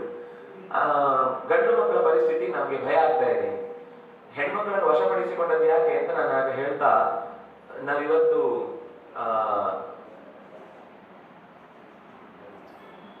ಒಬ್ಬ ಬ್ರಿಟಿಷ್ ಅಧಿಕಾರಿ ಇದ್ದ, ಲಾರ್ಡ್ ವೆಲ್ಲೆಸ್ಲಿ ಅಂತ. ಅವನು ದತ್ತು ಮಕ್ಕಳಿಗೆ ದತ್ತು ಮಕ್ಕಳಿಗೆ ಹಕ್ಕಿಲ್ಲ ಅಂತ ಒಂದು ನಿಯಮವನ್ನು ಮಾಡಿ, ನಂತರದಲ್ಲಿ ದತ್ತು ತೆಗೆದುಕೊಂಡ್ರೆ, ಅಥವಾ ಆಗ ಒಂದು ಧರ್ಮ ಇತ್ತು, ಪುತ್ರಿಕಾ ಪುತ್ರ ಧರ್ಮ ಅಂತ. ಗಂಡು ಮಕ್ಕಳಿಲ್ಲ ಅಂದ್ರೆ ಹೆಣ್ಣು ಮಕ್ಕಳನ್ನು ಒಬ್ಬ ಕ್ಷತ್ರಿಯನಿಗೆ ಕೊಟ್ಟು ಅವನನ್ನ ಮನೆಯ ಅಡಿಯನನ್ನಾಗಿಸಿಕೊಂಡು ಅಲ್ಲಿ ಹುಟ್ಟಿದ ಮಗನನ್ನ ಆ ಮನೆಗೆ ಬಿಟ್ಟುಕೊಡದೆ, ಇದು ಹುಟ್ಟಿದ ಗಂಡು ಮಗುವನ್ನ ನಾನೇ ನನ್ನ ಮಗನನ್ನಾಗಿ ಸಾಕ್ತೇನೆ ಅಂತ ಒಪ್ಪಿಕೊಂಡ್ರೆ ಅದು ಪುತ್ರಿಕಾ ಪುತ್ರ ಧರ್ಮ. ಈ ಕ್ರಮದಲ್ಲಿ ವಸುದೇವ ಅನೇಕ ಬೇರೆ ಬೇರೆ ರಾಜ ಮನೆತನಗಳಿಗೆ ಹೋಗಿ ಹುಟ್ಟಿದವರೇ ಪೌಂಡ್ರಕ ವಾಸುದೇವ, ಶೃಗಾಲ ವಾಸುದೇವ. ಹಾಗೆ ಈ ವ್ಯವಸ್ಥೆಯಲ್ಲಿ ಅನ್ಯಾಯ ಆಗುತ್ತೆ, ನನ್ನ ಕೈಗೆ ಮತ್ತೆ ರಾಜ್ಯ ತಪ್ಪತ್ತೆ ಅಂತ ಹೇಳಿ ಹೆಣ್ಮಕ್ಳನ್ನೆಲ್ಲ ನರಕಾಸುರ ವಹಿಸಿಕೊಂಡಿದ್ದ. ಗಂಡು ಮಕ್ಕಳ ವ್ಯವಸ್ಥೆಯನ್ನೆಲ್ಲ ಜರಾಸಂಧ ಇಟ್ಟುಕೊಂಡಿದ್ದ. ಇದು ಇಡೀ ದೇಶದ ವ್ಯವಸ್ಥೆಗೆ ಒಂದು ದೊಡ್ಡ ತೊಡಕಾಗ್ಬಿಟ್ಟಿತ್ತು. ಕಂಸನನ್ನ ಕೊಂದ್ರು, ನರಕಾಸುರನನ್ನ ಕೊಂದ್ರು, ಇಡೀ ದೇಶದ ಸೈನ್ಯದ ದೊಡ್ಡ ಮೊತ್ತ ಜರಾಸಂಧನ ಕೈಯಲ್ಲಿತ್ತು. 18 ಬಾರಿ ಸೇನೆಯನ್ನು ಸೋಲಿಸಿದ್ರು ಕೂಡ ವ್ಯವಸ್ಥೆಯ ದೃಷ್ಟಿಯಿಂದ ಸಪೋರ್ಟ್ ಮಾಡೋರಿಲ್ಲ. ರಾಜಸೂಯ ಯಾಗದ ದೊಡ್ಡ ಆಗಬೇಕಾದ ಕೆಲಸ ಏನಂದ್ರೆ, ಅಷ್ಟೂ ರಾಜರನ್ನ ತಮ್ಮ ಯಜ್ಞದಲ್ಲಿ ಕಪ್ಪ ಕೊಡುವುದಕ್ಕೆ ವ್ಯವಸ್ಥೆ ಮಾಡಬೇಕು. ಈ 22,800 ಜನ ಕೊಡ್ಲಿಕ್ಕೆ ಆಗುದಿಲ್ಲ. ತಮ್ಮ ಮಕ್ಕಳು ಅವ್ರ ಕೈಲಿದ್ದಾರೆ, ತಮ್ಮ ಸೈನ್ಯ ಅವ್ರ ಕೈಲಿದ್ದಾರೆ, ಕಪ್ಪ ಅವನಿಗೆ ಕೊಡ್ತಾರೆ, ಇವ್ರಿಗೆ ಹೇಗೆ ಕೊಡ್ತಾರೆ? ಅದರಿಂದಾಗಿ ಇದು ಯೋಚನೆ ಬಂತು. ಆಗ ಕೃಷ್ಣನನ್ನು ಬಂದು ಕೇಳಿದಾಗ ಕೃಷ್ಣ ಇದೆಲ್ಲವನ್ನು ಹೇಳ್ತಾನೆ, ನೀನು ಯಾಗ ಮಾಡ್ತೇನೆ ಅಂತ ಒಪ್ಕೊಂಡದ್ದು ಸರಿ, ಆದ್ರೆ ಯಾಗ ಮಾಡುವುದಕ್ಕೆ ಬೇಕಾದ ಸಿದ್ಧತೆಯಲ್ಲಿ ಮೊದಲ ಸಿದ್ಧತೆ ಜರಾಸಂಧನ ನಾಶ. ಅದೇ ಇಲ್ಲ ಅಂದ್ರೆ ನೀನ್ ಹೇಗೆ ಸಂಕಲ್ಪ ಮಾಡಿದೀನಿ? ತಲೆ ಕಟ್ಟೋಯ್ತು ಅವನಿಗೆ. ನಾನು ಎಂತ ದೊಡ್ಡ ಯೋಚನೆ ಮಾಡ್ಬಿಡ್ಬೋದು ಅಂತ. ನೋಡಿ, ಎಲ್ಲರೂ ಹೊಗಳಿ ಇದ್ದು ಈಗ ಒಬ್ರು ಬಾಯ್ಬಿಡ್ತಾರೆ. ತಲೆ ಬಿಸಿ ಆಯ್ತು. ದೇವರು ಕೆಲವೊಮ್ಮೆ ಭಯ ಹುಟ್ಟಿಸ್ತಾನೆ. ಭಯ ಹುಟ್ಟಿಸುವ ಉದ್ದೇಶ ನಾನೇ ಮಾಡ್ತೇನೆ ಅಂತ ಅನ್ನುವ ನಮ್ಮಲ್ಲಿರುವ ಹಮ್ಮನ್ನ ಇಳಿಸ್ಲಿಕ್ಕಷ್ಟೇ ಹೊರತು ಮಾಡಬೇಕಾದ ಕೆಲಸವನ್ನ ತಡಿಬೇಕು ಅಂತಲ್ಲ. ಅವನಿಗೆ ಒಂದೇ ಸರ್ತಿ ಕೈ ಜಾರಿ ಹೋಯ್ತು, ನನ್ನ ಹತ್ರ ಆಗುದಿಲ್ಲ, ಎಲ್ಲ ಕ್ಯಾನ್ಸಲ್ ಅಂತ ಘೋಷಣೆ ಮಾಡಿದ. ಕೃಷ್ಣ ಹೇಳಿದ, ನಾನು ಕ್ಯಾನ್ಸಲ್ ಮಾಡು ಅಂತ ಎಲ್ಲಿ ಹೇಳಿದೆ? ಪರಿಸ್ಥಿತಿ ಹೀಗಿದೆ, ಇದಕ್ಕೆ ಏನ್ ಸಿದ್ಧತೆ ಮಾಡ್ಕೊಂಡಿದ್ದಿ ಕೇಳಿದ್ ನಾನು. ಅಯ್ಯೋ ಇದಕ್ಕೆಲ್ಲ ಸಿದ್ಧತೆ ಮಾಡ್ಲಿಕ್ಕೆ ಆಗುದಿಲ್ಲ. ನಾನು ಯಾಕೆ ಬಂದಿದ್ದು ಮತ್ತೆ? ಸಿದ್ಧತೆ ಮಾಡ್ಬೇಕು ಅಂತ ನಾನೇ ಬಂದಿದ್ದು. ನೀವು ಮಾಡಿ, ನಾನೇನಾದ್ರೂ ಸಂಕಲ್ಪ ಮಾಡಿದ್ರು ಅದನ್ನ ಬೇಕಾದ್ರೂ ಮುರಿತೇನೆ. ನನ್ನನ್ನು ನಂಬಿಕೊಂಡವರು ಏನಾದ್ರೂ ಸಂಕಲ್ಪ ಮಾಡಿದ್ರೆ ಅದನ್ನು ನಡೆಸಬೇಕಾದದ್ದು ನನ್ನ ಕರ್ತವ್ಯ, ನಾನು ಅದನ್ನು ಮಾಡಿಸ್ತೇನೆ. ನೀವು ನಡೆಸಬೇಕು ತಾನೇ. ನಿಮ್ಮ ತಂದೆಯ ಸ್ಥಾನವನ್ನು ನೀವು ಇಂದ್ರನ ಪಕ್ಕದಲ್ಲಿ ನೋಡ್ಬೇಕು ಅಂತ ಬಯಸುವುದು ತಾನೇ. ಅದಕ್ಕೆ ಬೇಕಾದ ವ್ಯವಸ್ಥೆ ನಾನು ಮಾಡಿದ್ರೆ ನನಗೆ ಭೀಮಸೇನನ್ನು ಕೊಡು ಅಂತ ಕೇಳಿದೆ. ಅಯ್ಯೋ ಭೀಮಸೇನನ್ನು ಕೊಟ್ಟರೆ ನಾನು ಕಣ್ಣು ಹೋದಾಗೆ. ಮತ್ತೆ ಯಥಾ ಪ್ರಕಾರ ಗೋಳು ಶುರು ಮಾಡಿದ್ದಾನೆ. ಹಾಗೆ ಹೇಳ್ತಾನೆ, ಕೃಷ್ಣನ ನಂಬಿಕೆ ಇದೆಯೋ ಇಲ್ವೋ? ಒಂದು ಆತಂಕದಿಂದ ಹಾಗಂತೆ ಖಂಡಿತ. ಜೊತೆಗೆ ನನಗೆ ಅರ್ಜುನನೂ ಇರಲಿ. ಅರ್ಜುನನು ನಾನು ಹೋಗ್ತಾ ಇರೋದು ಕೃಷ್ಣನ ಜೊತೆಗೆ, ಬರ್ತಾ ಇರೋದು ಭೀಮಸೇನ. ಅರ್ಜುನನು ಏನು ಅಸಾಮಾನ್ಯ, ಸಾಮಾನ್ಯ ಅಲ್ಲ. ನಮ್ಗೆ ಆಗ್ಬೇಕಾದ ಕೆಲಸ ಅದು ಸುಲಭದಲ್ಲಿ ಆಗ್ಬೇಕು. ನಾವು ಸೇನೆ ಎಲ್ಲ ತಗೊಂಡೋಗಿ ಜರಾಸಂಧನ ಎದುರುಗಡೆ ನಿಂತು ಯುದ್ಧ ಮಾಡುವುದೆಲ್ಲ ಅದು ಆಗದ ಹೋಗದ ಕೆಲಸ. ಯಾಕೆಂದ್ರೆ ಆ ಸೇನೆ ಜೊತೆಗೆ ಯುದ್ಧ, ಅದಕ್ಕೆ ಸಿದ್ಧತೆ, ಅಷ್ಟು ಜನರು ನಿರಪರಾಧಿಗಳೆಲ್ಲ ಒದ್ದಾಟ ಪಡುವುದು, ಇದೆಲ್ಲ ವ್ಯರ್ಥ ಕೆಲಸ. ಇದಕ್ಕಿಂತ ಸುಲಭವಾಗಿ ನಾವು ಕಾರ್ಯ ಮಾಡಬೇಕು ಅಂತ ಹೇಳಿ ಕರ್ಕೊಂಡು ಹೋದ. ಇದಕ್ಕಿಂತ ಇನ್ನೊಂದು ಮುಖ್ಯವಾದ ಸಂಗತಿಯನ್ನು ಕೃಷ್ಣ ಅಲ್ಲಿ ಆ ವೇದಿಕೆಯಲ್ಲಿ ಪ್ರತಿಪಾದನೆ ಮಾಡುತ್ತಾನೆ. ಜರಾಸಂಧ ಅಂತಂದ್ರೆ ಅವೈದಿಕವಾದ ಚಿಂತನೆ. ನಾವೀಗ ಜರಾಸಂಧನನ್ನು ಮಟ್ಟ ಹಾಕುವುದು ಅಂತಂದ್ರೆ ಸಜ್ಜನರು ನಂಬಿದ ವೇದ, ಇತಿಹಾಸ, ಪುರಾಣ, ಬ್ರಾಹ್ಮಣ, ಆರಣ್ಯಕ, ಉಪನಿಷತ್ತುಗಳಿಗೆ ಮತ್ತೆ ಚೇತರಿಕೆ. ಯಾಕೆಂದ್ರೆ ಅವ್ರು ಮಾಡ್ತಾ ಇದ್ದು ಅಶಾಸ್ತ್ರೀಯವಾದ ಯಾಗ. ನರಬಲಿ ಅನ್ನೋದು ಯಾವ ಕಾರಣಕ್ಕೂ ಕೂಡ ಶಾಸ್ತ್ರೀಯ ಅಲ್ಲ. ಇದನ್ನು ಕೃಷ್ಣ ಅದಕ್ಕಿಂತ ಮುಂಚೆಯೂ ಪ್ರತಿಪಾದನೆ ಮಾಡಿದ್ದ. ನಾವು ಅನ್ಕೊಳ್ಳೋದು ಸಾಮಾನ್ಯ ಇವತ್ತಿನ ವಾದದಲ್ಲಿ ಬುದ್ಧ ಬಂದ ಮೇಲೆ ಯಾಗದಲ್ಲಿ ಬಲಿ ನಿಂತಿತು ಅಂತ. ಕೃಷ್ಣನ ಕಾಲದಲ್ಲಿ ಯಾಗದಲ್ಲಿ ಯಾವ, ಅದು ಗೋವಾಗಿರ್ಬೋದು, ಆಡಾಗಿರ್ಬೋದು, ಮನುಷ್ಯ ಆಗಿರ್ಬೋದು, ಯಾವುದನ್ನು ಯಜ್ಞದಲ್ಲಿ ಬಲಿ ಕೊಡ್ಲಿಕ್ಕಿಲ್ಲ ಅಂತಂದು ಕೃಷ್ಣ ಬಹಳ ಮೊದಲೇ ತೀರ್ಮಾನ ಮಾಡಿ ಹೇಳಿದ್ದ. ಅದು ಇಂದ್ರ ಯಾಗ ನಡೆಯುವಾಗಲೇ ಹೇಳಿದ ಸಂಗತಿ. ಇಂದ್ರನ ಯಾಗಕ್ಕೆ ಬದಲಾಗಿ ಗೋವರ್ಧನ ಪೂಜೆಯನ್ನು ಮಾಡುವಾಗ ಯಾಗ ನಡೆದಿದೆ. ಇಂದ್ರನ ಹೆಸರಲ್ಲಿ ಇದ್ದ ವಸ್ತುಗಳೇ ಬದಲಾಗಿ ಗೋವರ್ಧನನಿಗೆ ಪೂಜೆ, ಅದೇ ಯಾಗ ನಡೆಯುವುದು ಅಂತಾಗಿತ್ತು. ಆ ಯಾಗದಿಂದ ಶುರು ಮಾಡಿ ಮುಂದೆ ಎಲ್ಲರೂ ಕೂಡ ಅವನ ಗಮನಕ್ಕೆ ಬಂದಂತೆ ಯಾಗದಲ್ಲಿ ಬಲಿ ಕೊಡುವುದಿಲ್ಲ ಅಂತ ತೀರ್ಮಾನ ಆಗಿತ್ತು. ಆದ್ರೆ ಇದು 1-2 ಜನ ಅಲ್ಲ, ಅವನು ಇನ್ನು ಕಾಯ್ತಾ ಇದ್ದಾನೆ. ಇನ್ನು ಕೆಲವರನ್ನೆಲ್ಲ ಈಗಾಗಲೇ ಸೇನೆಯಿಂದ ಅದೇನು ಗುಟ್ಟಾಗಿ ಗೊತ್ತಿಲ್ಲದ ಹಾಗೆ ಕಿಡ್ನಾಪ್ ಮಾಡುವುದು, ಇನ್ನೇನೇನೋ ಮಾಡಿ ರಾಜಕುಮಾರನ್ನು ತರಿಸ್ತಾ ಇದ್ದ. ಒಟ್ಟು 26,500 ಜನ, ಅಪ್ರಾಕ್ಸಿಮೇಟ್ ಆಗಿ 100, ಅಂದ್ರೆ ಈಗ 14% ಇನ್ನು ಬಾಕಿ ಇದ್ದದನ್ನು ತುಂಬಿಸಿದ್ರೆ ಸುಮಾರು 26,000ಕ್ಕೆ ಹತ್ತಿರದಷ್ಟು ಸಂಖ್ಯೆಯ ದೇಶದ ರಾಜಕುಮಾರರ ಲೆಕ್ಕ ಸಿಗುತ್ತೆ, ರೇಷಿಯೋ ಸಿಗುತ್ತೆ ನಮಗೊಂದು. ಈ ಕಡೆಯಿಂದ 16,000 ಜನ ಹೆಣ್ಮಕ್ಳಿಗೆ 25,000 ಜನ ಗಂಡು ಮಕ್ಕಳಿದ್ರು ಅಂತ ಗೊತ್ತಾಗಿದೆ. ಆ ದೇಶದ ವ್ಯವಸ್ಥೆಯನ್ನು ನಾವು ಯೋಚನೆ ಮಾಡಿದಾಗ ಆ ಕಾಲದ ಪರಿಸ್ಥಿತಿ. ಅಷ್ಟರಲ್ಲಿ ಈ ದೂತರೆಲ್ಲ ಬಂದು ಹೀಗೆ ಕೇಳಿದ್ದಕ್ಕೋಸ್ಕರ ಭೀಮಸೇನ ಅರ್ಜುನನನ್ನು ಕರೆದೊಯ್ದು ಯುದ್ಧಕ್ಕೆ ಜರಾಸಂಧನ ಮುಂದೆ ನಿಂತ. ಜರಾಸಂಧ, ಅದರ ಒಳಗಿನ ಕಥೆಗಳು ಬಹಳ ದೀರ್ಘವಾಗಿದೆ. ಅಲ್ಲಿಯ 3 ಬೆಟ್ಟಗಳನ್ನು ಹೊಡಿತಾನೆ, ಅವನ ಧೈರ್ಯವನ್ನು ಪುಡಿ ಮಾಡ್ತಾನೆ. ಇದರಿಂದಲೇ ಅವನಿಗೆ ಎದೆ ಹೊಡೆದಾಗುತ್ತೆ ಜರಾಸಂಧನಿಗೆ. ಇನ್ನೂ ಅವನ ಊರಲ್ಲಿ ಒಂದು ಅಪೀಸ್ಮೆಂಟ್ ಇತ್ತು. ಏನು ಅಂದ್ರೆ, ಯಾರೇ ಋತ್ವಿಜರು ತನ್ನ ಅರಮನೆಯ ಒಳಗೆ ಮಧ್ಯರಾತ್ರಿ ಬಂದು ತನ್ನನ್ನೇ ಎಬ್ಬಿಸಿ ನನಗಿದು ಬೇಕು ಅಂತ ಕೇಳಿದ್ರೆ ಕೊಡುವುದಿಲ್ಲ ಅಂತ ಹೇಳುವ ಹಾಗಿಲ್ಲ. ಇವತ್ತು ಹಿಜಾಬ್ ಆಗ್ಬೇಕು, ಅದಾಗ್ಬೇಕು, ಇದಾಗ್ಬೇಕು ಅಂತೆಲ್ಲ ಗಲಾಟೆಗಳು ಶುರುವಾಗಿದೆ ಅಲ್ವಾ? ಆ ಕಾಲದ ಅಪೀಸ್ಮೆಂಟ್ ಹಾಗೆ. ಋತ್ವಿಜರನ್ನು ಎದುರು ಹಾಕೊಳ್ಳಿಕ್ಕೆ ಅವ್ರಿಗೆ ಇಷ್ಟ ಇರಲಿಲ್ಲ. ನೋಡಿ, ಜರಾಸಂಧ 22,800 ರಾಜಕುಮಾರರನ್ನು ವಶಪಡಿಸಿಕೊಂಡಿದ್ದವ ಋತ್ವಿಜರ ಬಲಕ್ಕೆ ಬೇಯ್ತಾ ಇದ್ದ, ಭಯ ಪಡ್ತಾ ಇದ್ದ. ಯಾಕೆ? ಅವರ ಕೈಯಲ್ಲಿದ್ದ ಗಾಯತ್ರಿಯ ಬಲ, ಅವರಲ್ಲಿದ್ದ ನಿತ್ಯ ಸಂಧ್ಯೆಯ ಅನುಷ್ಠಾನದ ಬಲ. ಅಂಥ ಬಲಕ್ಕೆ ಜರಾಸಂಧನಂತವ್ರು ಹೆದರ್ತಾ ಇದ್ರು. ಇವತ್ತು ನಮ್ಗೆ ಸರ್ಕಾರ ಆ ಅವಕಾಶ ಕೊಟ್ಟಿಲ್ಲ, ಈ ಸೌಲಭ್ಯ ಕೊಟ್ಟಿಲ್ಲ, ಇನ್ನೊಂದು ಕೊಟ್ಟಿಲ್ಲ, ಮತ್ತೊಂದು ಕೊಟ್ಟಿಲ್ಲ. ಯಾಕೆ ಬೇಕ್ರಿ? ನಮ್ಮ ಕರ್ತವ್ಯ ನಾವು ಪ್ರಾಮಾಣಿಕವಾಗಿ ಮಾಡಿ, ನಾವು ಧೈರ್ಯವಾಗಿ ನಮ್ಮ ಕರ್ತವ್ಯದಲ್ಲಿ ಎಲ್ಲೂ ಮೋಸ ಇಲ್ಲದಂತೆ ನಾವು ನಡ್ಕೊಂಡಿದ್ರೆ ಯಾರೂ ನಮ್ಗೆ ಏನು ಕೊಡ್ಬೇಕು? ಇಷ್ಟು ದಿವಸ ಕೊಟ್ಟ ಬದುಕಿದ್ದು ಈ ಪರಂಪರೆ ತಾನಾಗಿ ಬರುತ್ತೆ. ನಮ್ಮಲ್ಲಿ ನಿಷ್ಠೆ ನಿಯತ್ತು ಇದೆ ಅಂದ್ರೆ ನಮ್ಮ ಮಂತ್ರದ, ನಮ್ಮ ಶಸ್ತ್ರ ಅಂದ್ರೆ ಯಾವುದು? ಆಯುಧ ಅಂತ ಅರ್ಥ. ಯಾವುದರಿಂದ ಬೇಕಾದನ್ನು ಗಳಿಸ್ಬೋದು, ಮಂತ್ರವೇ ಶಸ್ತ್ರವಾಗುತ್ತೆ. ಯಾಕೆಂದ್ರೆ ಬಳಸುವ ಎಲ್ಲಾ ಅವರು ಆಯುಧಗಳು ಏನಿದೆಯೋ ಅದರಲ್ಲಿ ದೇವತೆಗಳ ಸನ್ನಿಧಾನ ಬರುವುದು ಮತ್ತೆ ಮಂತ್ರದಿಂದಲೇನೆ. ತೋಳಿನ ಬಲದಿಂದ ಕೈ ಚಳಕ ಇರಬಹುದು, ಆದ್ರೆ ಅದಕ್ಕೆ ಬೇಕಾದ ಇನ್ನಷ್ಟು ಸಿದ್ಧತೆಯ ಬಲವನ್ನು ತುಂಬುವುದು ಮಂತ್ರವೇ ಆಗಿದ್ದಾಗಿ ಅದು ನಮಗೆ ಪರಂಪರೆಯಿಂದ ಋಷಿಗಳ ಗೋತ್ರ ಪ್ರವೃತ್ತಿಯಿಂದಲೇ ಬಂದ ಸಂಗತಿ. ಸುಲಭದಲ್ಲಿ ನಮಗೆ ದಕ್ಕಿದ್ದನ್ನೂ ಕೂಡ ನಾವು ಮರೆತು ಬಿಟ್ಟಿದ್ದೇವೆ. ಜರಾಸಂಧ ಹೆದರುತ್ತಿದ್ದ. ನಾವಿವತ್ತು ಹೆದರುತ್ತೇವೆ ಅಂತಂದ್ರೆ ಬಿಟ್ಟಿದ್ದೇವೆ. ಆದ್ರೆ ಬಯಕೆ, ನಮ್ಗೆಲ್ಲರೂ ಗೌರವ ಕೊಡಬೇಕು, ನಮ್ಗೆಲ್ಲರೂ ಅವಕಾಶ ಕೊಡಬೇಕು, ಅದು ಕೇಳಿ ಬರುವುದಲ್ಲ, ಅದು ಒಳಗೊಳಗೆ ಇರಬೇಕಾದದ್ದು, ನಮ್ಮ ಸಹಜವಾದ ಸ್ವಾಭಿಮಾನದಿಂದ ಬರಬೇಕಾದ ಸಂಗತಿ ಅದು. ಆ ಅಂಶದಲ್ಲಿ ಜರಾಸಂಧನ ಈ ವ್ಯವಸ್ಥೆಯನ್ನ ಮೀರಿ ಹಿಂದಿನಿಂದ ಪಾಗಾರ ಹಾರಿ, ಕಾಂಪೌಂಡ್ ಹಾರಿ ಬಾಗಿಲು ಹೊಡೆದು ಒಳಗೆ ಬಂದಿದ್ದಾರೆ 3 ಜನ. ಮೃತ್ಯುಂಜರ ವೇಷ ತೊಟ್ಟು ಬಂದಿದ್ದಾರೆ, ಸ್ನಾತಕರಂತೆ. ಸ್ನಾತಕರು ಅಂತಂದ್ರೆ ಈಗ ತಾನೇ ಗುರುಕುಲದಲ್ಲಿ ಶಿಕ್ಷಣವನ್ನು ಮುಗಿಸಿ ಬಂದಾಗ ತಲೆಯನ್ನು ಚೆನ್ನಾಗಿ ನುಣ್ಣಗೆ ಮಾಡಿ ಅವರವರ ವೇದ ಅಂತಿದ್ರೆ ಅದಕ್ಕೊಂದೊಂದು, ಅಲ್ಲಿ ಯಾವ ವೇದ ಅಂತ ಹೇಳುವುದಿಲ್ಲ, ಒಟ್ಟು ಶಿಖೆ ಇತ್ಯಾದಿಗಳನ್ನು ಬಿಟ್ಟುಕೊಂಡು ಬಂದಿದ್ದಾರೆ. ಅದರಲ್ಲಿ ಕ್ರಮ ಏನು ಅಂದ್ರೆ, ಅದು ಈ ಧರ್ಮಶಾಸ್ತ್ರ ಅನ್ನೋದು ದೆನ್ ಕಾನ್ಸ್ಟಿಟ್ಯೂಷನ್, ಆಯಾ ಕಾಲಕ್ಕಿದ್ದಂತಹ ಒಂದು ವೈಶ್ವಿಕವಾದ ಸಂವಿಧಾನ. ಅದೇ ರೀತಿ ದೆನ್ ಹೇರ್ ಸ್ಟೈಲ್ ಅದು ಆ ಕಾಲಕ್ಕೆ. ಅಂದ್ರೆ ಇವನು ಋಗ್ವೇದ ಓದುವನು ಅಂತ ಗೊತ್ತಾಗ್ಲಿಕ್ಕೆ ಗೋಪುಚ್ಛದಷ್ಟು, ಗೋಪಾದದಷ್ಟು ಶಿಖೆಯನ್ನು ಬಿಡುವಂತದ್ದು. ಅವನು ಅಕಸ್ಮಾತ್ ಯಜುರ್ವೇದಿ ಆಗಿದ್ರೆ ತುದಿಯ ಸ್ವಲ್ಪ ಭಾಗವನ್ನು ಮಾತ್ರ ತೆಗೆದು ಉಳಿದದ್ದೆಲ್ಲ ಬಿಡುವುದು. ಅವನು ಸಾಮವೇದಿ ಆದ್ರೆ ಪೂರ್ತಿ ಬಿಡ್ಲಿಕ್ಕಿದೆ, ಅವನು ತಲೆ ಇದು ಮಾಡ್ಲಿಕ್ಕೆ ಇಲ್ಲ, ಕತ್ತರಿ ಹಾಕ್ಲಿಕ್ಕೆ ಇಲ್ಲ. ಇನ್ನು ಮುಂಡಿ ಅವನ ಅಥರ್ವವೇದಿ ಆದ್ರೆ ತಲೆ ಪೂರ್ತಿ ಶಿಖೆಯೂ ಇಡ್ಲಿಕ್ಕಿಲ್ಲ, ಏನೂ ಇಲ್ಲ. ಇದು ಅವನು ಹಾಕಿಕೊಂಡ ಶಿಖಾ ಅನ್ನುವ ವ್ಯವಸ್ಥೆ ಅಡಿಯಲ್ಲಿ ಋಗ್ವೇದಿಯೋ ಯಜುರ್ವೇದಿಯೋ ಸಾಮವೇದಿಯೋ ಅಥರ್ವವೇದಿಯೋ. ಇವತ್ತು ಶಾಲೆಗೆ ಯಾವ ಶಾಲೆಯವನು ಅಂತ ಡ್ರೆಸ್ ನೋಡಿ ಅದರಲ್ಲಿರುವ ಟ್ಯಾಗ್ ನೋಡಿ ತಿಳ್ಕೊಳ್ತಾರಲ್ವಾ, ಅದು ಇನ್ನು ಏನ್ ಮಾಡಿದ್ದಾರೆ, ನೀವು 3 ಸ್ಟಾರೋ 5 ಸ್ಟಾರೋ 4 ಸ್ಟಾರೋ ಅಂತ ಏನೋ ಪೊಲೀಸಿನಲ್ಲೂ ಅಥವಾ ಸೇನೆಯಲ್ಲೂ ಅಥವಾ ಇನ್ನೆಲ್ಲೋ ಬೇರೆ ಬೇರೆ ವ್ಯವಸ್ಥೆ ಇರುತ್ತಲ್ಲ, ಅದೇ ರೀತಿ ಒಂದು ಗುರುತು ಅಷ್ಟೇ ಅದು. ಅದರಲ್ಲಿ ಇವರು ಸ್ನಾತಕರಂತೆ, ಅದಕ್ಕೊಂದು ಕ್ರಮ ಇದೆ. ಸ್ನಾತಕರಾದ ತಕ್ಷಣ ಏನಾಗಿರುತ್ತೆ ಅನ್ನುವ ರೀತಿಯಲ್ಲಿ ಎಲ್ಲವನ್ನು ಶುಚಿ ಮಾಡಿಕೊಂಡು ಸ್ನಾನ ಮಾಡಿ ಗುರುಗಳು ಕಳುಹಿಸಿದ ಹಾಗೆ ಬಂದಿದ್ದಾರೆ. ಬಂದು ನಮಗೆ ನಿಮ್ಗೆ ಏನ್ ಬೇಕಿದ್ರು ಒಳಗಿಂದ ವ್ಯವಸ್ಥೆ ಆಗಿತ್ತು, ನೀವು ಯಾಕೆ ಹಿಂಬಾಗಿಲಿಂದ ಬಂದಿದ್ರು? ಇಲ್ಲ ಇಲ್ಲ, ನಾವು ಯಾವ್ದಾದ್ರು ಮನೆಗೆ ನುಗ್ಗುವಾಗ ತೆಗೆದ ಬಾಗಿಲಿಂದ ಹೋಗಿ ಅಭ್ಯಾಸ ಇಲ್ಲ, ನಾವು ಹಿಂದಿನಿಂದ ನುಗ್ಗಿಯ ಅಭ್ಯಾಸ, ಹಾಗಾಗಿ ಇವತ್ತು ನುಗ್ಗಿ ಬಂದಿದ್ದೇವೆ. ಯಾಕೆಂದ್ರೆ ಕಳ್ಳರ ಮನೆಗೆ ಎದುರುಗಡೆಯಿಂದ ಬಾಗಿಲು ತೆಗೆದು ಬನ್ನಿ ಸ್ವಾಗತ ಕರೀಲಿಕ್ಕಿಲ್ಲ, ಮೊದಲು ಹಿಂಬಾಗಿಲಿಗೆ ಹೋಗಿ ನಿಂತ್ಕೊಡುದು ಪೊಲೀಸ್, ಆಮೇಲೆ ಅವನು ಎದುರು ಬಾಗಿಲಿಂದ ಬಾಗಿಲು ತಟ್ಟುದು. ಯಾಕೆಂದ್ರೆ ಅವನು ಇಲ್ಲಿ ತಟ್ಟಿದ ತಕ್ಷಣ ಅಲ್ಲಿ ಓಡ್ತಾನೆ ಅಂತ ಗೊತ್ತಿದೆ. ಆದ್ರಿಂದ ನಾವು ಹಿಂದಿನಿಂದಲೇ ಬಂದಿದ್ದೇವೆ ಅಂತ ಬಂದವನು ಕೇಳಿದಾಗ ಏನ್ ಬೇಕು? ಯುದ್ಧ ಭಿಕ್ಷೆ ಬೇಕು. ಅಲ್ಲ, ಇದೇನಾದ್ರೂ ಭಿಕ್ಷೆ ಕೇಳುವ ಕ್ರಮನ? ಇಲ್ಲ, ನೀನು ಕೊಡ್ಲಿಕ್ಕಾಗ ಏನ್ ಕೇಳಿದ್ರು ಕೊಡ್ತೇನೆ ಅಂತ ಹೇಳಿದ್ರು. ಯುದ್ಧ ಭಿಕ್ಷೆ ಬೇಕು. ಎಂಥ ಯುದ್ಧ? ಅದು ನಿನ್ನ ಆಯ್ಕೆ. ಅಸ್ತ್ರ ನಿನ್ನದು, ವೇದಿಕೆ ನಿನ್ನದು, ಜಾಗ ನಿನ್ನದು, ವ್ಯಕ್ತಿ ನಿನ್ನದು. ನಮ್ಮೂರಲ್ಲಿ ಯಾರನ್ನಾದ್ರೂ ಒಬ್ಬರನ್ನ ಆಯ್ಕೆ ಮಾಡುದು.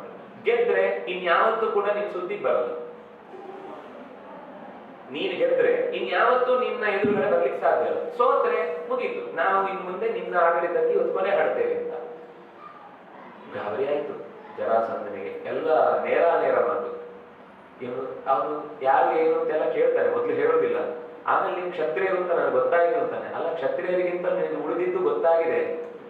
ಹಿಂದೆ 18 ಸರ್ತಿ ಓಡಾಡಿ ಬರುವಾಗ ಏನೇನಾಗಿತ್ತು ಅಂತೆಲ್ಲ ನೆನಪಿಸ್ಕೊ. ನಾವ್ ಅನ್ಕೊಳ್ಳೋದು 18 ಸರ್ತಿ ಜರಾಸಂಧ ಗೆದ್ದ ಅಂತ. ಮೀಡಿಯಾ ಅವನ ಕೈಯಲ್ಲಿತ್ತು, ಗೆದ್ದ ಅಂತ ಯಾವಾಗ್ಲೂ ಸ್ಟೇಟ್ಮೆಂಟ್ ಕೊಡ್ತಿದ್ದ ಅಷ್ಟೇ. ಸೋತಿದ್ದು ಪ್ರತಿ ಸರ್ತಿನೇ. 18 ಯುತ್ಸು ಚೇಷಃ, 18 ಯುದ್ಧಗಳಲ್ಲೂ ಗೆದ್ದವನು ಕೃಷ್ಣನೇ. ಆದ್ರೆ ಜನರ ಮುಂದೆ ಬಂದು ಮೀಡಿಯಾ ಬಂದಾಗ ನಮ್ಮ ಕೈಯಿಂದ ಈ ಬಾರಿ ದೇಶದ್ರೋಹಿಯಾದ ಕೃಷ್ಣ ತಪ್ಪಿಸಿಕೊಂಡಿದ್ದಾನೆ, ಮತ್ತೆ ಮುಂದೆ ಬಾರಿ ಇನ್ನೊಂದು ಸರ್ತಿ ನಾವು ಕೂಬಿಂಗ್ ಮಾಡಿ ಅವನನ್ನು ಖಂಡಿತ ಹಿಡಿದು ಹಾಕ್ತೇವೆ ಅಂತ ಹೀಗೆಲ್ಲ ಬೊಬ್ಬೆ ಹೊಡಿತಾ ಇದ್ದ.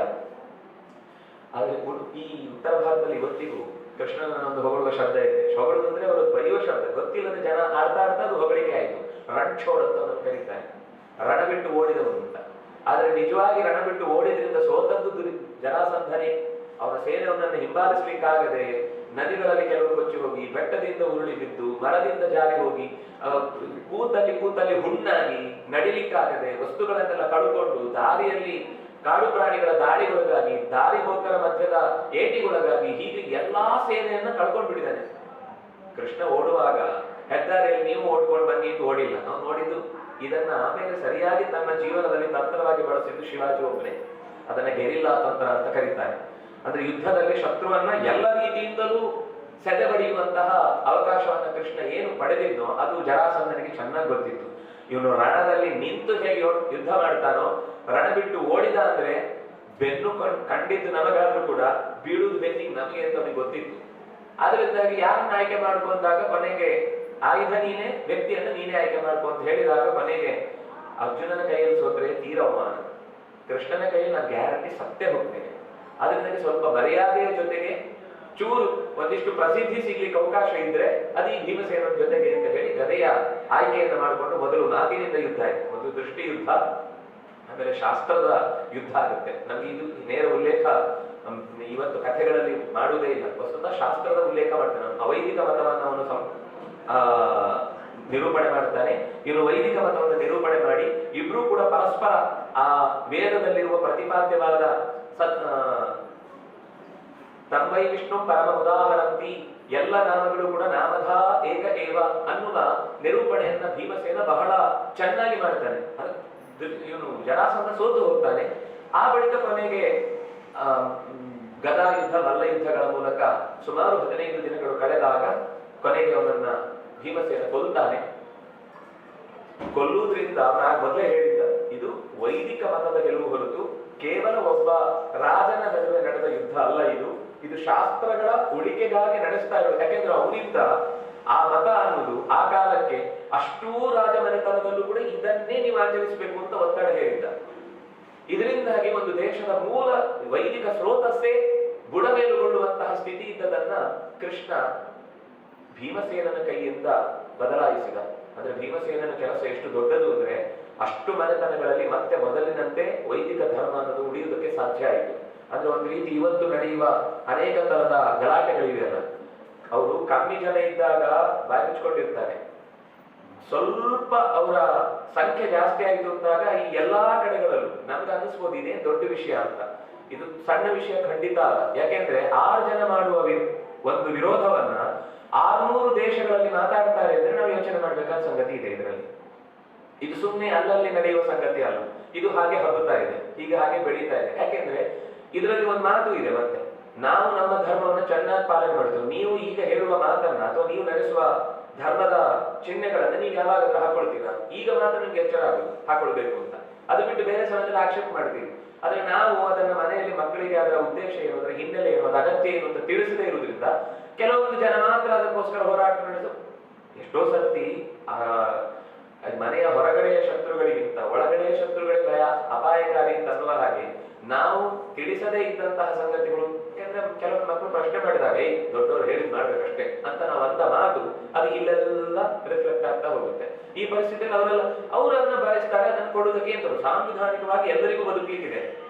ಓಹೋ, ಬೇರೆ ವ್ಯವಸ್ಥೆಗಾಗುವಾಗ ನಿಮ್ದೇ ಪ್ರತ್ಯೇಕ ಲೋ ಐತೆ, ಈ ವ್ಯವಸ್ಥೆಗೆ ಬಂದಾಗ ನಿಮ್ಗೆ ಸಾಂವಿಧಾನಿಕ ವ್ಯವಸ್ಥೆ ಅಂತ ಬರುತ್ತೆ. ಅಂದ್ರೆ ಇದು ನಾವು ಮಾತಾಡುವುದಿಲ್ಲ, ನಮ್ಗೆ ಕೇಳಲಿಕ್ಕೂ ಗೊತ್ತಿಲ್ಲ. ಇದು ಏನಿದ್ರು ಭಾರತೀಯ ಅಂತ ಅನ್ನೋದು ಈ ನೆಲದ ಗುಣ. ಇದು ಏನಿದ್ರು ಹೊರಗಿನಿಂದ ಬಂದವರಿಗೆ ಇಲ್ಲಿ ಉಳ್ಕೊಳ್ಳಿಕ್ಕೆ ಅವಕಾಶ ಕೊಟ್ಟಿದ್ದೇವೆ ಅನ್ನೋದೇ ಧರ್ಮ. ಇದು ಅವೈದಿಕವಾದ ಧರ್ಮ ಆಮೇಲೆ ಹುಟ್ಟಿದ್ದು. ನಿಜದಲ್ಲಿ ಋಷಿಗಳಿಂದ ಕಂಡ ಸತ್ಯಗಳನ್ನ ವೈದಿಕ ಚಿಂತನೆ ಅಂತನ್ನೋದು ಈ ನೆಲದಲ್ಲಿ ಸಹಜವಾಗಿ ಹೊಂದಿದ್ದು ಅಂತ ಅನ್ನುವ ಕಾರಣಕ್ಕಾಗಿ ಜರಾಸಂಧನನ್ನ ನಾಶಪಡಿಸುವ ಮೂಲಕ ಇಡೀ ದೇಶದಲ್ಲಿ ಮತ್ತೆ ವೈದಿಕ ಚಿಂತನೆ ಅನ್ನೋದು ಮತ್ತೆ ಬೆಳಗಿತು ಅನ್ನೋದು ಈ ಕಥೆಯಿಂದ ನಾವು. ಅದರಿಂದಾಗಿ ಭೀಮಸೇನನ ಅಸಾಧಾರಣವಾದ ಗುಣ. ಇಲ್ಲೇನು ಹೇಳ್ತಾರೆ ಅಂದ್ರೆ, ಈ ರಾಜಸೂಯ ಯಾಗ ಮಾಡಿದವನಿಗೆ ಪುಣ್ಯ ಏನು ಗೊತ್ತಾ? ಮುಂದೆ ಚತುರ್ಮುಖ ಪದವಿ ಅಂತ. ಇದು ಯಾಗದ ಫಲ ಅಲ್ಲ. ಯಾರಿಗೆ ಮಾಡಿದವರಿಗೆ ಎಲ್ರಿಗೂ ಸಿಗುತ್ತೆ ಅಂದ್ರು, ಯಾರು ಯೋಗ್ಯರೋ ಭಾಗ್ಯ ದೈವಮಿಹ ಯೋಗ್ಯತಾನುಗ. ಯೋಗ್ಯನಾದವರು ಮಾಡಿದ್ರೆ ಆ ಫಲ ಸಿಗುತ್ತೆ. ನಮ್ಮ ಹತ್ರ ಸರ್ಟಿಫಿಕೇಟ್ ಇರುವುದೇ ಚಿಕ್ಕದು. ನಾನು ಪ್ರಧಾನಮಂತ್ರಿ ಪದವಿಗೆ ಪೋಸ್ಟಿಗೆ ನಾನು ಅಪ್ಲೈ ಮಾಡ್ತೇನೆ ಅಂದ್ರೆ ಅದಕ್ಕೆ ಬೇರೆ ನಿಯಮ ಇದೆ. ನೀವು ಒಂದು ಪಕ್ಷದಲ್ಲಿ ಇರಬೇಕು, ನೀವು ಅಲ್ಲಿಂದ ಗೆದ್ದು ಬರಬೇಕು, ನಿಮ್ಗೆ ಮೆಜಾರಿಟಿ ಇರಬೇಕು, ನೀವು ಇಂಥದ್ದಕ್ಕೆ ಆಯ್ಕೆ ಆಗಿರ್ಬೇಕು. ಇದೆಲ್ಲ ಸೇರಿದೆ ಪದವಿ. ನನ್ನ ಹತ್ರ ಇಷ್ಟೆಲ್ಲ ಓದಿದ್ದು, ನನ್ನ ಹತ್ರ A to Z ಎಲ್ಲ ಅಕ್ಷರಗಳ ಪದವಿಗಳಿವೆ ಅಂತ ತಂದು ನಾನು ಅಲ್ಲಿ ಕೂಡ್ತೇನೆ ಅಂದ್ರೆ ಆಗುದಿಲ್ಲ. ಅದಕ್ಕೆ ಬೇರೆನೇ ನಿಯಮ ಇದೆ, ಇದಕ್ಕೆ ಬೇರೆನೇ ನಿಯಮ ಇದೆ. ಹಾಗೆ ಚತುರ್ಮುಖ ಪದವಿ ಅನ್ನೋದು ಒಂದು ಯೋಗ್ಯತೆಯ ಅಡಿಯಲ್ಲಿ ಪ್ರಾಣನೇ ಭೀಮನಾಗಿ ಬಂದದ್ದು ಅನ್ನೋದು ಇದೊಂದು ದಾಖಲೆ. ಅಂದ್ರೆ ಈ ಯಾಗದ ಫಲವನ್ನು ಹೇಳುವಾಗ ಇದು ಚತುರ್ಮುಖ ಪದವಿಗೆ ಯೋಗ್ಯನಾದ ವ್ಯಕ್ತಿ ನಡೆಸಿದಾಗ ಬರುವಂತಹ ಸ್ಥಾನ ಇದು. ಇನ್ನು ಉಳಿದವರಿಗೆ ಚತುರ್ಮುಖನ ಲೋಕದಲ್ಲಿ ವಿಶೇಷವಾದ ಪುಣ್ಯವನ್ನು ಅವರು ಸಂಪಾದಿಸಿರ್ತಾರೆ. ಅದಕ್ಕಿಂತ ಹೆಚ್ಚು ಮುಕ್ತನಾಗುವಾಗಲೂ ಮುಕ್ತರ ಸಮಾನರ ಸ್ಕಂದರ ಮಧ್ಯದಲ್ಲೂ ಶ್ರೇಷ್ಠತೆಯನ್ನು ಸಂಪಾದಿಸುವನಾಗ್ತಾನೆ ಅಂತ ಅನೇಕ ಸಂಗತಿಗಳನ್ನು ಕೃಷ್ಣ ಆ ಯಾಗದ ಫಲವನ್ನು ಹೇಳುವಾಗ ಹೇಳುತ್ತಾನೆ. ಅದರಿಂದಾಗಿ ಭೀಮಸೇನ ಅಸಾಧಾರಣವಾದ ಗುರು ಅಂತ ನಾನು ಯಾಕೆ ಶಬ್ದ ಬಳಸಿದೆ ಅಂದ್ರೆ, ಜರಾಸಂಧನಂತ ಅತ್ಯಂತ ಕಟ್ಟರ್ ಅವೈದಿಕ ಮತವನ್ನ ಯಾರಿಂದಲೂ ಇಲ್ಲಿ ತನಕ ಅವನ ಬಾಯಿ ಮುಚ್ಚಿಸ್ಲಿಕ್ಕೆ ಆಗದೇ ಇದ್ದದನ್ನ, ಯಾಕೆಂದ್ರೆ ತಿಳಿಯುವುದು ದೊಡ್ಡ ಸಂಗತಿ ಅಲ್ಲ, ತಿಳಿದದ್ದನ್ನ ಸರಿಯಾದ ಕಾಲಕ್ಕೆ ಸರಿಯಾದ ವ್ಯಕ್ತಿಯ ಮುಂದೆ ವಾದಿಸಿ ಅದನ್ನ ಗೆದ್ದು ತರುವುದು ಉಂಟಲ್ವಾ, ಸರಿಯಾದ ರೀತಿಯಲ್ಲಿ ನಿರೂಪಿಸಿ ಅದನ್ನ ಹೌದು ಅಂತ ಕೇವಲ ಇದು ಬಾಯಿ ಬಲದಿಂದ ಮೇಲ್ ಮಾಡಿ ಗೆದ್ದದ್ದಲ್ಲ, ಅಲ್ಲಿಯ ಪಂಡಿತ ಮಂಡಳಿಯನ್ನೆಲ್ಲ ಮುಂದೆ ಕೂಡಿಸಿಕೊಂಡು ನಡೆದ ಸಭೆ ಇದು. ಆ ಸಭೆಯಲ್ಲಿ ಎಲ್ಲರೂ ಕೂಡ ಇಲ್ಲ, ವೈದಿಕವಾದ ಈ ಚಿಂತನೆಗಳಿಗೇನೆ ನಿಜವಾದ ಪ್ರಾಶಸ್ತ್ಯ ಕೊಡಬೇಕಾದದ್ದು ಅವಶ್ಯಕ, ಇದು ಪೂರ್ವಾಪರ ವಿಚಾರವನ್ನು ಮಾಡಿದಾಗ ಗೊತ್ತಾಗುವ ಸಂಗತಿ ಅಂತ ಒಪ್ಪಿಕೊಂಡ ಮೇಲೆ ಜರಾಸಂಧನು ಸುಮ್ಮನಾಗುವ ಸ್ಥಿತಿಯಲ್ಲಿ ಆಮೇಲೆ ಯುದ್ಧಕ್ಕೆ ನಿಂತದ್ದು. ಹೀಗೆ ಭೀಮಸೇನನ ಕೈಯಿಂದ ಮಹಾ ಯಾಗಕ್ಕೆ ಬೇಕಾದ ಎಲ್ಲ ಅನುಕೂಲಗಳು ಒದಗಿದವು. ಯಾಗ ಚೆನ್ನಾಗಿ ನಡೆಯಿತು. ಮಯನ ಸಹಕಾರದಿಂದ ಯಾಗದ ಅನೇಕ ಈ ವಿಶಿಷ್ಟವಾದ ಮಂಟಪಗಳು, ಸಭೆಗಳೆಲ್ಲ ನಿರ್ಮಾಣಗೊಂಡಿದ್ದವು. ಅಲ್ಲಿ ದುರ್ಯೋಧನನಿಗೆ ಒಂದು ಅವಮಾನ ಆಯಿತು. ಅವಮಾನ ಆಗಿ ಒಂದು ಪ್ರಾಯೋಪವೇಶಕ್ಕೆ ಕುಳಿತಾಗ ರಾತ್ರಿ ಅವರೆಲ್ಲೋ ರಸ್ತೆಯಲ್ಲಿ ಹೋಗುವ ದಾರಿಯಲ್ಲಿ ಮಲಗಿಬಿಟ್ಟಿದ್ದಾನೆ. ಅಣ್ಣ, ತಮ್ಮ, ಶಕುನಿ ಯಾರನ್ನು ಕರ್ಕೊಂಡು ಒಬ್ಬನೇ ಹೋಗಿದ್ದಾನೆ. ಅಲ್ಲಿ ಅವನಿಗೆ ಕೋಟಿ ಕೋಟಿ ದುಷ್ಟ ಶಕ್ತಿಗಳೆಲ್ಲ ರಾತ್ರಿ ಅವನನ್ನು ಎತ್ತಿಕೊಂಡು, ನೀನ್ ಏನು ಮಾಡ್ತೀಯೋ ಕೆಲಸ, ಪಾಂಡವರನ್ನು ಇಲ್ಲವಾಗಿಸ್ಬೇಕು, ಈ ರಾಜಸೂಯ ಯಾಗ ಆದ್ರಿಂದ ನಮ್ಗೆಲ್ರಿಗೂ ಇವತ್ತು ಬದುಕಲಿಕ್ಕಿಲ್ಲ ಅಂತಾಗಿದೆ. ಯಾಕಂದ್ರೆ ಎಲ್ಲಾ ಕಡೆ ವೈದಿಕ ಮತ ಚಿಂತನೆ ಎದ್ದು ಬಿಟ್ಟಿದೆ. ಆದ್ರೆ ನಮ್ಮ ಚಿಂತನೆಗಳೆಲ್ಲ ಮಣ್ಣು ಪಾಲಾಗ್ತಾ ಇದೆ. ನೀನೇನಾದ್ರೂ ಮಾಡಿ ಅವರನ್ನ ಮಣ್ಣು ಪಾಲು ಮಾಡ್ಲಿಕ್ಕೆ ಬೇಕಾದ ಎಲ್ಲ ಶಕ್ತಿ ನಾವು ತುಂಬುತ್ತೇವೆ ಅಂತ ಹೇಳಿ ಅವನಿಗೆ ಪ್ರಚೋದನೆಯನ್ನು ಕೊಟ್ಟ ಮೇಲೆ, ಅಂದ್ರೆ ಕೆಲವು ಎಲ್ರಿಗೂ ಸಪೋರ್ಟ್ ಮಾಡೋರು ಗುರುಗಳು ಇದ್ದೇ ಇರ್ತಾರೆ. ಅದರಿಂದಾಗಿ ಅವನು ಆಮೇಲೆ ಧೈರ್ಯವಾಗಿ ಹೋದ. ಆಮೇಲೆ ಶಕುನಿ ಮಾತಾಡಿದ. ಶಕುನಿ ಹೇಳಿದ, ನಾನು ನಿನ್ ಸಹಾಯ ಮಾಡ್ತೇನೆ, ದುಶಾಸನ ನಾನು ಇದ್ದೇನೆ ಎಂದ, ಕರ್ಣ ನಾನು ಜೊತೆಗಿದ್ದೇನೆ ಎಂದ. ಇದರ ಮೇಲೆ ಹುಟ್ಟಿದ್ದು ಮುಂದಿನ ಯೋಚನೆ ದ್ಯೂತದ ಪ್ರಸಂಗ. ಇಲ್ಲಿಯೂ ಭೀಮಸೇನನ ಪಾತ್ರದ ಚಿತ್ರಣ ಬಹಳ ಚೆನ್ನಾಗಿ ನಾವು ಭಾರತದಲ್ಲಿ ಗಮನಿಸುವಂತದ್ದಿದೆ. ಮತ್ತೆ ಅದನ್ನ ನಾಳೆಯ ದಿವಸದ ಚಿಂತನೆಯಲ್ಲಿ ನೋಡೋಣ ಅಂತ ಹೇಳ್ತಾ ನಾಮಸ್ಮರಣೆಯನ್ನ ಮಾಡಿ ಕೃಷ್ಣಾರ್ಪಣೆ ಮಾಡೋಣ. ಶ್ರೀ ಕೃಷ್ಣಾಯ ನಮಃ. ಶ್ರೀ ಕೃಷ್ಣಾಯ ನಮಃ. ಶ್ರೀ ಕೃಷ್ಣಾಯ ನಮಃ. ಕೃಷ್ಣಾಯ ವಾಸುದೇವಾಯ ದೇವಕೀ ನಂದನಾಯ ಚ ನಂದಗೋಪಕುಮಾರಾಯ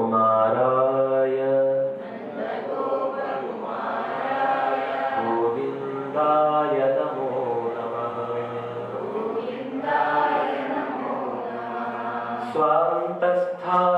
ಸ್ವಾಂತಸ್ಥಾನಂತಶಯ್ಯಾಯ ಪೂರ್ಣಜ್ಞಾನರಸಾರ್ಣಸೇ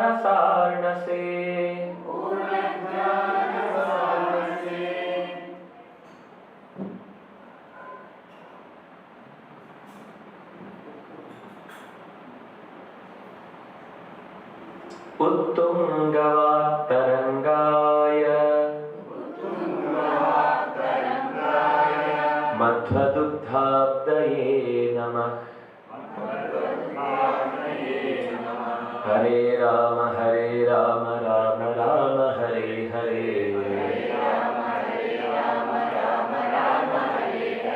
ಹರೇ ಕೃಷ್ಣ ಕೃಷ್ಣ ಕೃಷ್ಣ ಹರೇ ಹರೇ.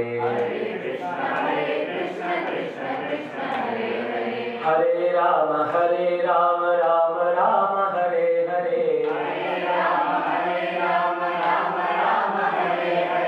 ಹರೇ ಕೃಷ್ಣ ಕೃಷ್ಣ ಕೃಷ್ಣ ಹರೇ ಹರೇ. ಕೃಷ್ಣ ಕೃಷ್ಣ ಹರೇ ಹರೇ. ಕೃಷ್ಣ ಕೃಷ್ಣ ಹರೇ ಹರೇ. ಶ್ರೀ ಕೃಷ್ಣಾರ್ಪಣಮಸ್ತು.